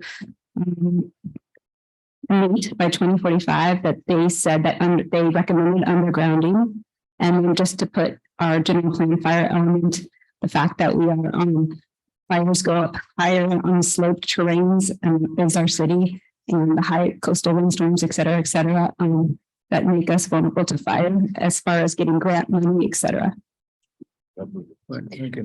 Would you just clarify for me, the 20A money is future money? No, it's money, it's money that's being held on our behalf by Pacific Gas and Electric Company. That's the 950,000. Right, 80. Yeah. So money for a citywide undergrounding would be coming from where? An assessment district of the entire town? Well, as we were saying, it could be a neighborhood, part of a neighborhood, could be the whole city, where again, each property owner would be assessed something, $10,000 or, Annually off the property tax, and you go ahead and bond that out over the 30-year period. Okay, but there is an additional burden on the, if I remember this right, on the property owner. From the feed on the house to the undergrounding, they are responsible for the cost of undergrounding that feed. Is that correct? Correct, yes, yeah. Okay. And that's our current requirement. So again, if you're building a new house in the village, you are required, unless there's some kind of a real reason that you can't, to underground the overhead line to your house. So I think, as you know, Carmel Cares is currently working with neighborhood groups on San Antonio between the Pebble Gate, and we're trying to get it all the way to Ocean, but we're running into some slowdown on PG&E. They just want to do the first 3 poles. It's a long story, but our consultant, by the way, we retain Wallace Group, Eric Rutherford, and I would suggest you look at him because he has some experience with this. And then the other group is on Ocean to 8th on Scenic, 2 pretty high priority places. And both groups seem to have the funds, and we've set it up so they can put it through the 501c3 and take if possible, they can get some tax benefits out of it. So, but it's frustrating, complex. I tried to do it 3 times and gave up myself on my properties. But we're going to persevere and we're going to get it done. We have some really good neighbors who are well-funded and sharp people. I think you've met them. Yes, sir. And we've got a good team together, and Mayor Potter's very anxious to help us as he sees fit. And he's tried Bobby's on board, and I'm sure the others will be too, once you see exactly what we're doing. So, and if there's anything we can do to help you on the overarching 28 project, we'd love to do that as well. Thank you. Thank you, Dale. Anybody else? Just a quick comment. I certainly would support exploring this further, and I heard from so many residents, they really support this. But the one concern I would have is that if there are some people who cannot afford it, that they have some kind of an exemption. That's a challenge, yeah. Yeah. All righty, we comfortable? So we talked about design review board. I think you gave us great direction. We're going to bring a scope of responsibilities and then the mandatory changes to our ordinance to you prior to the design traditions project coming to you. Okay, great. Thank you. Any listening? Okay. Sunset North Lot, again, great idea.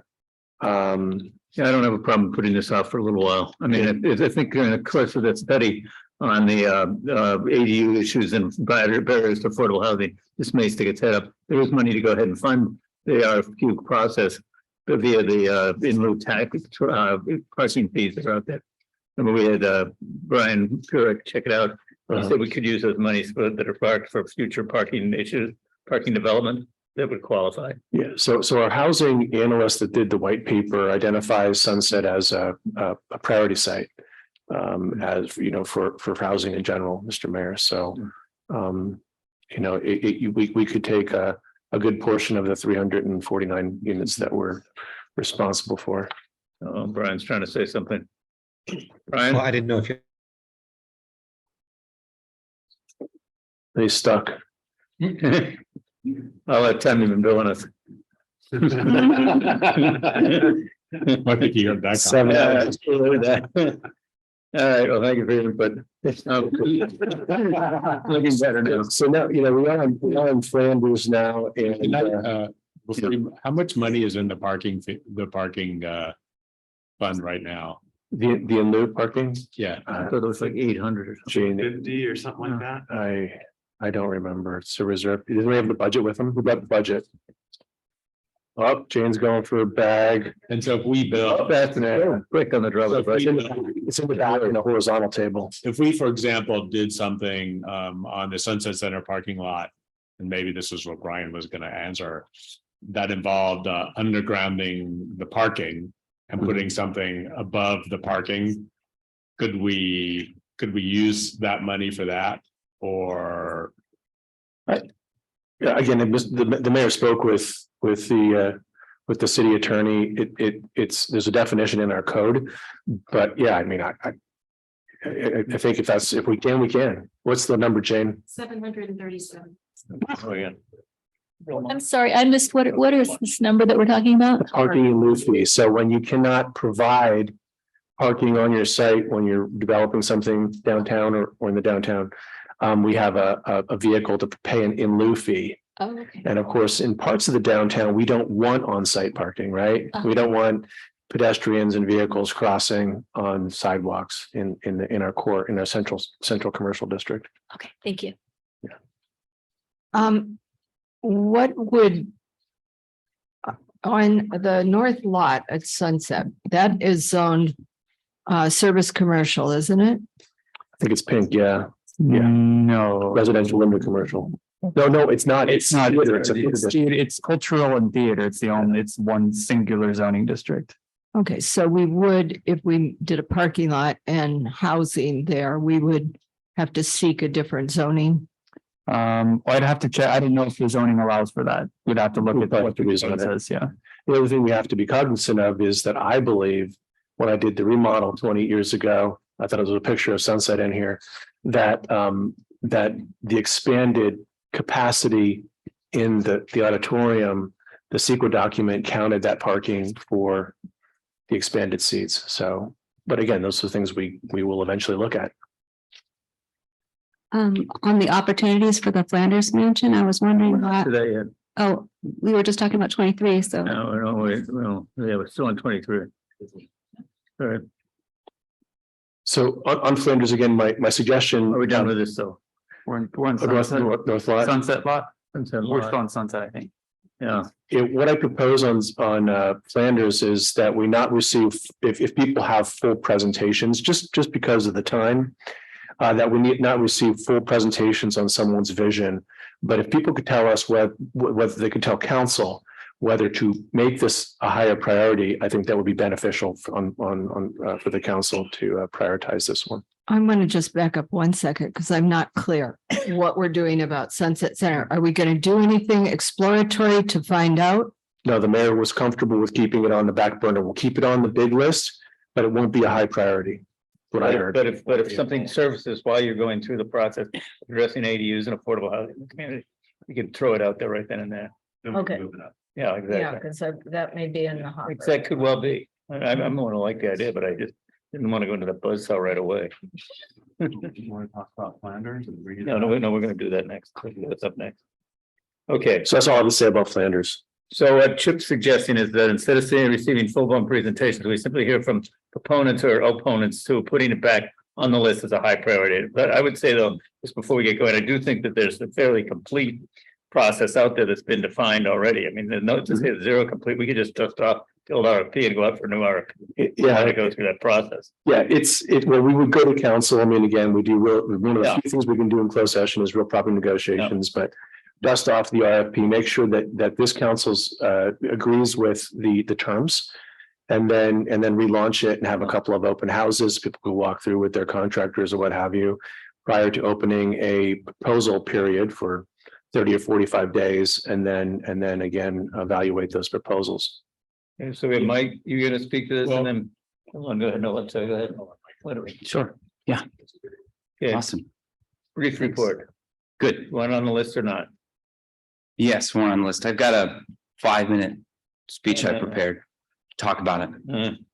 Is that right? Oh, you wanna hear the whole 5 minutes, guys, or you wanna just give me the go ahead? What? No, it's not. You went to all the troubles. Yeah, I have been here since 10. Go ahead. All right, thanks. Speed reading. All right, I'll try to be as quick as possible. So Mayor Potter and City Council and staff, thank you for this opportunity to speak today. My name is Mike Buffo, and I am an applicant for the Flanders Mansion. And today I have a revision to the proposal I submitted on December 12th, 2018. Over these last 4 years, this proposal has gathered dozens of backers and supporters representing 20 Carmel-based nonprofit organizations. And this home actually inspired a documentary that my wife and I made called Bohemian Soul on this city. This proposal stands out because it allows the city to consider a due diligence period before committing to a curator. And it also promises community benefits beyond simply restoring a city-owned asset. I'm a fourth generation Monterey Italian, and my office is in the Suvizino courtyard next to Cultura. But my wife and I live in Marina with our 3 boys, Theodore, Wesley, and Jameson. I'm Carmel's videographer. And since the shelter in place, my company House of 8 Media has been helping us all stay connected by adding a live stream option to any live event. Many of us have now have the option of attending events from home, and I average over 100 video productions annually, and most of my work is right here in Carmel. I have become an essential contributor by meeting this community's needs daily and being the documentarian of this city's arts, cultures, and entertainment. The City Council has considered several curatorship offers. However, these attempts have not resulted in a proposal that satisfies the community's many needs as we understand them, particularly of 3 groups. The city requires it to be a private home. The public wants the property to provide a significant community benefit, but the neighbors want to refrain from intensifying the neighborhood. So our proposal seeks to address all these needs. Once restored, Flanders can be an outstanding example of the city's commitment to Carmel preservation. We would like Flanders to become a historic venue in the park to educate visitors about the city's unique natural attributes and Carmel's rich cultural history. Michael Hogan will speak more about this after me. We also see Flanders as an artistic venue to showcase the arts and culture of this city. And we can imagine producing a virtual directory of recorded lectures, courses, and learning opportunities available online for all ages in various disciplines in the arts and sciences. In anything we produce at Flanders, the city will inspire our work, and the curator can be a steward of the city's legacy. To do this, here's what I'm asking for. It's really simple. We'd like to conduct a 120-day feasibility study to define a scope of work and estimated cost of repairs and improvements to the electrical, mechanical, and plumbing systems. And during this time, I would appreciate the opportunity to raise pledges towards a capital campaign to see if there is enough public support for the benefits that this curatorship will bring to the community. Should I successfully raise the minimum number of pledges by the end of this due diligence period to fulfill the defined scope of work, we can collaborate on a lease agreement. And we can then recoup the pledges as capital contributions and submit our contractors' cost estimates for approval to begin the work. Should I need more time to raise the money, the city will be free to use our cost estimates as the updated information to support the next RFP, saving valuable staff time. Because we're seeking pledges rather than donations, we only receive and spend the contributions if we meet our fundraising goal. I am very grateful for the opportunity you, Mayor, and Council and staff have given me to present today. We hope that because of our proposal's benefit to the city, we can begin to work to effectuate this plan as soon as possible. I hope that you find our proposal for a no-cost feasibility study the best option to move forward to meet the community's needs as you see fit, City Council. I appreciate your consideration of the project. And here are 6 copies of my revised proposal for the Flanders Mansion. Are there others wishing to speak to Mike's proposal?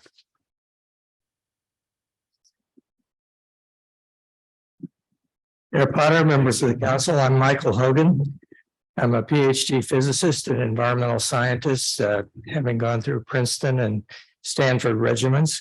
I founded the largest California environmental think tank, Earthmetrics, where we conducted original research for EPA and other agencies.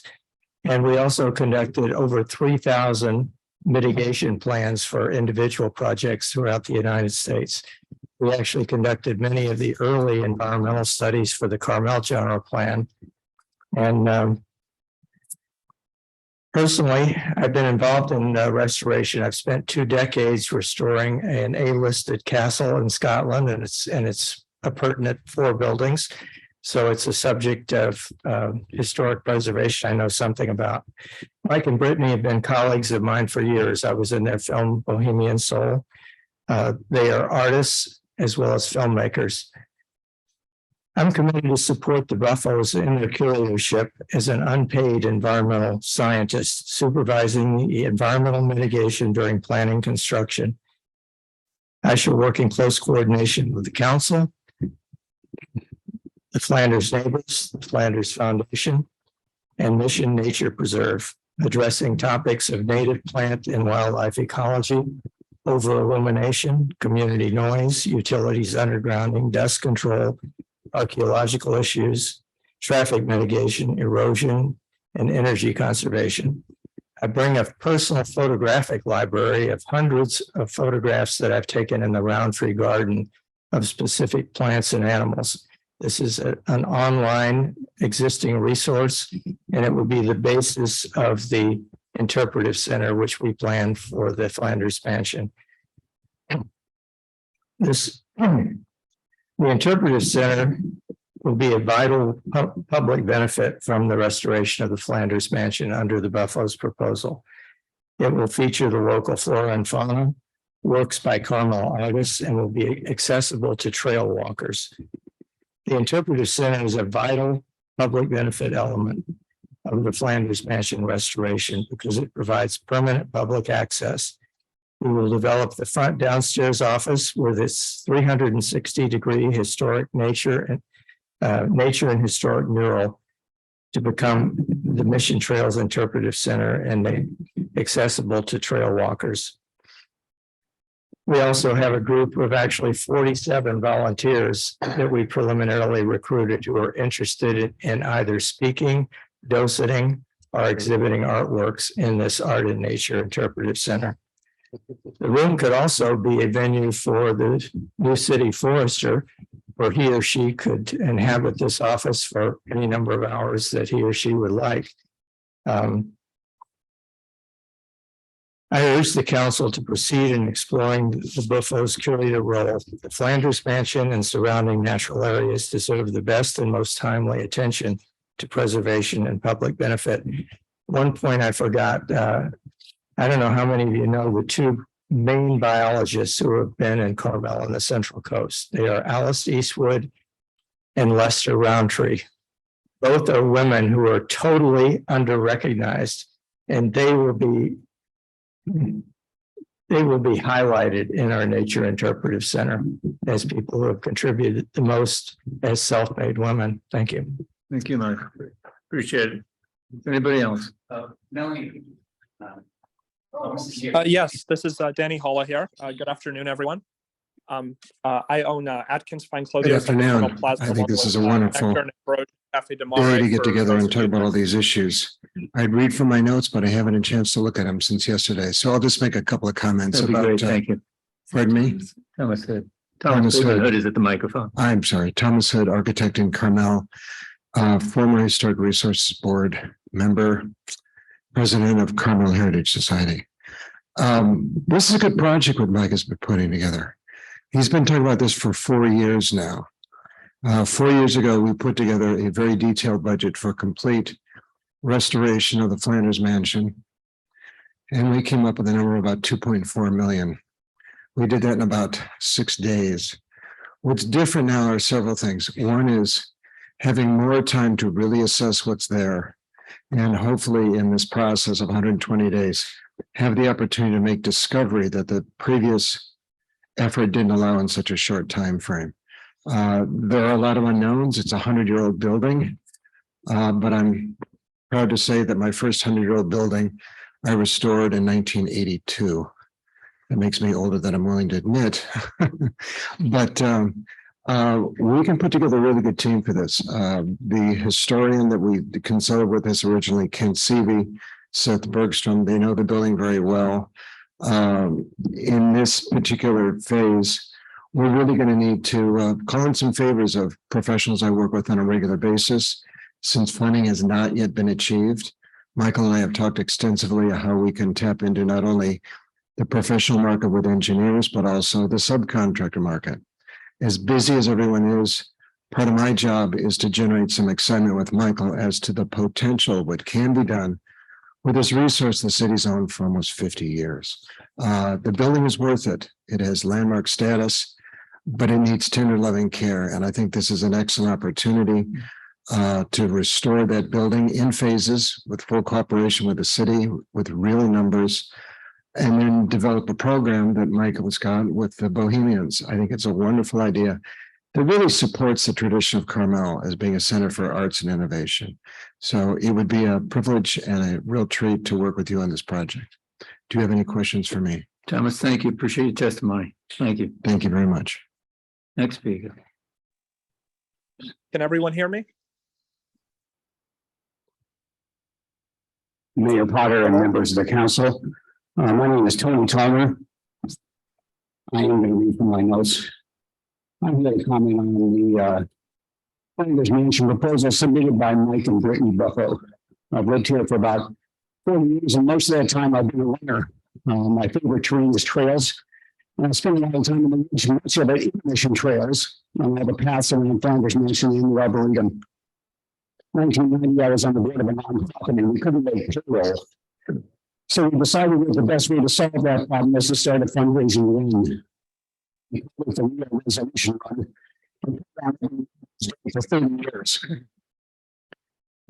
As you know, the centerpiece of our run, or the most, if you're talking to a runner, West Mission Trails. I really love that property.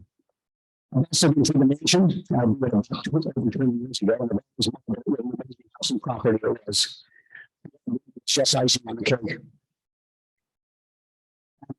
So this is over the years as the city and its residents have struggled to figure out what to do. And I don't think there's a linear solution. It seems to me that the best plan will have a mixture of vision, passion, forward thinking, and respect, all intertwined with a common thread of community built in. That's when Mike and Brittany Buffalo come in. I've known Mike for about 7 years. He and I sit in the men's group and we meet weekly and have done so for all that time. Mike is one of the younger guys in our group, and I've gotten a chance to watch as he and Brittany have grown their family. As many of you know, growing a family and running your own business is usually fraught with challenges, so I've also gotten to see Mike work his way through those as well.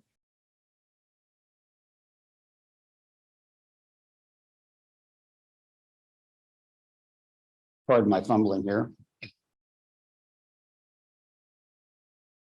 He's always displayed wisdom beyond his years, and our group has come to run Mike for leadership and innovative problem solving.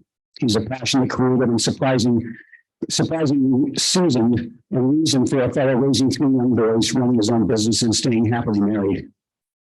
Over the years, Mike's theater productions have displayed his talent for bringing people together. Additionally, his skill set includes professional level videography and mastery of the art of storytelling. He has worked with many different people representing some of our area's top interests, including theater, local history, real estate, and natural conservation. His history and portfolio speak for themselves, but his recent Giants of Big Sur with Montana Wildlife Society and his and Brittany's Bohemian Soul about the artists of Carmel are 2 great examples of what Mike is capable of. I believe he will bring the same passion and expertise to the Founders Mansion project. In closing, I think that Mike and Brittany bring youthful energy to what's best about this community. We're visionary, determined, collaborative, and committed, and the loyalties include all ages. This dedication to the various groups and interests with skin in this game means a real win for the community treasure that deserves this kind of enthusiastic representation. Thank you. Thank you, Tony. Nice to see you again. Next speaker. Hi, can anyone hear me? This is Danny Holla here. I agree with everything he just said, but in addition, I've personally been working with Mike through Carmel Cares and House of 8 Media. We produced 40 short videos, produced a webinar, and he also manages our social media communications. The relationship has been very successful. He has a great family. He's a very caring person. His son Wesley was actually his assistant on the video shoot at the Forest Theater Planting Day. In order for this project to be successful, the curator has to have a real passion for the project, extreme perseverance, and a vision for the future of Carmel. Mike has demonstrated all of these, as you will see in his proposal, and in his ability to have remained committed to this project for over 4 years. Thank you. Thank you. Next speaker. Next speaker. All right, this is Danny Holla here. Can everyone hear me? I'm finding these discussions really interesting because I had no intention of speaking to this issue at all. My name is Cindy Lloyd, and over 30 years ago, when the meadow in Mission Trail Park, which it was called at that time, was under threat by the city council to sell it off. And so I knew that area very well. I had a new puppy and I walked her in that area every day. I discovered every trail. At any rate, my brother called me and said, Cindy, do you know that the meadow Mission Trail is under threat of being sold? I said, you got to be kidding me. So we developed a group. We protested. We appeared before the city council, and there was only one member in that council who just couldn't give us the majority. He also happened to be the mayor. But at the next election, Jean Grace was elected, and the first item on her agenda was to preserve Mission Trail Nature Preserve in its entirety, including the meadow, and that included the Flanders. We didn't call it a mansion, then we called it a house. We knew that Paul Flanders had built it. It was only a big house. Anyway, the plan that I developed, and it was very interesting. We said, let's take down that Flanders house. Let's keep the good parts of it. Let's sell stuff that we don't need, that isn't in use. But let's keep the living room, and let's keep the library. Let's keep a bathroom, and let's keep a place to prepare and serve some food. The library was going to be, and this was my proposal at the time, and this is why I'm speaking to you today. It would be an interpretive library where we could house all the different documents and books on the flora and fauna and geography of Mission Trail Nature Preserve, as it's now called. Well, obviously, my idea didn't come to fruition, and so here we are today, and that's why I'm speaking to you. I don't know any of the members on your committee or who are going to speak. I just met Mike Buffo today. I know Thomas Hood. I've met him once or twice, but anyway, there it is. Thanks. Bye. Thank you, Cindy. Next speaker. All right, this is Danny Holla here. Can everyone hear me? Hello? You know, you have a lot to do, thank you. A lot to cover today, and I won't take and go over all of my presentation, but I'd like to hit a few really salient points.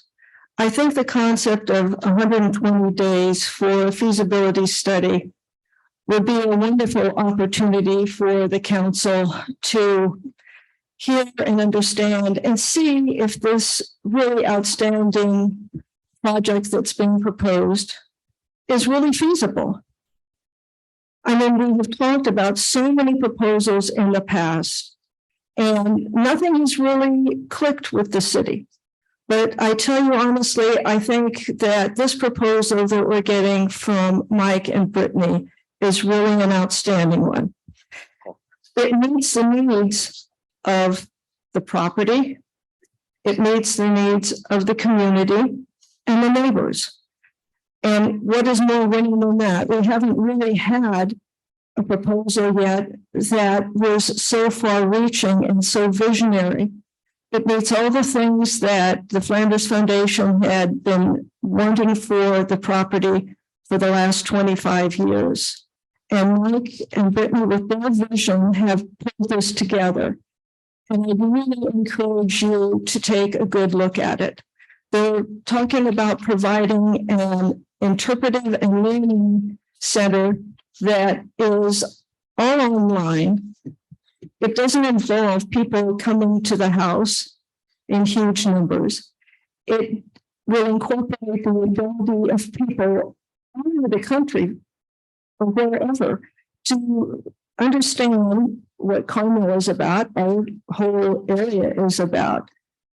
He's not only talking about tremendous artistic productions like he did with the condo program that he put together, he and Brittany put together with the Ventana Wildlife, but he's also worked with our own library. He's worked with our Chamber of Commerce. He's worked with local realtors. So what I'm trying to say is that, what he's offering all of us, the council, the city, and all of us in the community is a tremendous opportunity to restore the mansion, have a wonderful family, totally dedicated. I mean, you cannot find more enthusiastic people than the Buffos to live and maintain and care for this property for the long term. So I would strongly encourage you to look at the plan that they have passed out to you and really consider strongly doing this feasibility study, because we've got an opportunity to make a real difference with this property in the near term, the very near term. And I fear if we don't take this opportunity based upon past RFPs, we will miss a very, very unique opportunity. They're wonderful people. They're totally dedicated to the community. And I think you'd find it hard to replace them and do the work that you and all of us want up in the park. Thank you so much. Thank you, Melanie. Appreciate it. Is that the culmination of that group? Like, okay. Danny Holla. Danny, you tried to speak about this earlier. I had to cut you off. I'm sorry about that, but now'd be a good time. No, that's all right, Dave.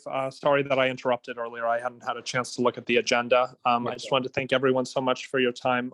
I grew up in Carmel, actually right next to City Hall in an MJ Murphy building that's now LaBerge Carmel. And since I was a child, I've had a strong passion for our historic architecture in our community, which has led me to join the Carmel Heritage Society and also to start 3 businesses in Carmel. I am very passionate about the Flanders Mansion and restoring it as the centerpiece for our community, especially for regular events throughout the holidays, and to redevelop the gardens there in a way that's respectful of the home's heritage, and also just to immediately start restoring the home. Unlike Mr. Buffo, I don't need to fundraise. I'm ready to financially commit myself and my family to restoring the house immediately. And I've put together a brief proposal, which I'll share with all the members of the council shortly. All right. Is that it, Danny? Yes, I'll keep it brief. I know that there's a couple more items that all of you need to get to. Thank you. I appreciate the brevity. Good man. All righty. Is there anybody else wish to speak to him on the Flanders Mansion issue? Okay, so the question before the council is simply, do we want to put this on a priority list that was not on the priority list before? What's the council's desire? I'd say yes. Could I just make a comment? I'm sure. I know I'm new to the council, so I hope this is not taken poorly in saying this, but the chart says 0% complete. So I feel a little bit blindsided that people are making proposals. I had no idea that there was anything out there that people were working on.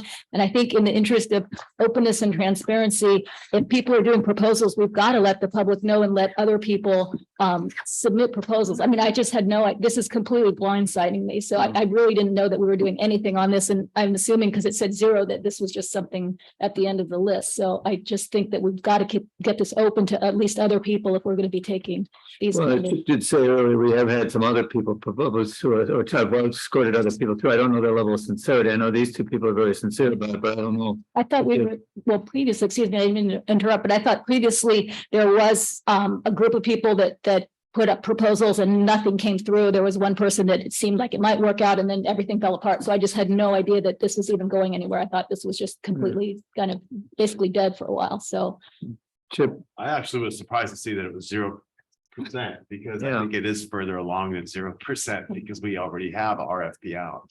Well, we don't currently, I mean, we've been through a process, we were probably at 50% when the last conservators walked away pre-COVID several years ago. And so you wanted to keep it on the bigger list because you didn't want to lose sight of it. It's hard to lose sight of that mansion, but you didn't prioritize it. We were taking a break. And again, since then, I get calls pretty frequently. Councilman Dramoff and I were in there a couple of weeks ago. Yeah. But now it's really, I think Councilman Dramoff has a good point. I mean, it's your opportunity to determine whether you want to elevate this and go through an RFP process. Now, again, it wouldn't you're not precluded from going to Mr. Buffo's proposal, but I wouldn't recommend that. I think that you need to have a very open and discreet, open and transparent process for everyone or anyone who's interested in to apply for the conservatorship. I concur with Alessandra on this. I was not on the council before. I have no idea what the RFP even was. It was many, many years ago. I'd like to see if we are going to contemplate this, a dust off to see if the RFP is actually realistic. I mean, at the time, I think it was $300,000 over, or it was 60,000 over 5 years, and then you got to live there forever. And $300,000 in this day and age would hardly remodel a kitchen anymore. So anyway, that's probably an exaggeration, but I do think that we, especially since there are two completely new council members to this, we would need to take a look at the whole previous RFP process and have some sort of discussion of would we want to change the terms of the RFP in any way to bring it up more to modern expenditures at this point. And yeah, I'm not ready to do anything today other than maybe So we were asking. be convinced to elevate it a little so that we had a complete opportunity That was to what was being asked today. look it over. Jeff. Thank you. Yeah, I agree with my two fellow council members. I'm willing to, interested in elevating it and getting someone in at its minimum, it's a house where someone could live. So there's, one of our 349 units. Maybe 348 to go. I thought the process, I'm not convinced that the process we went through 3 years ago is the right one. It wasn't, yeah, and so I'm interested in looking at it. I don't think, yeah, we need to take a step back and decide whether that process is really the right one. And what I would ask you is, I know when I joined and when Dave and I joined, there was, that process had been sort of crafted by the previous council, and Dave and I and the other three council members sort of inherited it. And I believe somewhere back in, when we were going through the RFP process, you gave us a presentation, staff gave us a presentation on what we had inherited. And maybe we should go back to that presentation and redo that, or even take a step back and decide what the sort of goals and objectives of getting someone in there are. Okay. Yeah. Well, it sounds to me like the bottom line is the direction is to elevate it. Got it. Perfect. Exactly. Thank you. Could you have said it a little bit longer? Okay, we'll elevate it. Thank you. Okay. The Scout House. And Scout House, again, we're poised to launch the RFP. We've been working with one of Mr. Pierrick's partners. She happens to be the mayor of, I don't know, Tiburon or Belvedere Island or something. So she's really working on the O&M agreement. And hopefully, again, we'll get that RFP released next month. All righty. Any other questions? Chip, do you want to summarize what you've heard today and what you're thinking of doing with what you've heard? Wait a minute, one more item, I'm sorry. Which is we talk about social media. We use our website. We're under a remodel for our website. I heard what Mr. Cruz said this morning. So Emily and Ashley and Nova know, some of the shortcomings of our existing website and how to, they've already got great ideas on how to improve it. So we have got funding in place. You'll see it in the near future. Yeah, I think what I would say, to this, and I think I probably put this on even before the pandemic, and it's just kind of languished in spot number 24, spot number 99, wherever it is at the very end of the list. Someone earlier today mentioned, communication during the storm, and I think that that's sort of the perfect example of what something like this could be used for. I think, Chip, when you talk about the city's communication in terms of and in terms of the website and in terms of the Friday letter, and I think about it in terms of communication and getting information out and not limiting ourselves to the website or the Friday letter. And I think that that comment about what to do during the storms is sort of the perfect example. You have a channel that's pretty quiet during most of the year, and then in January or December, it kind of comes really alive for a couple of weeks, and then it recedes back into its quiet period. And that's a different kind of communication that I think the city really doesn't do. And maybe there, and I do know that you were pumping out, you were issuing more Friday letters, Thursday letters and Wednesday letters. But I'm not sure that that's necessarily the right method of communication during events like that. And so my challenge to you, and I think to the council, is to think about it in terms of situations like that, where we have something like that going on, and we need to communicate differently, in a way that we are not particularly used to. Okay, it's good. We'll certainly take that. We'll consider our opportunities there. Do you want to mention the Nixle system? Because we did, no, okay. No. I'll be quick, but just exactly what Jeff Barron just said. I know that during the storm, I was screenshotting your VOGs, or sending and screenshotting the city website, because not a lot of people know, unfortunately, to go on there, like texting people and going to the emergency services site and spreading information on the Carmel Residents Association Facebook page, or on using those means that I had, our Carmel Neighborly. I did not see something coming directly from the city, so that would be great. It's good direction. I can speak with some authority on this. I manage a few social media channels for local groups. And how many of you follow Wendy Root Askew? Do anybody follow Wendy on Instagram? So she represents the supervisors, and I turned to her when I was wondering, seeing videos of the storms in Salinas and the flooding, and is it going to flood, and am I going to make my plans? I tuned into her channel. She's a person, not a city, right? On social media, city channels and we'll call them company profiles don't get the algorithm love the way that people do. So I guess in the short of it, what that means is, like, any one of you could take a stand and be more vocal on social media to do announcements or celebrations, or record the culture that you represent and that you're a part of. So I would urge you to think about it a little differently. Instead of being a city channel, just take an individual approach to it, and I think you'll be able to be more effective. Mike, I appreciate that input. I would disagree, though, with you slightly, in that Wendy Root Askew I consider to be a friend of mine. She did a horrible job about informing the public of when these little PSAs were going to be. We found out about first 2 weeks, found out what they were in process. I got a text from her saying, "Oh, by the way, this is happening." I got a text from Mary Adams' aide. Yep. Yeah, Sarah Hargrave, and she texted me and said, "Dave, this interview is going on. The public address is going on right now." I logged in. I had to tell Chip, you pulled yourself out of a planning meeting, didn't you? Yeah.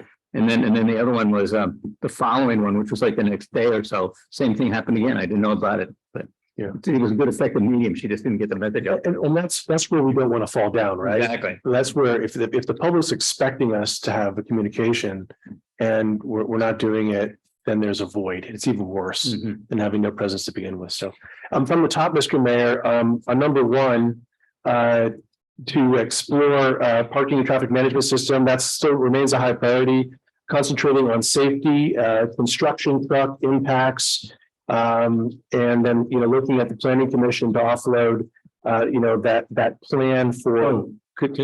Before you do this recap, I'm glad earlier in the meeting I made a reference to putting something back on the list. Yeah, I'll get to that, sir. And I just want to make sure that we cover that. Yes, sir. I'll do your suggestion at the end if you don't mind. And so, And I would like to keep track of what got taken off the list, what's still on the list, because we have an opportunity to add some things to the list. Yeah.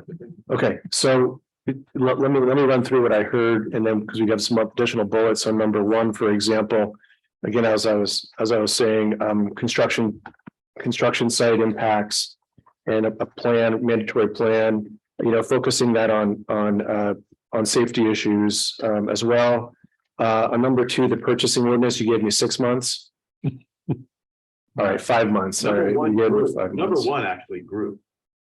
Yeah, the scope grew. Yeah. Yep, absolutely, 100%. And we carved out again that ordinance for, codifying the construction trucks. On purchasing, you gave me 5 months. I was joking about that. for plan for natural areas to reduce fire risk. And these are in no particular, these are my handwritten notes, council. So making sure we have the ability to go onto private property, our firefighters do risk assessments, making sure that we address the relationships with our other fire agencies. Making sure that we highlight evacuation routes and that we have a social media alert platform. Brandon just mailed to me the Nixle system. So making sure that that's in the plan. And then, also weaving in a little bit of a discussion here about tree replacements, both public and private, and grid pruning, which comes up in another area as well. Reenactment of the presentation we had at the Forest Theater. Oh, yeah, I forgot that. Yeah. That one grew as well. No, it's a good one. Yeah. It got, yes, it evolved. Uh, Don't forget that we still need to hire that natural resources person. Yes, ma'am. Yeah, it's on the number 4. There were no changes to. So again, we're working with the city of Monterey on that. Number 5, which is the forest management plan. We want to address the tree watering. We do have a contractor for tree watering. We used to have a staff member. We have a contractor for tree watering. We talked about grid pruning, right tree, right place, and then really doing a really in-depth evaluation of all the tree squares and why they're not planted, and then that maintenance. I will remind you, I think I've told all of you that we do have one full-time personnel who works on nothing but sidewalks, except when we pull them off for storm damages and things. But you see Dom out there, he wears the fedora. Make sure you say hi. Number 6, which is this is Design Traditions 1.5. My notes are mechanics of the board worked out. So what you want to see back there is you want to see, and that comes up later as well, the design review board, making sure that we bring that back prior to adoption of the design guidelines. So you want to see the mechanics, what it looks like, how the responsibilities, and then what we're going to have to modify both in the zoning code and the general plan. And then what the planning commission will do, right? It's going to be, what is the charge of the design review board? Exactly. And who are they beholden to, if anyone but council? The ADU ordinance, making sure that we've got a verification process, annual compliance checks. And we're just waiting to make affordability component. Yes, sir. Affordability, the incentives for affordability. And the fact that I don't think any of us want the entire lot covered so that there's no room for the forest. Yeah, I was going to say that. Yeah, lot coverage, correct. We got a lot of input regarding wireless, and again, I think that we've made some great progress, and I think that the punchline there is that the community wants to have adequate time to spend with it. So and then there were a lot of different comments, and we'll compare those comments, which we have recorded, obviously, to the ordinance, and we'll share them with both Mr. Campanelli, who's not our attorney, but our own attorney, who's drafting that ordinance as well. We are going to remove numbers 9 and 10. Which are the filling vacancies and pandemic recovery. The most sexy one on the list, of course, is stormwater. So that one's staying on with still waiting for coastal commission input, of course. So hopefully we'll be prepared to go to planning commission in March, and then you'll see that after that, council. The volunteer group oversight. Facilitation. Damn. Got me. Facilitation. My 2 notes are great weapon and understaffed. I don't remember what we said, but we're going to keep that momentum going, obviously, and make sure that the volunteer webpage is very intuitive. It's very easy to access from on our website. Dale Burns' gracious offer to plant the trees. Dale Byrne is going to plant 108 trees, right? Oh, he's gone. Too bad. So we'll just deliver those to his house. Yeah. We'll deliver those to his house tomorrow, Bob. We're keeping financial policies and reserves, as well as outdoor public outdoor dining in the public right of way on the list, but not as a high priority. So those are both on the list, but not a high priority. Increased beautification. We talked a lot on this item. Talked about the parks, Forest Hill Park. We talked about Rio Park, the number of tree squares empty, getting an inventory, dealing with standing tree trunks, where the wires, the communication wires are, as I said, the tree wells, scenic pathway and the beach. So there's a lot more that come into that. And my request would be, I meet with all of you on a weekly basis. So if you've got, let's talk about this individually. And again, what we'll do is I'll build a budget that incorporates all these different elements, and we'll put a number to it and we'll present it to you in May. Number 16 was the barriers to affordable housing. Again, I thought that the consensus was that the ad hoc committee was doing a really good job. And so that'll remain obviously a high priority. Mayor White spoke about not receiving documents. So I want to remind everyone that if you have a specific topic area that you're interested in, we probably have a listserv for it. A listserv is where you write and say, I'm interested in, Brandon and I, we went to the farmer's market a few months ago and people could sign up. I'm interested in wireless telecommunications and design guidelines and affordable housing. And they got put on the list. And so whenever there's an agenda report or a meeting or a paper that we want to share, it gets sent to these people. So maybe we can broadcast a little bit more. I've encouraged Bob to do that for San Carlos Median Islands as well. Street addresses, again, I think, we're going to hear from Mr. Gonzalez, Postmaster Gonzalez at March. So again, the entire public will hear his representations, and he's comfortable coming. And when we had lunch with him, he said he spoke on behalf of the U.S. Postal Service, so we should trust him. So then we'll get again some direction from council on outreach and education vis-a-vis street addresses and what they should look like. What am I missing, Mr. Mayor? You smiled at me. No, I just saying, Which is rare. I'm with the federal government. That's the federal government, right? Facilities master plan. Again, we've got 4-Leaf that's working on 4 buildings. We've got a recommendation from the ad hoc committee on the police department, which is again Mayor Potter and Councilmember Barron, that's coming to you for next week. So it is a game plan that they're recommending to you that we all hope you'll embrace to move project forward there. So does that stay where it is, or does that get elevated? I would vote to elevate it. Is it possible to split out the police department? Yes, ma'am. Remodel, make it a separate category? 100%. I mean, again, like you've all said, when we talk about filling vacancies, where people work is Miss Whitten, I think Miss Whitten talked about it. I'm sorry, Miss Bradner, making sure we've got, accommodating facilities for people. So just tell me what you want to do. We can elevate the entire item, or we can carve out the police department.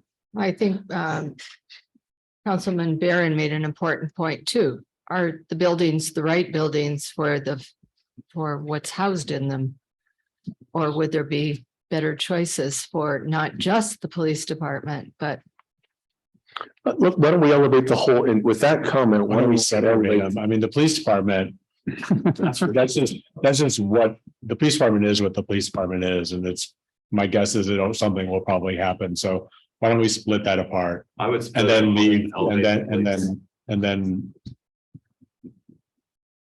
elevate the public thing. And I would say split them apart, elevate both of them. But when we talk about the facilities master plan, maybe it'll get de-elevated. When I made those comments, I did get support from the 2 council members on my far right, but I don't.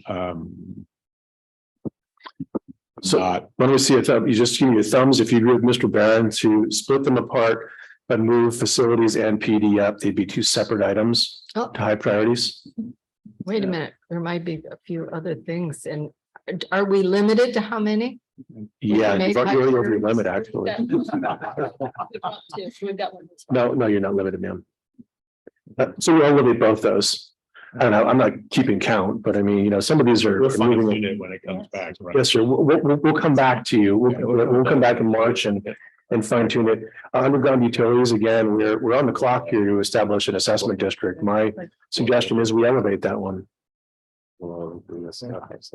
Yeah, and then as sort of associated with that, underground utilities, perhaps when we do a different way of doing the larger city thing would be to sort of reinvigorate the $75,000, whatever it is gonna cost now when we see this capital improvement project budget.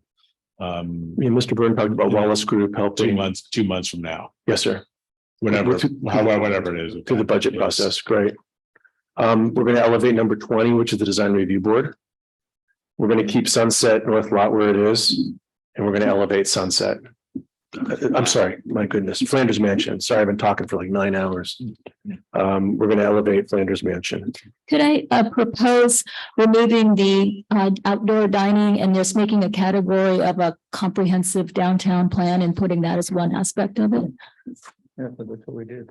You're kind of right. That's what we did, I think. We wanted to be part of the downtown master plan. Redo. Yeah, what I'm saying is Yeah. the category downtown master plan and just have that as part. Okay, yeah, subset or something. Yeah. Yeah, I understand the part of the process. Understand what we're doing. No, sir. I don't. So what we're saying is instead of having it out there as an item, it'll be something that'll be discussed during the process we go through when we talk about the downtown. Oh, I see. master So a plan. subset Exactly. of Something that'll be a discussed. subset of design traditions. 1.5. Exactly. Okay, yeah. We'll hold on. We'll add a bullet. We'll add a bullet. But it's not a master planning effort. We'll have a discussion about a master planning effort when we bring the commercial design guidelines to you. Oh, actually, I was saying something different. I don't know if you want to go with that. What I was saying is to take it out of number, what is it here? Number 21. Outdoor dining. Outdoor dining, thanks. Yeah, what I was suggesting is for number 14, take out permanent outdoor dining. And now maybe you don't want it up that high, but something just in general, a downtown plan that we could look at different aspects of the downtown. For example, Mr. Barron mentioned the use of the buildings and perhaps repurposing buildings, that kind of thing, and make it just part of a downtown plan. But I want to see if everyone else wants to agree with that. If not, you know. Yeah, so we can do that. You know, I mean, a lot of us are planners by trade and training. A master plan is a big undertaking. As I've said to you in all these, private and public forums, I mean, it's a big undertaking. It took us, we did a downtown master plan for Monterey, from Alvarado to what we call the swamps, so Lake El Estero, through East Downtown. And it was a multi-year effort with property owners and businesses and a lot of people. So we can do that. But I just want to make sure the rest of the council knows that's a very, because we're going to build in circulation, we're going to bring in landscape, public right of way improvements, furniture, outdoor dining. The ad hoc housing committee will be coming forward with ideas about housing in the downtown. Mhm. The outdoor dining in the public right of way could come under a master plan. So could how to accommodate that housing in the downtown. And when we finish with the design traditions, we'll have time then to incorporate what they come up with as far as commercial downtown stuff into a downtown master plan so that it will all flow. And then the Scout House happens to be in the downtown, and so does Sunset Center, sort of, and so does the Pit and the Pendulum down there. There are other things that could be considered then as part of a downtown master plan. You're absolutely right. But at some point in time, my recommendation to you as a planner and your city administrator is to put some guardrails. Yeah, I think that's what we would like to do, is elevate a downtown master plan into the black bold point, and then figure out which things that are in here can go in under there as subsets. Under general direction, I don't think you're gonna get there today. No, let me, if I may, let me bring a draft back of what that would look, what I think that would look like, what we think that would look like. Time associated, all of that. Pardon me? Amount of time associated. Yeah, we'll put amount of time associated with it as well. Really. And then at some point, after we finish the ad hoc housing thing, we may come and say, we think that certain streets could be under a specific plan because they're candidates for incorporating housing in them, because maybe they're all one story on that street, and that maybe once upon a time, that street can be planned for under a specific plan. Not that you would force people to do it, but it would show an opportunity that there are some places more feasible. What you'll see from us, it will be a larger larger list. And then hopefully you can excise things from it you can add things to it as well. I don't care, but looking at what should we have, pedestrian only streets or one-way streets or, streets that we've got bollards on for public safety rather than using a $1 million fire engine. So, a lot of these things, but again, we'll present a very broad scope and hopefully you'll say this is enough. And we'll define a land area as well. How much effort is it to produce that staff report? I would imagine it'll take us a dozen hours. It's going to be bullet points, it's just, we're going to just put our heads together and talk about what it would include and. Yeah, nobody back there. I'm sorry, so that's what we'll do. We'll bring it back for something for consideration. And we'll come back in March and we'll distill what you've said here. And then the one that Mr. Barron wanted to re-elevate was the climate adaptation plan. And his reason is that we're working on the coastal engineering study as well as the sea level rise. So I remember Councilmember Tyson, Mr. Barron were on that subcommittee. So re-elevating, which we don't have a problem with until we finish that work so they can review the report will fine with us. So that's what I got.